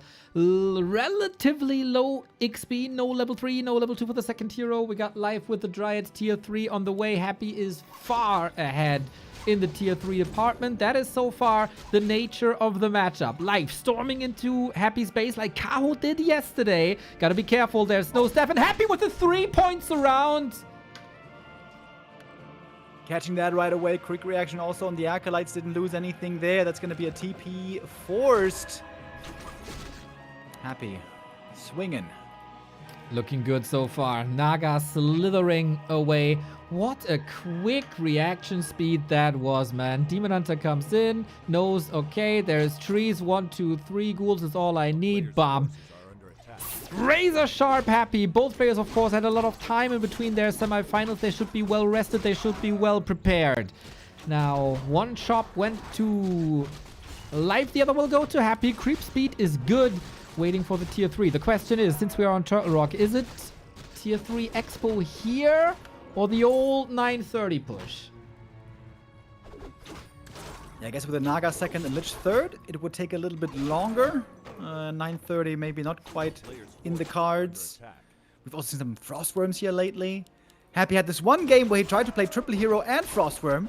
That was the most weird and clunky game that we saw by him. Seems to move away from that now. We got a 5,001 super chat. Thank you, our Korean friend. I've been a Night Elf player. Moon has been my favorite for 20 years. I like to see Life winning today. Yeah, I think the entire Night Elf fan base is rooting for their protege here today. It's a battle of the discords also a little bit. Undead, Night Elf, both big fan bases. Let it all out, everybody. Let it all out in the chat. Lich coming, Frenzy, Destroyers, big consumable up for grabs here, and also level 3 for the Demon. This Ring of Regen has been fantastic for him, passively healing up over time, but the Naga, she is way more frail. Happy chasing after the second hero. Can she get away? Rejuve comes in just in time. Oh my god, she was about to die to the coil. Beautiful calculation by Life. He wasn't threatened by this hero focus at all. Knows he has all the time in the world. Gets Scroll of the Beast, which is not too great, but the level 2 mana burn is. Happy also with level 3 now. Lich up, next creep engaged. And maybe it's Life this time with the creep jack. Use that Orb of Venom to really be competitive. Picks it up here. Scroll, of course, sold. Happy's gonna get the next consumable on his side. Lots of good items available here. I guess only the scroll is bad, right? Everything else really good. So these camps are super valuable for Happy. I agree. Wind of Mana Stealing, pretty sweet. Heal Scroller as well against Fork Lightnings coming in. How does Happy fare if the push is later than 9:30 and if there's no expansion? The push has arrived. It is a 10-minute push. Life still trying to squeeze out more damage, more units. That bear is getting intercepted for free. It's a big kill right away. There was one of only 2 bears. Life, are you ready for this defense? The Moon Juice is absolutely gone. No healing available anymore. Mass Wisps coming out for the repair. Nova Fog Lightning, there go 3. And the Moonwell dead as well. The Demon Hunter might not live for much longer. 7 seconds safety. The bear coming in for the so important Reju. Mana burn across the floor. Life, we say you have the best Night Elf micro in the world. Show it. Trying to go for the Lich kill here. Maybe the Demon is close to him. There's an opportunity here. One of Mana Stealing used. But the one of Mana Stealing counter on the other side. So there's no mana for a coil at the moment. The Lich here might be the target. Maybe that's a kill that Life can find. Needs to. The Naga is not helping in that regard. Bear intercepted mana burn. Not enough. The coil by Happy at the perfect timing. This must have been the Lich kill to take care of the orb. But no. There isn't. Bear still falling. The ghouls on the ground ravaging. Good old frenzy timing push. We've seen it win so many games in the recent year. Last year, we saw mostly expansion play, but Happy shows still how it's done. Bringing down the hammer early. The Naga falls, but that one denied. This DK booking kill after kill. Can you use some immolation maybe to get rid of these so strong ghouls? In straight up fights, they're a bit more powerful. Reju coming in, no destroyer at the moment. Maybe life can prolong here and stay in this first map. Get the Lich kill still. Oh, the Frost Armor is so good against him, though. Look at the slow on the Demon Hunter. He's got the boots. When he's getting slowed, you don't really notice him. Seems like life is barely holding on, but man, is he far behind. Clearly reflected in the supply. Maybe can get some exit kills. It is fascinating how there's still 6 ghouls on the ground. They weren't touched at all. No Dispel on life against the Frost Armor. Maybe he doesn't anticipate that, as Happy is oftentimes greedy for mana, and the Frost Armor is more of a 1-2-0 play. Happy bringing this here when it matters most, and also the clutch save once again. Life was chasing so far after that Lich, and the mana burn comes in, the FoCuS, but the coil for Happy was perfect. What a final already, man. What a great show of Warcraft 3 skills. Early in the series against 1-2-0, Life also ended up being in an unfavorable position, found himself in a rough spot, and then fought back really, really well, really impressively. Like I said earlier, being able to win when you're behind, not just when you're ahead, is the mark of a champion. To be honest, though, this might be the worst position out of all of those games, as Happy is looking to close out game 1 with the next push. With the next patch, when the ghouls get buffed even more. That's what we need. Life is holding on to himself, I guess. Moonwell's falling. That is, of course, more regen going down. And yeah, this is just the guillotine snapping on Life. Very interesting matchup, both with a late level 3. This is, of course, a very unique map as well. With the layout that we got, Life needs a miracle here, and mistakes by Happy to give him an opening. There's no Invo Potion, there's no heal scrolls, there's basically no access to the shop. He's trying with the hero focus again, but we've seen this way too many times. Frost Armor getting dispelled. All right, one ride was still there. Maybe he can get the kill here finally in the end. The Lich No getting way! away with 3 HP. Really? Really? Really? Happy is a monster that Life has no answers to on map 1. Our current reigning title holder of the Super League makes it clear that he wants the title defense, that he wants to show the world that he is still the best player on the planet, and takes the 1-0 in this best of 7. Yeah, that's a typical deadly Happy game. Life is oftentimes the only knife that can hold on against this, but here he wasn't able to do it.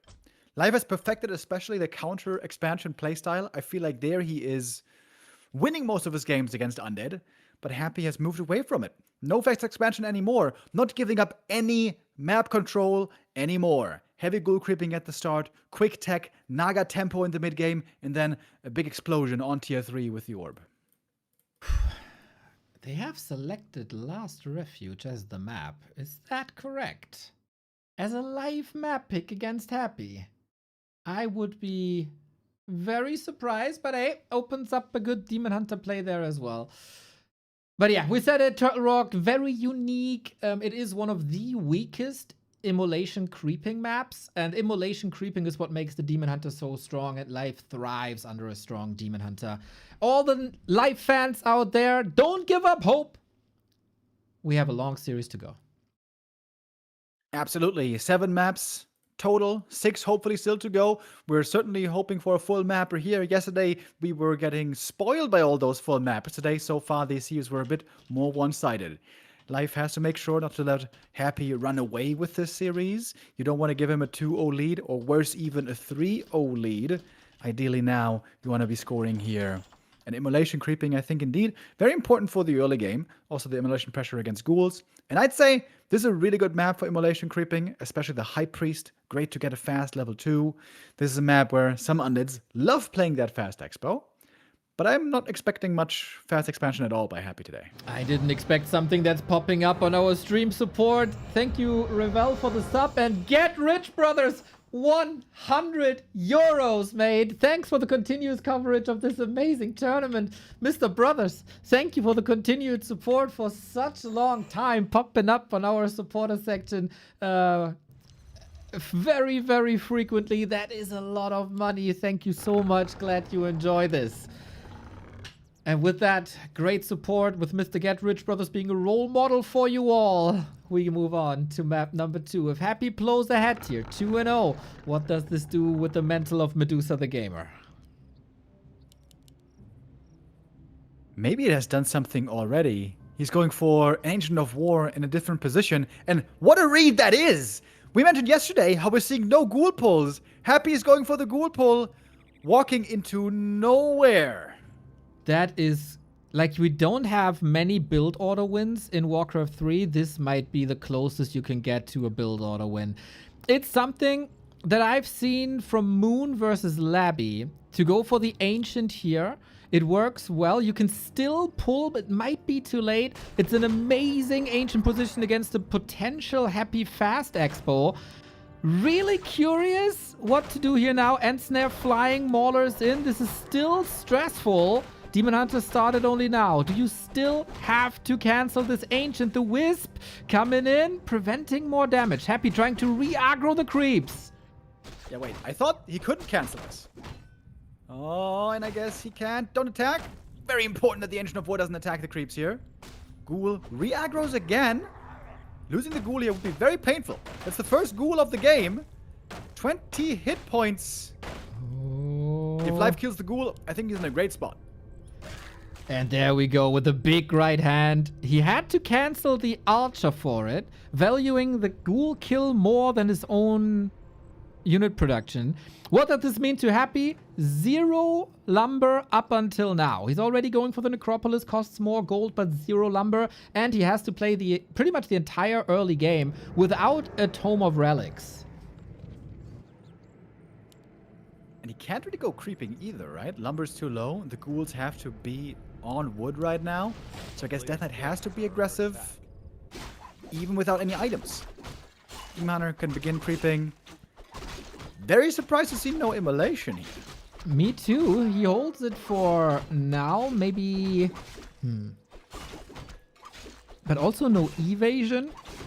So we'll see what he's doing with that build. For now, creeping, DK marching across with the one little circle that he got. Second circlet. DK quite a damage dealer. That's a lot of gold invested. I guess he had a gold surplus because the lumber was so low from the missing ghouls. Also means no circlet for the demon for a while, which is annoying. But after 2 minutes, it's gonna become available again. Very interesting early game. Both players held their skill point. Demon Hunter is the first to decide, seeing no Unholy Aura, thinking it's Coil. But Happy was just holding back, so we got a mana burn now. And once Happy saw the mana burn, boom, he goes Unholy Aura. These players play around each other on the highest level. Happy went for backpack as well, so the ghouls can start creeping, picking up items. And the DK can stay aggressive if he really wants to. Very little creeping so far on this first map, where indeed there are tons of creeps to go around. And that is usually not the greatest for the demon, who has to rely on the Demon Hunter, while Happy can rely on ghouls. And the DK is not much of a damage dealer. Last hit, super important. Life punishes every step forward, though, of this DK. Replenishment potion, quite amazing.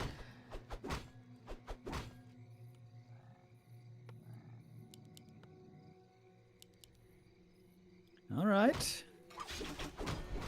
Happy still looking for his level 2, slowly, humbly, moving from one green to the next. Ghoul's gonna get it here. Could bring a rod as well. I guess that's what the Ghoul is doing next. Level 2 on the Demon Hunter reached. Happy's tech is 45 seconds behind, more or less. Half a tech. That is not great when usually you want to go for a timing push, you want to overwhelm. I don't want to criticize him too much for this ghoul pull, by the way. We haven't seen ghoul pulls the entire time, these entire playoffs, and ghoul pulls are usually the strongest when people almost forget that they exist. So this map, especially when you have a lead, is pretty much the perfect moment to go for the ghoul pull, but Life was just one step ahead. Yeah, sick read by Life. Also, if you go for this creep here that he wanted to do, Undead could expand easily, but he knows Happy doesn't really fast expand right now. I think this was a really smart adjustment. Happy's late tech indeed is a problem, but he's got some crazy items. My goodness.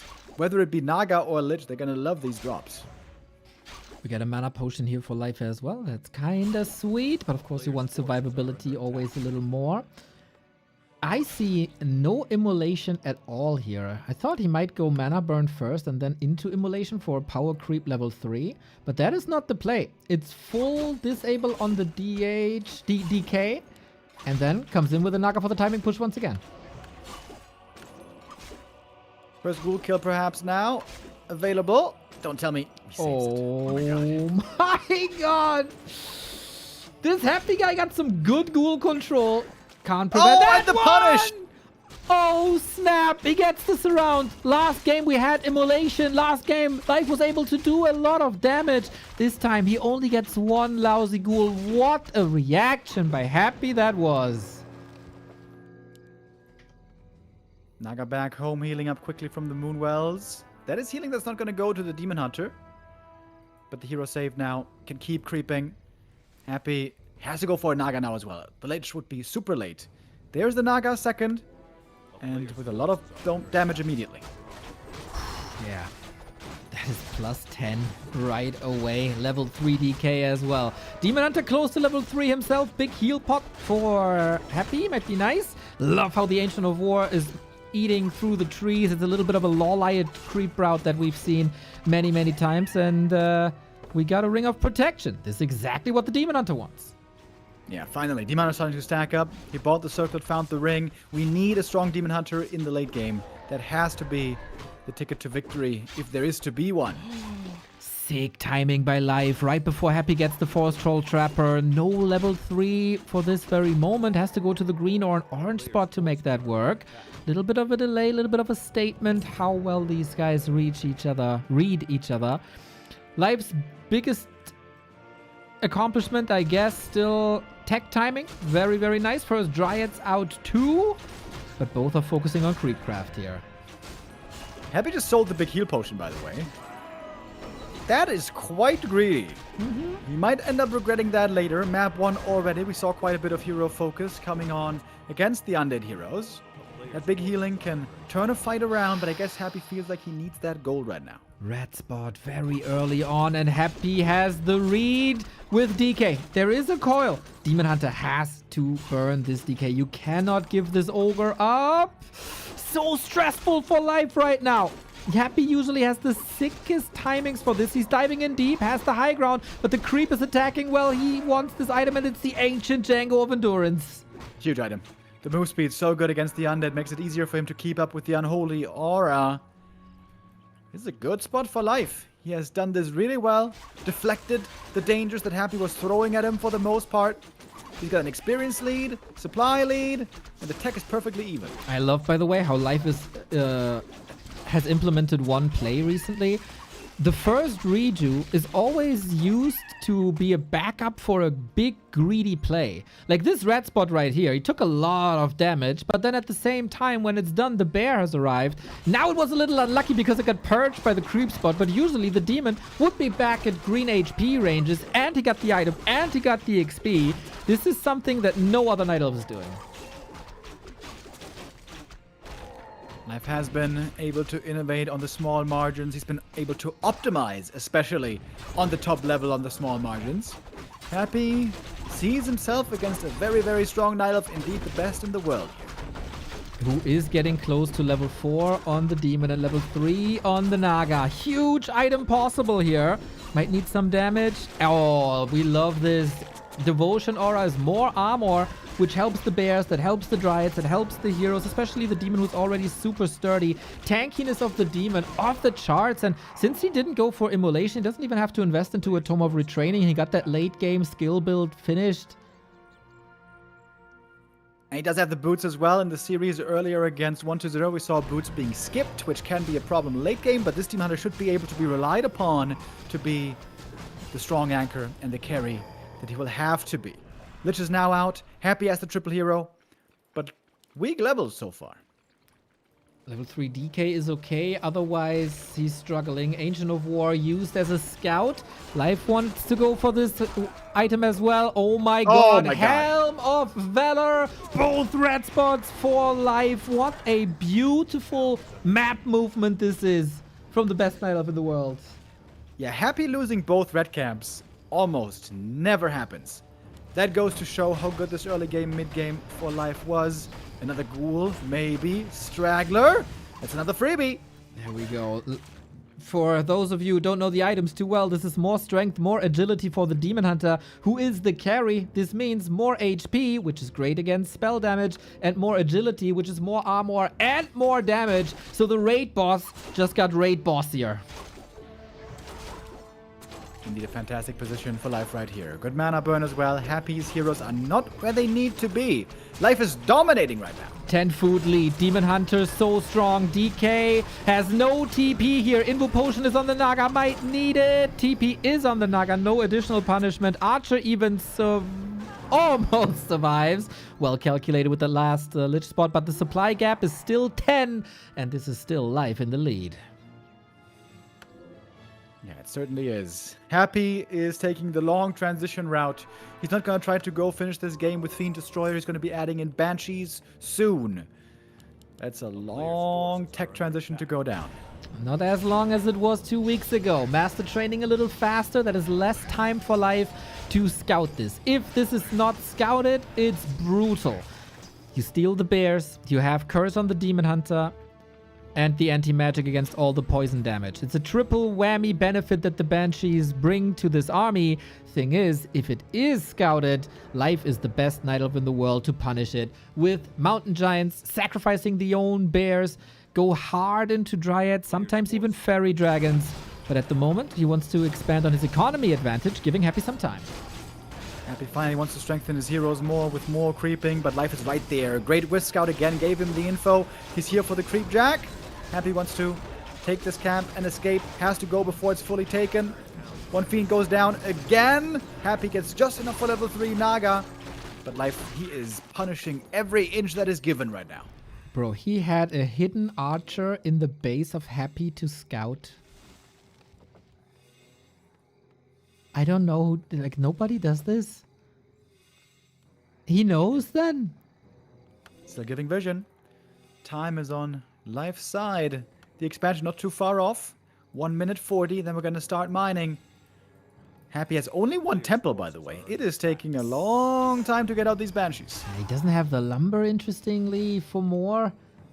Abominations coming as well, but with low lumber, these abominations have no disease cloud, and disease cloud is the only reason for the abominations to exist. He's got 4 ghouls on lumber right now, so maybe he's going to get enough for disease soon. Oh, Life no TP. Careful, as Happy is close to the red spot. Don't want to give away this great position. Naga 4 is also amazing. Level 2 Cold Arrow, really strong. Wait, did you leave the item behind? Talisman of Evasion? That's actually not too useful, but still worth picking up. It's like, bro, I got the better version of my Demon Hunter already. What do I need this useless item for?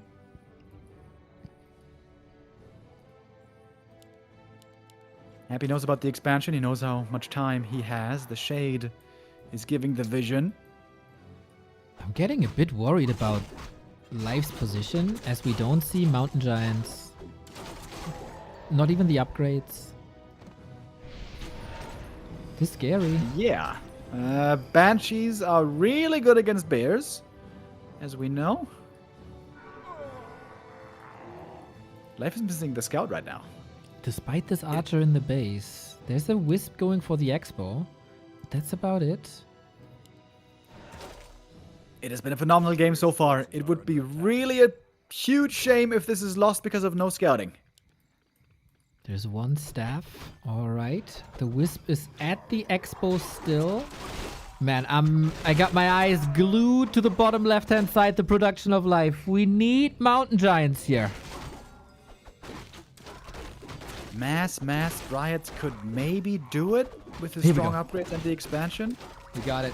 He's going for it now. And Happy was very conservative, staying on one base. He only has one Banshee. You also want Curse. You also want Anti-Magic. One staff is ready to counter one Banshee. We do have double Temple now, so production has to ramp up. But Possession is an extremely expensive spell.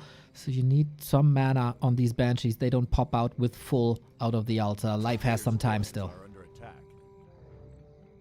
Still creeping up more. Demon Hunter almost level 5. Naga getting closer to it as well. Now, what about those bears? Are you going to try to fight with them? No. Are you going to keep them back for healing?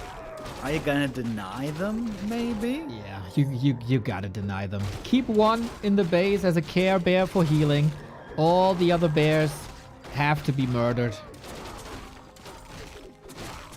Sometimes brutal to be a night elf, I guess. Players' forces are under attack. Yeah. Might get slain by the brothers and sisters. Yeah, they are a very sacrificial race, they are. Who doesn't want to be an undead? Love the scouting here on the Demon Hunter as well, outside the undead main base, looking for reinforcements, checking out what's going on. Happy's on the map, but only with a small part of his army. This is not the big push yet, by any means. Happy is on a timer. Life was scouting nicely. Still sees no expo whatsoever. We're fortifying here with Moonwells. No shop at the mercenary camp, which is usually a setup. Oh, the Demon Hunter gets level 5. Happy is giving Life so much time. The first MG is coming. Level 5 is guaranteed. Life still lots of gold. He could maybe go into high upkeep. Oh, this Moonwell is just a little bit late. If only it was earlier. Well, Next MG already queued. But no and supply available. with the bear dead, he might queue one more Dryad. This is Happy. His last push. 7 Banshees. Still waiting. Demon. Ooh, boy, oh boy, oh boy, oh boy, oh boy. This could have been a surround right away. Coil Nova. Punish! But Life got the staff. Alright, that was almost pretty painful here. Losing that Invo Potion wouldn't have been good either. Now, 7 Banshees. 0 targets for Possession. This is not a high damage undead army for once. Lots of production in queue right now. He forgot about disease. Happy forgot the disease cloud. Well, Lots of damage missing out on. that's an DK, issue. in trouble as well. E got an Invo Potion. Deke H got an Invo Potion as well. Right next to the Moonwell. Super healthy again in the absence. Here comes the Possession, but cancelled. The Naga is a lifesaver with the Fork Lightning. The Bear is in. Staffed out now. The second Moonwell is ready, but the Demon Hunter needs to get out. Staff somehow survives. Happy's heroes in shambles, but can Life close it out? Right now might be getting sniped next. Eats the A-bomb, but not much more mana. The A-bomb was almost dead. And there's no disease here. It's daytime now. Disease would be so strong. But Happy straight up forgot about it. He had the resources. Big mistake by Happy. And now fighting these mass MGs. Not easy, not doable. GG. Life ties it up. Similar to the web upgrade yesterday, no? That was also an upgrade that he somewhat forgot. Yesterday he was remembered of it by Kaho, but Life is not giving him these chances. No. What a phenomenal game by Life. First the gamble on the ghoul pull, which succeeds and goes through. Then he saves the Ancient of War, so it doesn't go down with the ghoul kill as well. And then such great Demon Hunter play, burns, levels, adjustments, tech lead. There were so many good things. The expansion timing as well, the fortification with the 2 Moonwells, the timing for the Mountain Giant transition, every step along the way. Life owned this, and the last fight, the way he played around the Possession when there was only one staff with Fork Lightning and everything, man. Life is so good. And of course, Happy, he lost the gamble early. And when you walk into nowhere with a ghoul and you lose the ghoul, you're on the back foot, obviously. But it's really easy to allow Happy back into the game. If you don't, press your advantage perfectly, if you don't keep Happy in check perfectly, it's really easy to Happy just creeps well, get some levels here and there, and suddenly the game is even. But Happy right now, Life right now is playing on such a high level. When there is the edge to be taken, he takes it every time. I also want to point something out, that this was Last Refuge, right? For the people who were here like the past 5 to 6 years, how often did we see Happy struggle a little bit in the matchup versus Night Elf in long series, and he's defending the first match point maybe, and then map 5 is Last Refuge, and he owned everyone on Last Refuge. You name the great Night Elves of this world, the Foggies, the Lawlions, the Moons, whoever came his way, Last Refuge was his map. And Life steps into this grand final. He tells the admin, my first losers pick is Last Refuge, and that was a hell of a performance. He just conquered Happy's hometown. Yeah, absolutely. Life playing with confidence like we've seen now many times over. Speaking of his hometown as well, springtime normally a go-to for Happy. After the next loss, I wouldn't be surprised to see that one coming up next. Demon Hunter, DK, this will be the setup for the entire series, I'm very, very, very sure. Both players have some wiggle room here. We haven't seen an immolation build still. This might be the first indicator then. Demon Hunter Naga should be set in stone as well. We could go Potom third, we could go Panda third. On Happy's side, Gargoyle play is always an option. Worm play is always an option. Expansion play is always an option. Just because we've seen two rather similar games doesn't mean it stays this way. Happy just scouting with the Acolyte. He's not going for a pull, importantly. I think if you want to expand here, you really have to go for an Acolyte pull. Happy is not making 7 Acolytes. It's just the 6. Oh, excuse me. He is going for a pull now. Excusez-moi. But no 7th Acolyte, so this is just a 1-base start. Pas de problème, mon frère. J'accusais fromage baguette. Demon Hunter with the Gloves of Haze, kinda nice. Archer creeps the red. This is a little bit similar to Echo out. Oh, he's going Immolation then, right? Must be, yeah. Okay, this is the real power of Immolation. This is the damage meter rising. Happy trying to threaten Elastic, but a little bit too late. Not the greatest Demon Hunter item so far, but really good for the Naga later. Having some bonus DPS also really good on her, as we've seen plenty of times. And so the tech begins with Life just slightly ahead. Tech by Happy, tech by Life. This level 2 for the DK then, pretty much uncontested. No DK harass, no coils thrown. It's a lot about gathering information. And Life again. His blue dots are freaking everywhere, man. At the shop, left-hand side of the shop, at the bottom. Dude, this guy got so many eyes on the map. Going for the Sea Elemental right now. DK almost close enough for a steal, but he's going for a different camp. Going for the shop here. That's good experience. Renegade especially easy to take out quickly with the ghouls. Good XP jump. And both heroes starting to work towards level 3. Very quick attack speed. Get this camp uncontested. Tome of Agility. As this is the grand final, as these skills of the players are so close together, everything matters. 1 agility. Really, really nice. Free regen on Happy.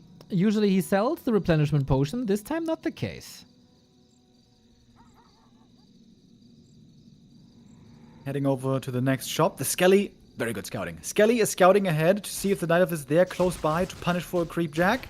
Wasn't for a while, but now the Demon is coming in. He's fast with those boots. Mana burns here would have been sick. But DK gets level 3 first with double replenish. Demon Hunter surrounded! Happy surrounding skills today on point. Huge damage output, of course. Archers are coming in. We've seen a similar play on Turtle Rock there. Life was able to get out. Coil! DH! Dead! B2W rip for the first time. Didn't anticipate the coil. Not at that moment. For the first time, Life is split second too late. Oh, that's a big mistake, man. And we say this so many times in grand finals. You can't make those small, easy mistakes against Happy. He's going to punish him every time. Very slow reaction by Life there. like, it wasn't even the coil that killed him. The coil did damage, and then it took a few more hits, so there was honestly plenty of time there to react. Happy still able to elevate his game to the next level. We got him controlling the Naga now. The Tavern, a position where Life wants to be to get the Demon Hunter back. He got the Wisp in, but no chance. Happy is closing the door. He's on the way to tier 3. If Life wants to go for the Tavern, he can go for the Naga and control the Demon Hunter even further. Love this play. Happy ahead every step of the way, punishing Life hard. Ghouls in the main now. Ancient's gonna fall. Yeah, one hero kill completely here, shifting the momentum. One lore getting cancelled also. Not good. This ain't good at all. Is Happy really going to save all these ghouls? I guess he almost is, if not for the Naga. Here we go, trying to go for the double whammy. Happy can save one. Really? Trying to punish the one ghoul that was basically dead, now used as a body blocker. So much control on Happy, but not enough as the archers are coming in. Demon Hunter as well. Mana burn there was missing. DK could have been drained. Another small mistake. Good save on the... Nope, never mind. Naga on the other side, surviving quite a bit, 50%. Frost Arrow not enabled for this ghoul. Life still in recovery mode. Life still rebuilding. Tier 3 is so late for Life. And Happy just a minute off with the Slaughterhouse now. Frenzy timing could be very scary here. It is a big map, of course, but the tech advantage here is so huge, and Happy knows exactly where to strike next. Off we go to the Expo. Demon Hunter gets level 3. Wait, did he deny? With the Ancient? Yes. Oh my god. Just when we praised Life so hard for the performance on Last Refuge, this is getting shaky. In a position where you really shouldn't have been shaky. Level 3 denied by himself. Ancient of War almost dying to the creeps as well, but should be able to save himself. Claws of Attack were a great find. So you got 3 ghoul kills total in the early game. Doesn't exactly make up for the Demon Hunter loss though, I guess. Now he gets level 3. Alright. Claws plus 8. Good damage output. Can he save himself somehow to tier 3 to get Orb and Bears? Lich is coming. Clock is ticking. This time, Happy could go for a tier 3 Expo, but that would give Life some more time for recovery. Happy quite low on ghouls, by the way. Only 5 surviving out of this early game. Didn't remake too many of those, I guess. Going rather quickly into Fiends. Frenzy still researched, though. How much time will Life get? Naga is severely underleveled. Invo potions are available. He should definitely get them, but strapped for cash right now. Needs an orb, needs a staff, needs the upgrades, needs bears. And Happy soaking up the map. Red spot for him. Really no chance for Life to interfere with this. Statue healing against the Chain Lightning. That's quite sweet. Now Frenzy's ready. It's going to take quite a while to creep this camp here. Happy's army isn't very strong yet. Takes a coil as well. The Lich has yet to join. And Happy is stuck at 40 right now. Oh, no, he is! He forgot the Ziggurat! Oh, that delays the push by a lot. If you want, can't make a destroyer. No. When the upgrade's finished. This is a huge mistake. This is the biggest game, and both players showing nerves. I think Life is back with this. Yeah, it is not going to be a deadly tier 3 timing push. I think that one is clear now already.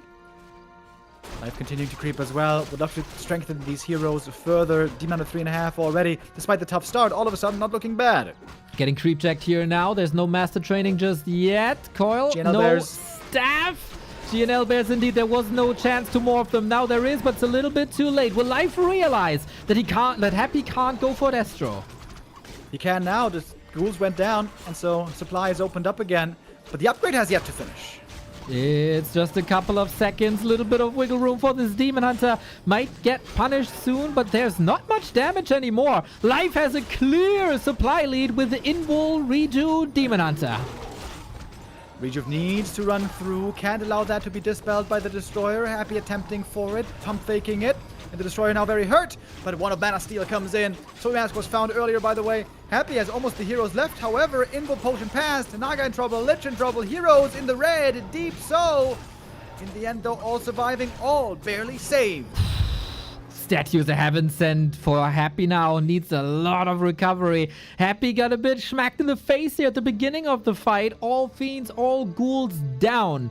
Only statues and destroyers, which are of course insane against bears, but they're very, very, very weak against dryads, and that's the majority of Live's army. It feels like the momentum is shifting a little bit here on map 3. Game now very much up in the air. Could go to anybody. In the end, it will always come down to the heroes. How strong are they? What's the levels? What's the items? Currently, the Naga is looking very stacked for Happy, but nothing else. Whereas the Demon and the Naga on the Night Elf side are both looking decent, if you want to be generous. We had a creep jack before on the left-hand side with this very camp. Now might be... Oh, it was an opportunity for Life. Doesn't feel too confident. Very split second here once again. Demon Hunter was coming in. Wanted to burn. Happy just faded out of the line of sight and out of range. And then there was a Nova, and then came the burn. Just a split second away from preventing that Nova. Those are the split seconds that can make or break a game. Big permanent item right here for the Demon Hunter. Lots of great finds possible. Medallion of Courage. Okay, that's decent for the Naga. Again, not the greatest item though. Scouting for an expansion. There is none. Wisp get punished. 7 wisps for Life. That should be enough lumber. We don't have any unit upgrades just yet, despite staying at 50. Usually always going for armor upgrades as fast as possible. Instead, Ultra Vision and Dispel upgrade against the newfound love of Happy and the Frost armor. But yeah, the hero levels for Happy look scary. And this time, he remembers Disease Cloud. He's keeping the Pendant of Energy, by the way. A little bit surprising to me. Still getting burnt though, still low mana in the end. The Soapy Mask certainly is now looking wonderful. Demon Hunter is extremely tanky. First level of evasion, Belt of Giant Strength, additional armor from the ring. 1 potion but no Invo Potion. Can he go for that? He has a lot of gold. Did Happy steal it before maybe? 1 Invo Potion is on cooldown. Don't know which one. Yeah, Demon certainly wants one Invo Potion to confidently enter into the fight. He used all of the Moon Juice just to get mana back on the Demon here. That seems like a big waste. But hey, at least it's early nighttime. Moon Juice kicking in. No Wellspring getting researched, by the way. Once more. He was busy with Ultra Vision quite a bit. It's a luxury upgrade considered for many of the Night Elves. 4-3 heroes against 4-3-2. Off we go. Upgrade. Anyways, here's the big fight. Mana's low and Happy. Naga in trouble right away. Invo Potion 4s. Going for the backline is Happy. Trying to snipe those fiends with the Dries rather with the fiends.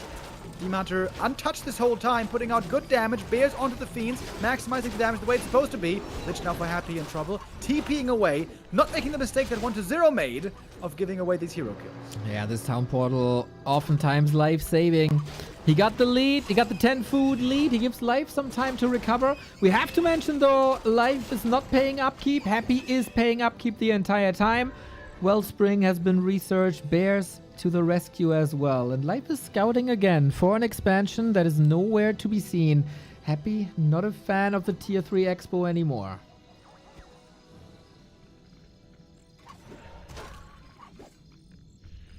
If he had a bigger lead coming out of the early game, maybe he would have felt confident with it. But no, right now he felt it was more important to build a strong army, contest for the remaining camps of the map, which there aren't many of. No immediate level ups, but he got that strong Nova. Instant burn. Little bit of slow always with the arrow. Life is in no position to fight just yet, waiting for the reinforcements. Demon Hunter soaking up all the damage. I like the army movement so far. The disease cloud not spread too much. Good mana burn again. Demon has been doing a great job burning this entire game. There's no staff on this Naga, by the way. These bears are looking doomed. Wasn't home in a long time, it feels like. Now, Demon Hunter slot starved. Naga on the menu. Nagi on the menu. Lich being punished. No more Nova there. And no consumable for Happy at all. He doesn't have a TP. Yeah. Lich might be doomed. There's no saving mechanism for him. Finally, hero kill executed with the Fog Lightning. Now Happy has to fight without the orb. Oh, Life. This was a shaky game for both. But you might be thriving in the chaos if you survive here. No expansion still. No fallback land. What you see is what you get. Cloud possibly could be kicking in more and more here. Now the Destroyer falls, though. Life is finding kills. Has a heal potion still. Dropping the belt to maximize the healing. He has to get revealed, though. Put a wisp at the lab. Something. There it is. Here's the reveal. More kills possible. Demon also in trouble. Needs to control the rest of the army. Does so. Fiend still buried in the ground. Might get 6 feet under in a second. Dryad suffering. Naga suffering. Still no staff for Life, but Happy holding on to dear life without the Lich. Fighting on without the orb, without the Lich. Happy says the supply lead. The DK level 5 is so strong here, and the Naga in trouble now. Getting heavily slowed by her sister behind the enemy lines. Level 2 Cold Arrow available on both players. Seems like Life needs another hero kill. Can he take out this Death Knight, maybe? There's double slow with Dryads and Naga. Fork Lightning strong. Always a safety net, though. Never going full balls to the walls here. How much easier this would be with a staff. It's crazy, crazy micro between the two. Statue almost empty. Fiend. Life is playing whack-a-mole. Another reveal. Another kill. Naga. Gotta run. The slow's too strong. The level 2 Cold Arrow, I keep telling you. It is so sick. Big hero kill for Happy. Huge experience. Is Naga now almost level 5. Big kills possible, though, for Life, if not for the controlled Demon Hunter. Destroyer safe to the right-hand side. Fiend saved into the ground. This Demon Hunter has to do all the heavy lifting by himself. Dude, these burrows have been so sick. Sure, they're getting some kills. There's some reveals coming that also costs more gold, though. Makes microing harder. The lag of a dust was really painful over here. Many losses keep on happening, but Happy is holding on to a big supply lead with crazy strong heroes. Wait a second. Lich! Here comes the Nova! Here comes the boom! Here comes the GG! What a perfectly timed arrival of that Lich, and not even the Demon Hunter stands against that. Very chaotic game with lots of back and forth. It was a roller coaster here on Shattered Exile. Happy's first losers pick was quite a war. Both players can play this better. If that was the weakest game of the final, though, I'm here for it. Yeah, there were some invos there missing, I guess, and a TP to be safe, but they didn't want to be safe. They wanted to brawl. What an exciting fight that was. That was super sick, going back and forth with lots of kills everywhere, with lots of hero kills even being found. That was like a bare-knuckle box fight, dude. Just blooding each other up. Super sick. Happy comes out on top. And it seems like the burrow here made a big difference. Sure, some fiends still fell, but it cost lots of reveals. Reveal is also weird coming from the lab, because you use the reveal, and then there's a 1 to 2 second delay before it actually does reveal. Then you have to move there, A-click, and so on. The dust was dearly lacking. Maybe it is time to queue Potem, but on one base, it's kind of hard. Life was behind the entire time. Tried to squeeze out all the resources. I still wonder how would this look with the staff. It was a bit too chaotic. There was a long, worn-out fight with lots of micro required. In the end, happy with the better end here. But given that early game, Life still made it close. Yeah, what would have happened if he just saves the demon? If he just hits that TP button fast enough, which he didn't do. And by the way, not only did he lose the Demon Hunter, also when he got surrounded, there were no archers nearby. Normally they're supposed to be right behind you to punish a surround if it happens.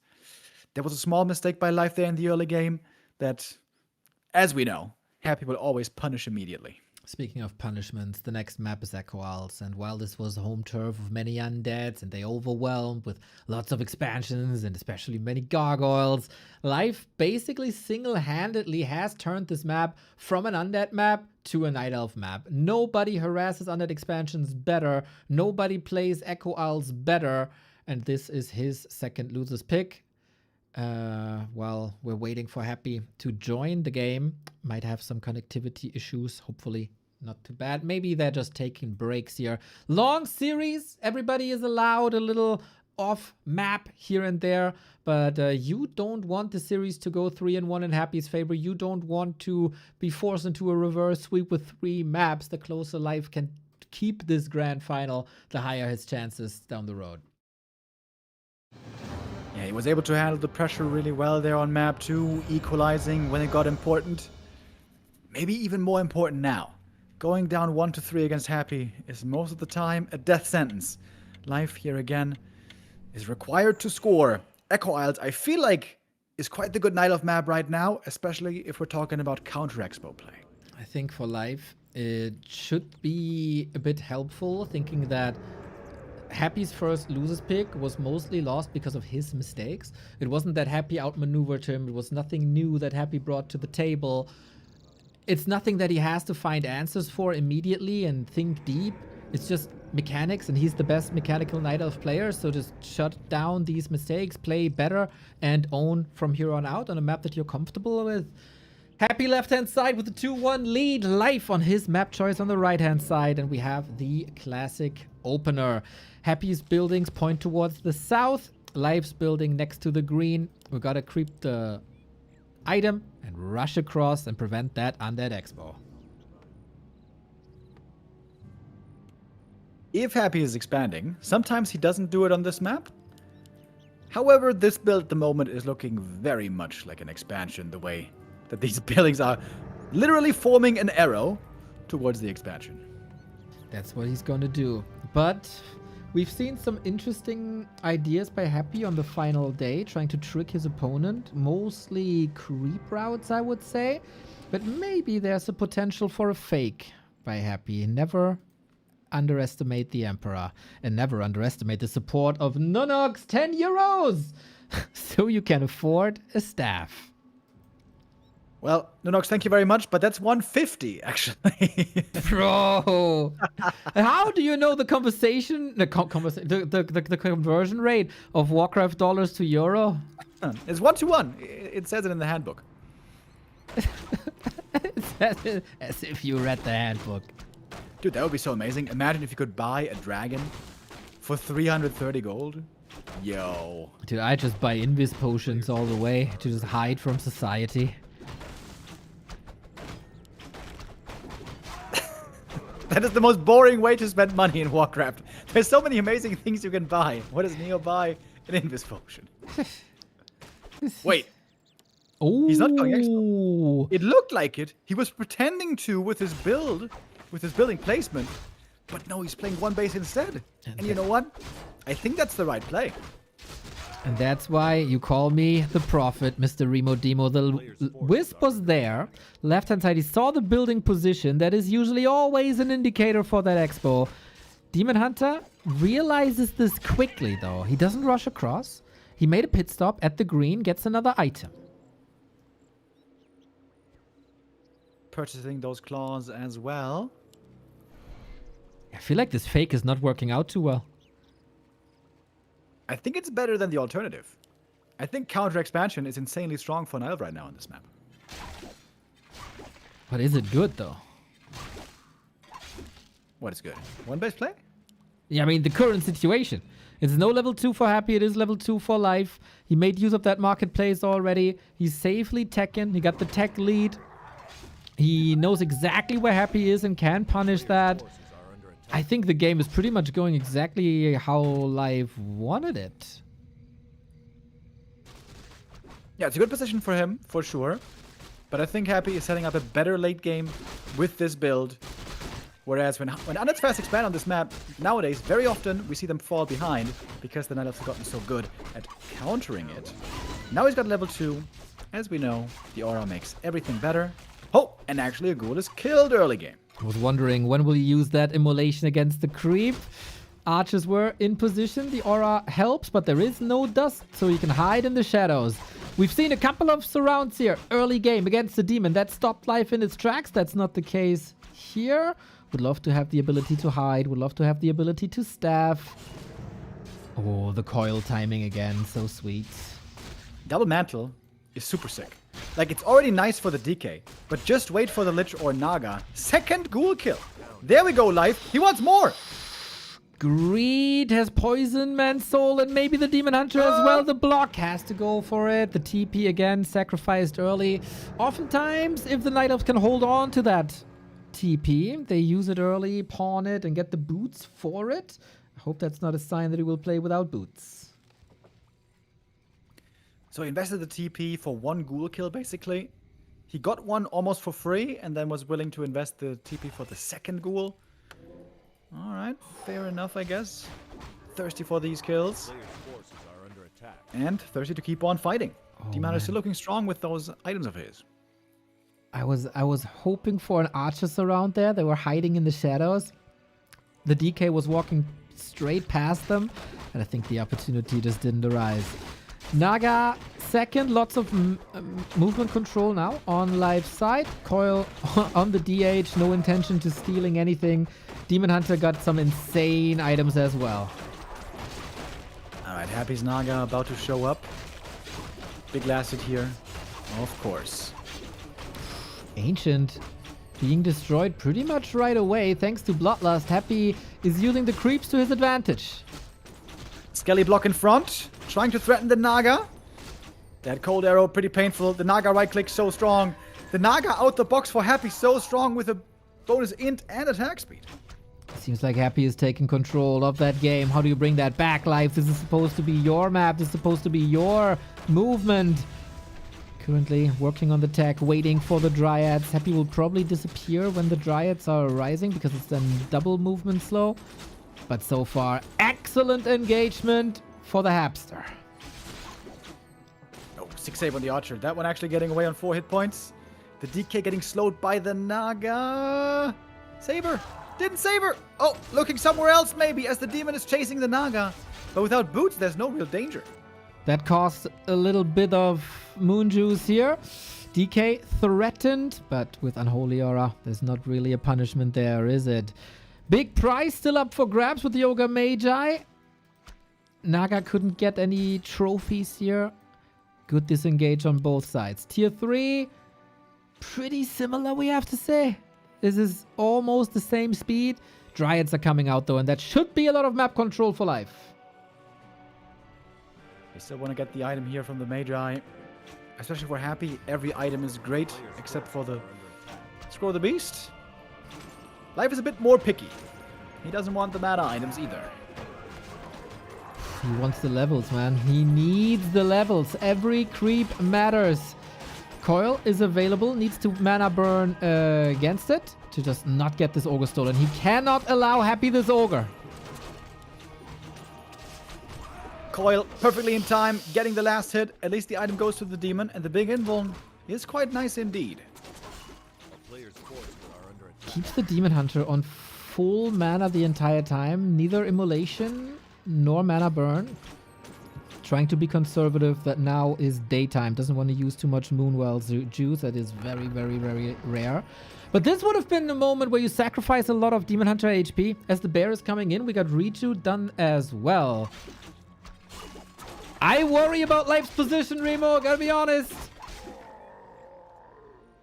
Yeah, sometimes still. We need the Lich first, and the Frenzy and Destroyer upgrades first before Happy is really ready for a big attack. But he's pulling out the ghouls, getting ready to creep up more, moving down south, where also the Invo Potions will be very important. Demon Hunter without boots, it seems like it's very hard for him to get around the map, and also to get to that shop down south. Yeah, it was really, really nice. By Happy to contest in the north. No wiggle room for the Demon Hunter. Needed the presence up top. Maybe this is a game for a Potem that can then be roaming. We can use the Rejuve now. Demon Hunter full tank. Both developing the 50-foot army. It's a double level up for Life, and that is oh so important. Yeah, level 3 locked in, finally.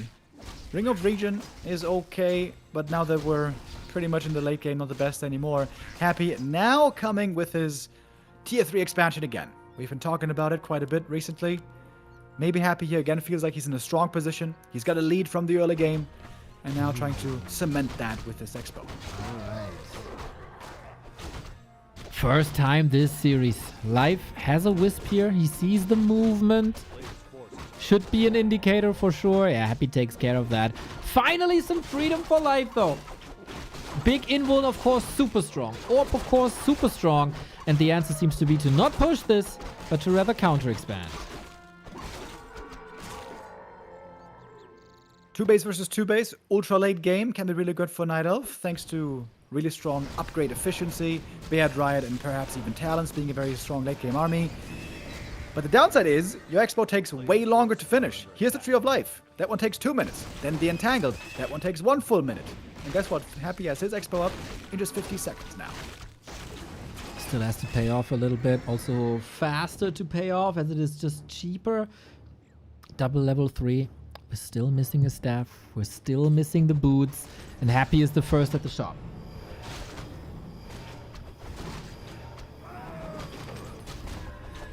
Demounder finally gets in the mana burn again and almost dies! How do you get out there? Boots again, making it hard to move. How do you get out there? Oh boy, this is so bad. Riju, okay, that helps. Naga being under pressure. The Lich. Big FoCuS. We got a GNL bear in here because there was no mana to morph it anymore. This fight comes in a bit too early for life. Ooh, the cold arrow, the right click. The Lich gets him with the last hit. The missing boots again make it impossible to get away, but the return kill. Fork Lightning, the Naga slays the sister. And Happy lost a lot as well right here. And Life got the resources. He got the resources for the buyback. Here we go. Demon Hunter needs another retune. Naga gets one as well. Fiend's up for grabs. He wants that Lich so bad. So many Night Elves tried to get Happy's Liches. He always finds ways to save him. Naga, back. Fiend, suffering. Life's alive. Oh my god. Happy falling back to the expansion. Herald Tower is there protecting. Losing more supply, by the way. The Dryad reaches the Naga. Wait. Naga might be in trouble here. Naga might be dead. Dika has to block somehow. Oh, Ring of Regen on the Naga. He passed that item over to give us some additional HP against the poison. Well done.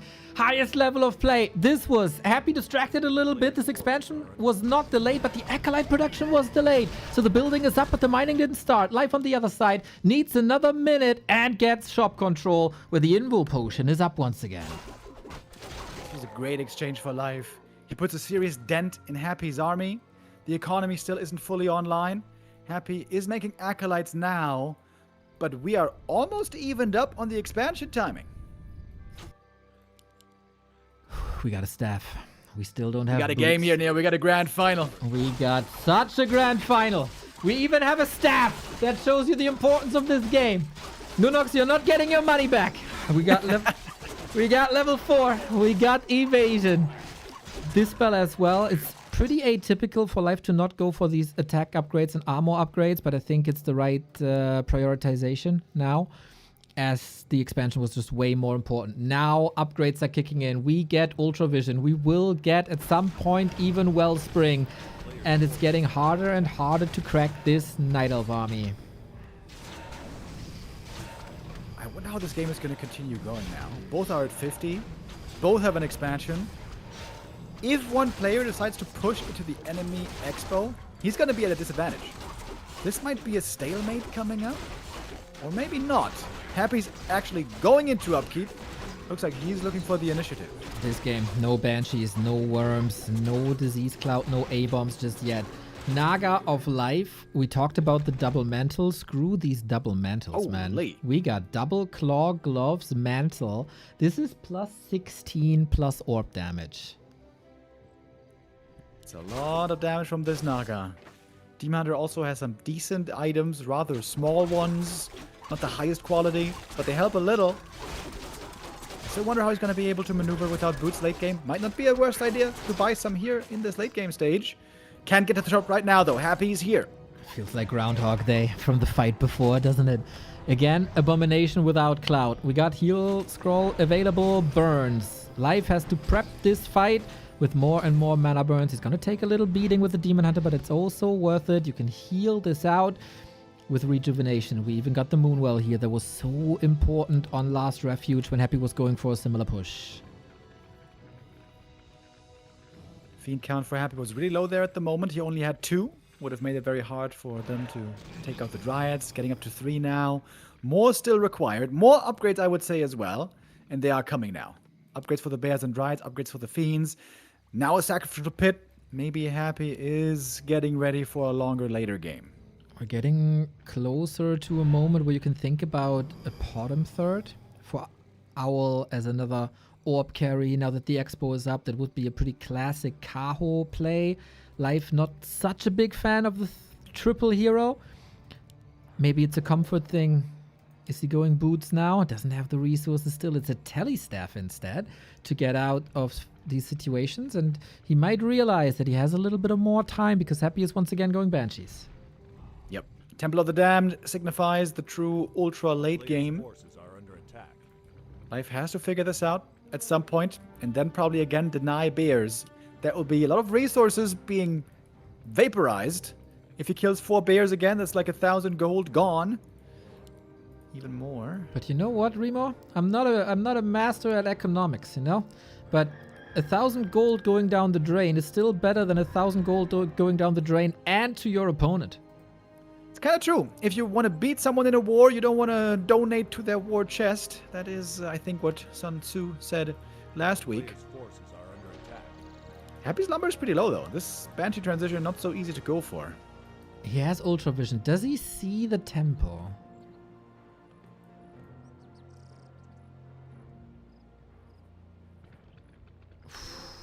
I don't know. No indication yet in production on his side.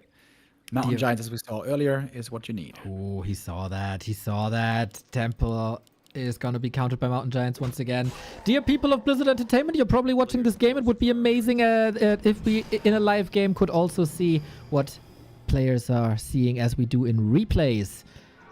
Fantastic feature that would be. Demon Hunter still has the staff, invuln, town portal on the Naga. Life is playing it safe. Same for Happy. Gasping. Necros. Oh, the new transition. Demon. Oh my god, almost missing that over the Necro announcement. Demon Hunter still looking strong, but now out of the fight. It's all very chaotic. Bats out of the fight here for Life. This is easy kills. Happy's able to claim. And eliminating the Bears is pretty good now. He doesn't go Banshees. He's going Necros again. We saw this attempted before. The times we saw it, it kind of failed, though. I've seen it fail 3 times. Out of 3.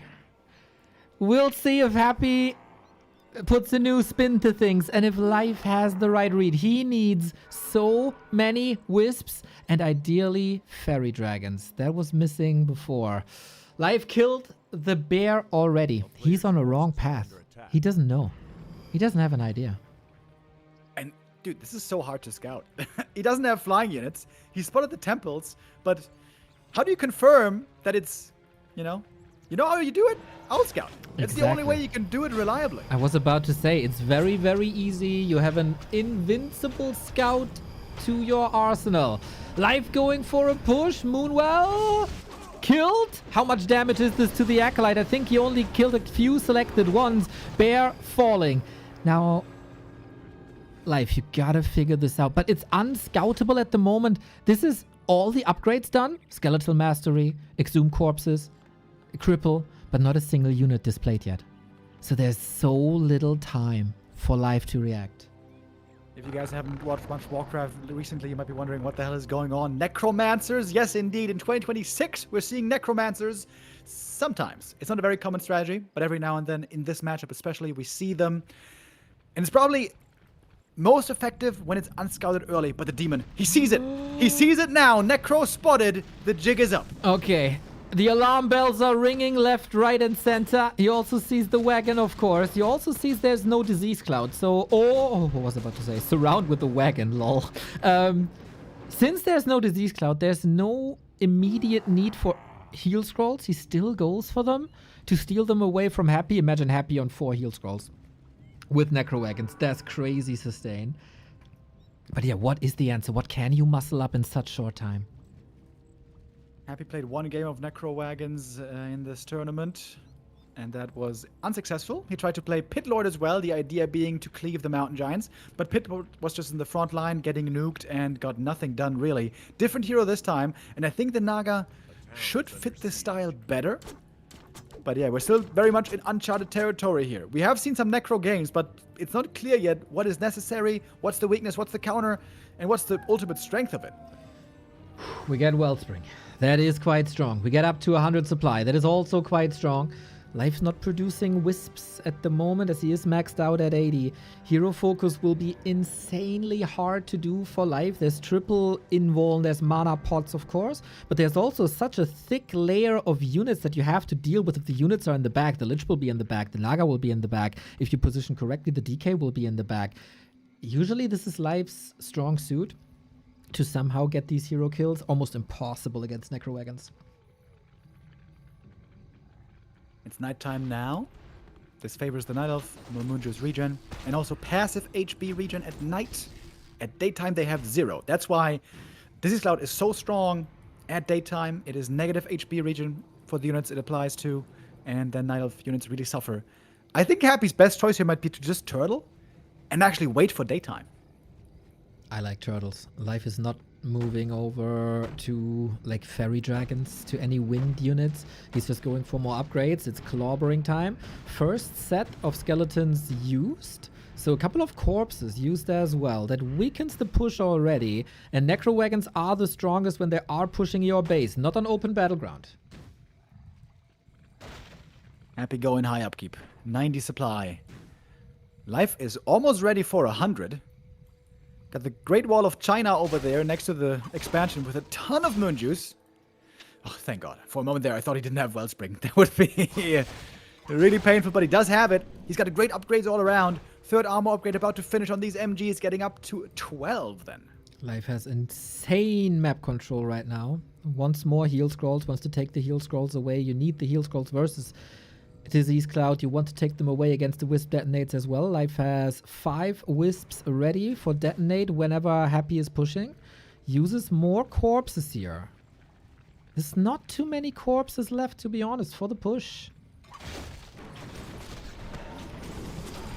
The Wagons still have some.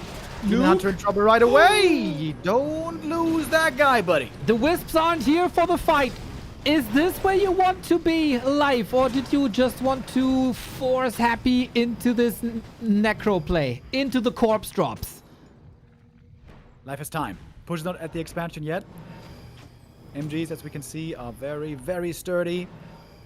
We're seeing some Unholy Frenzy now as well. Huge attack speed buff on whatever is applied. Also some HP being drained on these heroes. Crazy, crazy Moonwell drop. This is the fight. Necro Wagons will fade out. There is Wisps now, but it's hard for them to reach. Might have to go via the left-hand side. One bear still in. We got Destroyers, of course, as well. Big Wall of China with the Moonwells. Also big Wall of China with the Mountain Giants. Demon Hunter in trouble. Has a heal scroll as well. Fork Lightning coming in, just tickling. Finally, the Wisps make it through. Can they be stopped? Happy's intercepting them, excuse me. They didn't connect too well, especially not on the Skellies. No dispels towards them. A ton of Skellies still on the ground. Some of them actually about to expire. Target level 5 though, now stronger Fork Lightning. We need more Wisps. Life, where are the Wisps? 7 food Mountain Giants about to disappear. 1, 2. There's still more. There's a bear coming in. The Demon Hunter still standing strong. So close to level 5. There it is. We saw games before where the Skellies keep feeding experience to the Night Elf. High levels are going to be a guarantee. No third hero soaking up XP either. Level 6 is absolutely a possibility. Happy not even close to 5. He's going to TP away. He was close to you losing a bunch of units there. Getting away on 84 supply. The supply is indeed even. Disease Cloud now can do work. The next attack for Happy might be scarier, as now it is daytime. Dude, this is like in a Marvel movie. Both heroes fight for 5 minutes and they have this superhero landing, dust off, and we go for round 2. Amazingly important for Life to immediately rush to the shop. I don't know, Remo, if you know, but there's only one shop on Equals. Shop control is insanely important. Everybody wants the heal scrolls, everybody wants the invuls, and Happy doesn't have heal scrolls, but what he might get is an expansion at the top. Life knows though, he is gonna strike here 100%. He has enough moon juice right now to heal up everything. He's got some juice still in the main, but all the moonwells empty at the expo. It was very smart to set them all up there, have additional healing. But he has to break this third. This third base is the game winner for whoever gets it. And Happy as a shade, he sees the army movement perfectly. There's no threat towards the bottom at the moment anymore. And now we fortify. Cripple is amazing against the demon. I don't know how much dispel there is. Looks alright. What are the reinforcements? Both stay at 80. Life at 100. Fully maxed out. Maybe waiting for this one mountain giant for all the wisps. Will they connect better this time? Happy setting up the fight early, spreading a bit of disease. Nilfions have to run through this. Oh, the Lich, the Naga, the Destros, wisps wiped. No big connection there, trying to catch these as well, and the Wisps are all taken out. No big detonates indeed. Need the Dryad Dispel. Is that enough? I don't know. Gotta get rid of the cripple here. Demon Hunter would almost love to see Immolation Invo Potion. We don't have bears here. Oh, we do! For the Reju. Oh, that's an amazing healing. Life also needs reinforcements from the main. The longer the fight goes, the better it is for the Undead, with the Disease Cloud doing damage and the statues healing over time. Demon Hunter out of the fight at the moment. Lich frontline, by the way. Not where he's supposed to be. Mana Potion coil, though, he's healed up again. We need this Demon Hunter. He's 10 seconds away. The one bear is gone. The Disease Cloud is doing so much damage. So is the Wagons. Happy might be taking control here. Now he gets Blight for additional help. Lich getting stronger on level 4. Drives in the back, getting targeted. And the Demon Hunter is getting nuked. And now there's no Rejuve left anymore. Lich in trouble. Invul there to save him. Naga almost 6, by the way. So chaotic. Can we get ultimates here? Level 6 for the Naga, as you say. The Wagons are getting weaker and weaker. The Necros. Oh, Tornado in the back. Does this do anything? The Naga's not doing right-click damage anymore. Not too many units. This is kind of useless. Is it now? He's moving it. Cyclone everywhere. Demon Hunter in trouble. Gotta go for it. Demon stuff. Holy shit. We got the mana from the Dark Ritual, eating a fiend there. Naga had to stop the ult to staff out the demon. He is saved again, staffing back in, but low on healing. Got that potion, but what else? What else? The Mountain Giants are falling. The Dryads also super hurt. Demon Hunter is eating yet another Coil Nova. Praise to the statues for supplying the undead with the necessary Coil Nova juice. What now? He's taunting so hard. Lich! So crazy! What the hell is going on? No follow-up anymore, and Happy got 3 Mountain Giants trapped. Demon Hunter going the long way south, trying to get to the Moonwells there, where there's a bit of juice left. The MG's now getting tickled down by the undead army. The Naga has no fork lightning anymore. Death Knight is level 5, huge level up, and GG is called. Happy with the Necro Wagons will win this map. Oh my god, these are undoubtedly the 2 best Warcraft gamers on the planet, and they're going to war for the World Championship. This is insanely heartbreaking, of course, for Life, who played such a nice series on map 1, 2, 3. But Happy always has another layer. He always has another question. And this time, Life couldn't answer this properly.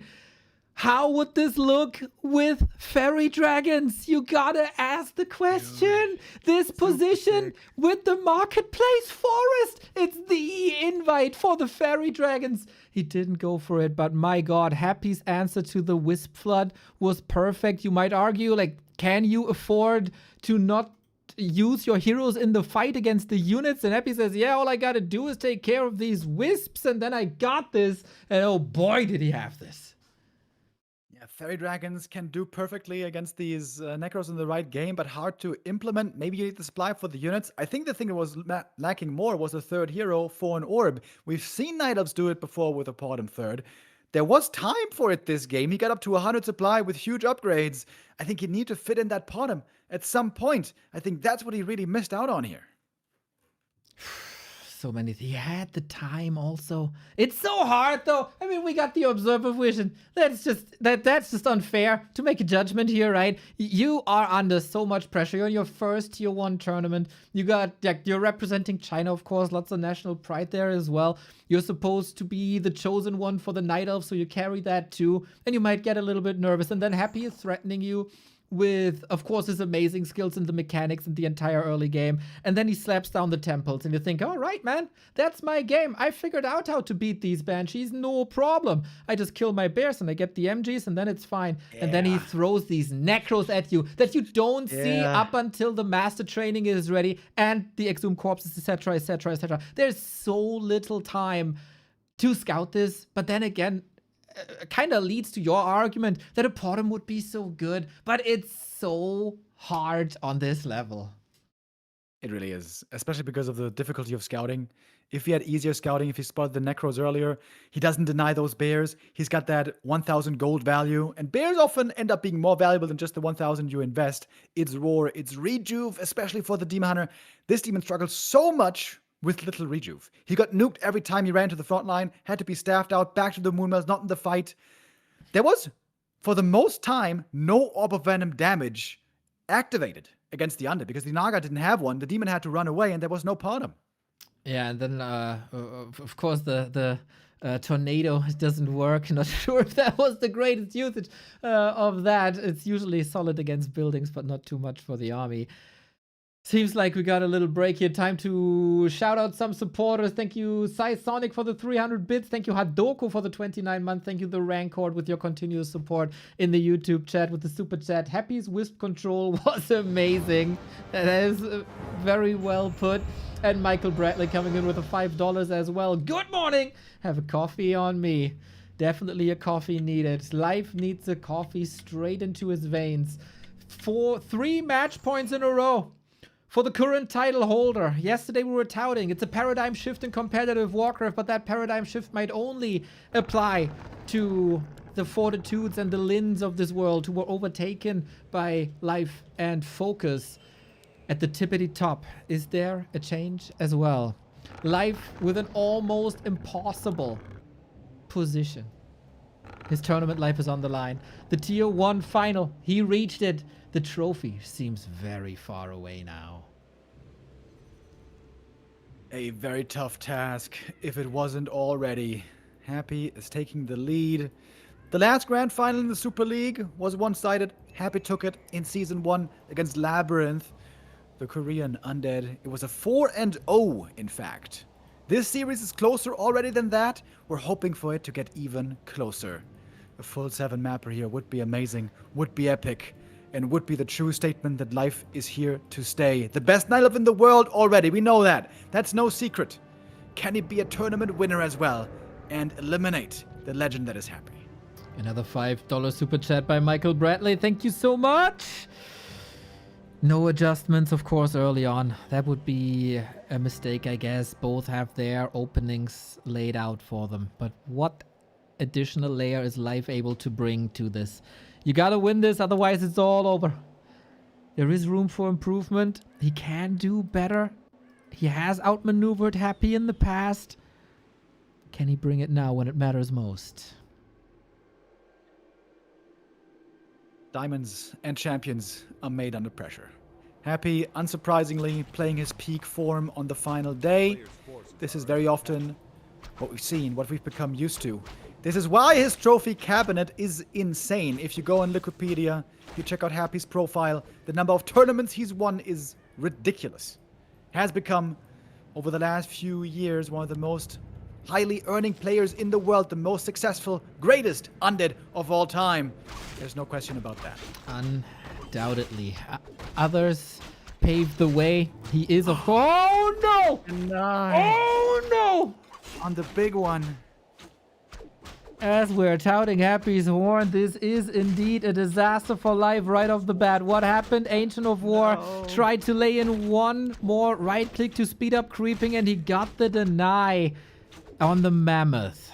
This delays level 2 for the Demon for such a long time. Maybe there's no immolation here either. It's just mana burn. That means the ghouls have an easy time staying healthy. So far, life is evading the surround at least well. Oh man, that is such a big deal missing this experience. It makes the jump to level 2 and 3 and every other level up that much more difficult. And we've seen how tight these fights are, how tight these timings are. That's an own goal that you don't want to be seeing. That is correct. Of course, these creep routes are perfectly laid out. And Happy again with the surround here. No immolation, no archer support.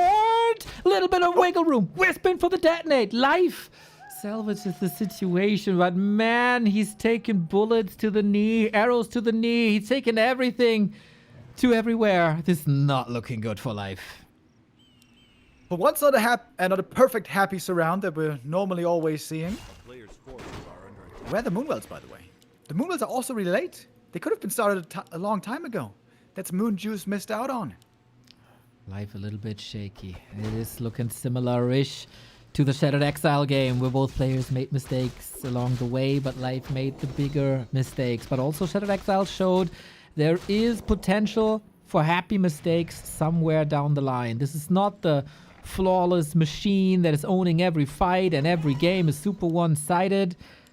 If Life brings his S game, then there is a chance. But man, he has to slap himself in the face and turn it around here. DK at the shop. Is this gonna be allowed? Normally Life should be up here, ready to intercept, ready to harass. Demon at the shop, goes for the boots. He couldn't even fully heal because of the missing Moonwell. He's not in the green. Happy gets this camp easy. Life shows up for the creep, Jack, but he's just too late. Happy's got it already, this item. That is a bit problematic, as the troll is in Happy's favor as well. We got the mana burn. We still don't have immolation. Might still get some ghoul kills here. Wait. One goes down. Two go down. 3! That's 3. That's huge, actually. All of a sudden, the camp turns around. I thought Life was too late, but no. That was huge. 3 ghoul kills for only an archer. That's fantastic. Happy sticks around here, trying to threaten archers a little bit more. Tech finishes for Life a little later than for Happy, I think. It might... Oh, hidden here. Ah, he sees it right away. Nicely done.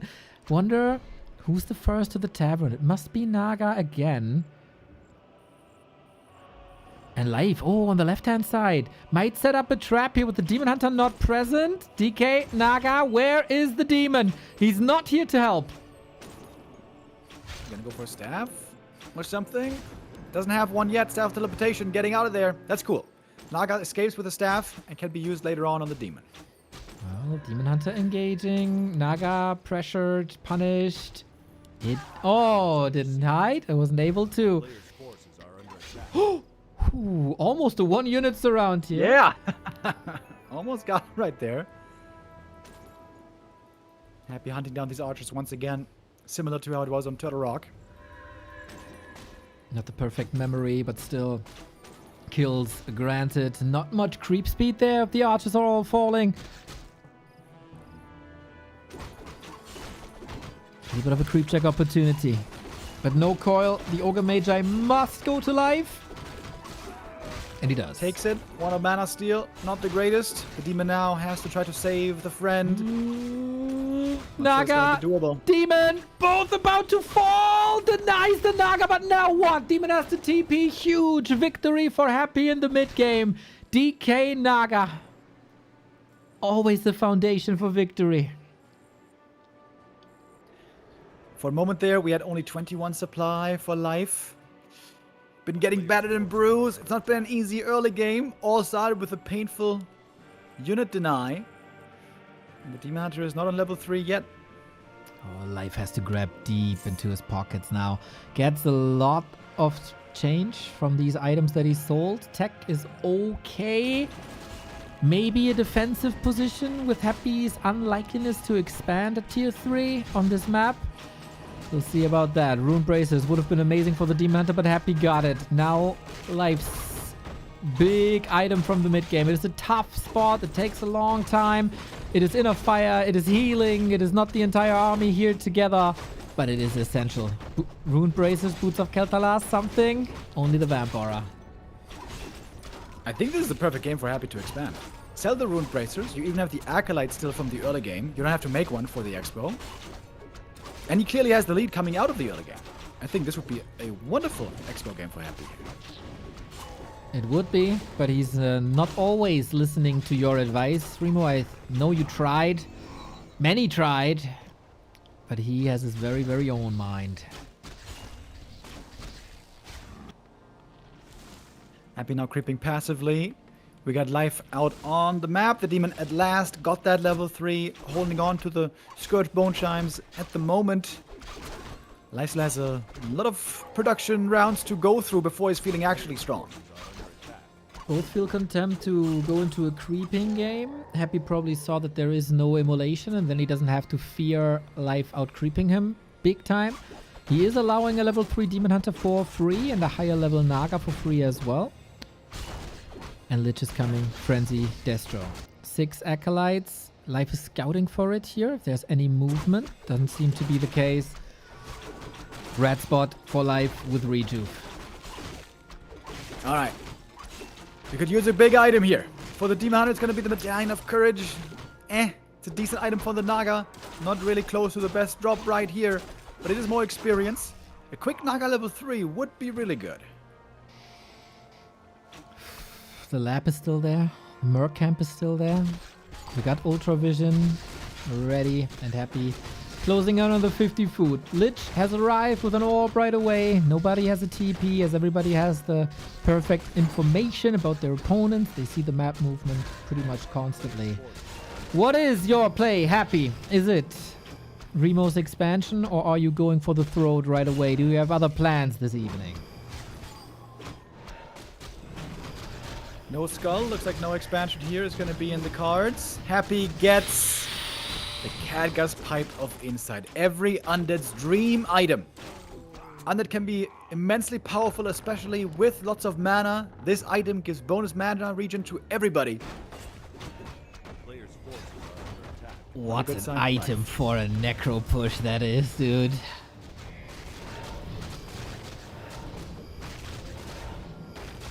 Just Both made it saying. to the 50 supply.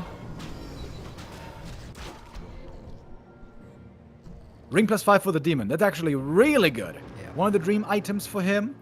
Happy's Lit was behind on experience, getting a bit of solo XP here. And now he's level 2. Big also for the Frost Armor. Happy was buying items. Invul, Heal Scroll. Not many camps left on the map. Up here at the gold mine, we might have a contest. No expansion by Happy. Life must know this. Army coming together. Bears trailing a bit behind. Sasquatch in and Snare also. Life smelling blood in the water. Demon in the front line, not getting Novad yet, surprisingly. Rejuve dispelled, big move by the Destroyer. Demon in trouble, has to be staffed out. He can heal and rejoin, but not in this fight for a few seconds at least. Bears being nuked right away. Ghouls also still the target fire seems a little bit off. Demon didn't heal much, needs another rejuve. Is the moon juice really all empty? Yes it is, completely depleted. How do you save this Naga? With an invul you need it, but Happy decapitates the demon as there was not much healing anymore. And without the demon, what do? Life was able to buy him back on Echo Owls, but there's no coming back from this. Happy win after win after win, and he is again your world champion. Second season in the row, Happy is still the best player in the world, proving it over many years. This time for once not facing Fortitude in the grand final, or as last time Labby. Life has really shown himself, proven himself as an amazing competitor, the best night elf in the world.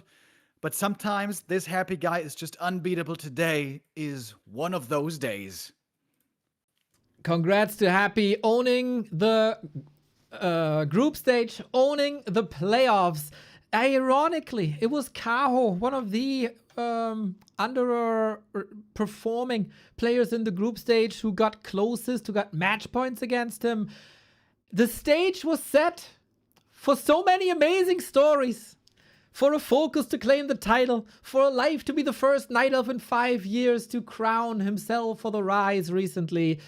And in the end, there's Happy and nobody can overcome him. Again with tactical switches, again with minor adjustments like creep routes against FoCuS, like expansion timings here, and then of course the big switch in Necro Wagons on game 3. Plus, he's just forged for these finals, man. He's not breaking sweats anymore whatsoever. Yeah. He is not getting nervous. There might be a mistake left and right, but his opponent is always making this one mistake more. And then he has the confidence, if he's losing a map, I'm just going to be playing better. If his opponent is getting 1-2 down, he starts thinking, and then they get even more nervous, and then they make even more mistakes, and Happy is thriving in the grand final environment. Yeah, incredible run again, incredible performance again. It's not like Happy in DreamHack, which almost got boring because nobody could even take maps or series off of him. We saw Happy losing 3 games in the regular season that included Life and FoCuS and Lin. But here in the playoffs, again, Happy peaking at the perfect moment. The gold medal, along with some bonuses, is going to net him a nice little prize purse of $9,000 and the big bragging rights of being the world champion back to back. Super League provide us with many amazing games, a super amazing competition, if I dare say. It comes to an end today. Happy, once again, not bested. Once again, a one-sided grand final, unfortunately. I hope, though, that life can be here to stay. We have now learned he has the potential. He has incredible skill, amazing fundamentals that he's working with. He needs a bit more experience. Those grand final moments, those Final Four, Championship Sunday days, this is where Happy has more experience than anybody. If life can keep playing on this level, I'm sure we're going to be seeing him more and more in those grand finals. Yeah, he's capable of so much more, it feels like. It's really unfortunate that he couldn't bring his A game here today, even though it was an amazing game, especially the series vs 1-0 showed his real prowess. Maybe that was also a little game tape for Happy that he could then use against Live in the grand final. Hard to say, but Live, I agree, man. This was an incredible final.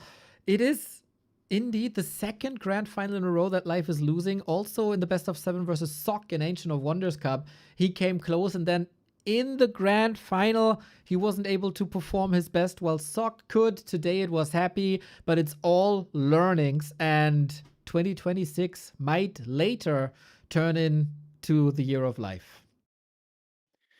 Yeah, I remember early in this year, very early, I said Life is the night elf to look out for. And then he dropped into a slump right away. I was like, oh, okay, maybe I was wrong on this call. But I am vindicated now. About 10 months late, maybe. I think Life really is proving himself as the best night elf out there. I hope he can find that consistency, because I think it has now convinced me and many others that really he has the highest potential. He has the highest ceiling. He has what it takes to finally bring back the trophy for the Night Elves, which it's been a while. I saw many Night Elf fans out there, many that we dearly love, that we've met many times over the years. Kevin, first and foremost in the front row, he was cheering on his Night Elf brother. Today was not the day. But Life, I hope you can keep your motivation up, keep practicing, keep being Medusa the gamer, and I'm sure then it's only a matter of time. Hopefully. Man, what a journey this was. 6 weeks of Super League coming to an end. Beautiful games indeed. Beautiful Orga by Xiaotian and Angeline. That was an incredible amount of work. Also, of course, hi Toon. What a legend he is for supporting us with this circuit. We can't be thankful enough for all the work these guys are putting in to provide us not only with the Super League, but also the Dolphin Cocoon and 2 Butterfly Cups that we see every weekend on Saturday and Sunday for the Tier 2 stage. This is the environment that Warcraft 3 needs, and you can make it even better with the feedback that Remo just shared in the chat, the feedback survey. To make it even better, we made some adjustments according to the last season survey, and we've seen the impact here right away. So hopefully we can make the Super League even better. Thank you, Konsu, with the resub saying great series. Great support was coming out from you today and the last few days. This final week of the Super League has been amazing. The playoff stage, once again, the level of play we saw there. We were a bit spoiled yesterday when the quarterfinals, were going back and forth. We had such a long day, so many close series. Unfortunately today, it was a bit more one-sided, but hey, the gods make these decisions, and not us. Sometimes it's this way, sometimes it is the other, but still, amazing games we saw today. And I really hope it's going to be another Super League season soon. I'm sure hi Toon and Xiaotian are thinking about it already. This is the highlight that we have in the Warcraft scene right now, and many more amazing tournaments will be coming. If you guys want to see more tournaments outside of this, then follow this channel if you haven't already. We stream basically every day. We're going to continue on tomorrow. We don't know yet what's happening tomorrow, but I'm sure something's going to be coming up. I'm going to be there casting it for you tomorrow and the next week and the next week and the next week. So come back here and tune with us in again soon for more Warcraft action. Which, by the way, actually, not just tomorrow, but later on tonight, there's going to be the B2W Weekly Cup. Smaller scope, a weekly tournament with many European and sometimes Korean players happening 7 p.m. That is in 2.5 hours. That is absolutely correct, Mr. Remo Demo. I also want to give a little shout out to El Umbral del Mal, who wins our prediction game. The man has predicted that FoCuS beats Lin in the quarterfinal. That is quite unheard of. He also predicted live going over 40, an incredible performance. Even though overall it was harder to predict, he was the best of them all. The places 2 and 3 is Finrod and a person called Lol Happy Wins, who also predicted FoCuS in the final 4. So well done. If you like what we do here on this channel, Remo said already, follow us, support us, of course, financially if you can. We are reliant on you, so we are able to do this. Back to warcraft.com/support. We gladly take your Prime subs as well. What we also need is your voice and your votes, because we are nominated as the best non-mainstream streamers of the year for the 3rd time in a row. And just like Happy is dominating the Super League, we want to dominate the non-mainstream category of these beautiful awards. We got some competition. Eintracht Spandau, big one in Germany. The survival scene, big one in Germany. We need your global votes. All you have to enter is your Instagram or Discord. No sign up needed, no newsletter, etc. And you can vote once a week. So if you did it already, do it again, or tomorrow, or the day after tomorrow. Lots of opportunities for you right there. Weekly Cup, Remo mentioned already. Well, Remo is going to be there and cover everything that's going on for you. I, outside of Dach Inferno, will probably disappear for a bit. It's been a long grind, and the energy levels need to be restored. So if you don't see me around, make sure will be back for sure. Now you guys have a wonderful weekend. Shout out to the team that you're supporting in the Super Bowl. I'm cheering for Green Day and Bad Bunny. That's what I'm here for. And now have fun with Carson later and all the other Warcraft tournament that's around. Remo dual casting with you as always, a pleasure. Couldn't think of a better person next to me. You guys are the best viewers out there, obviously. Celebrate the game, play the game, and spread the word about this beautiful game. See you for the next time.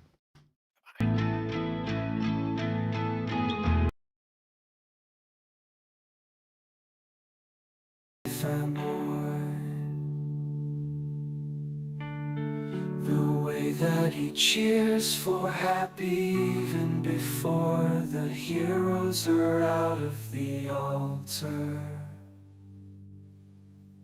Even when Happy does something completely trivial, like killing a grunt that has 100 HP left with death coil, Neo goes crazy.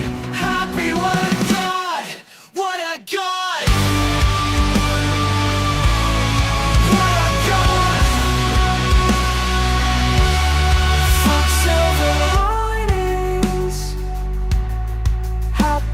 Such a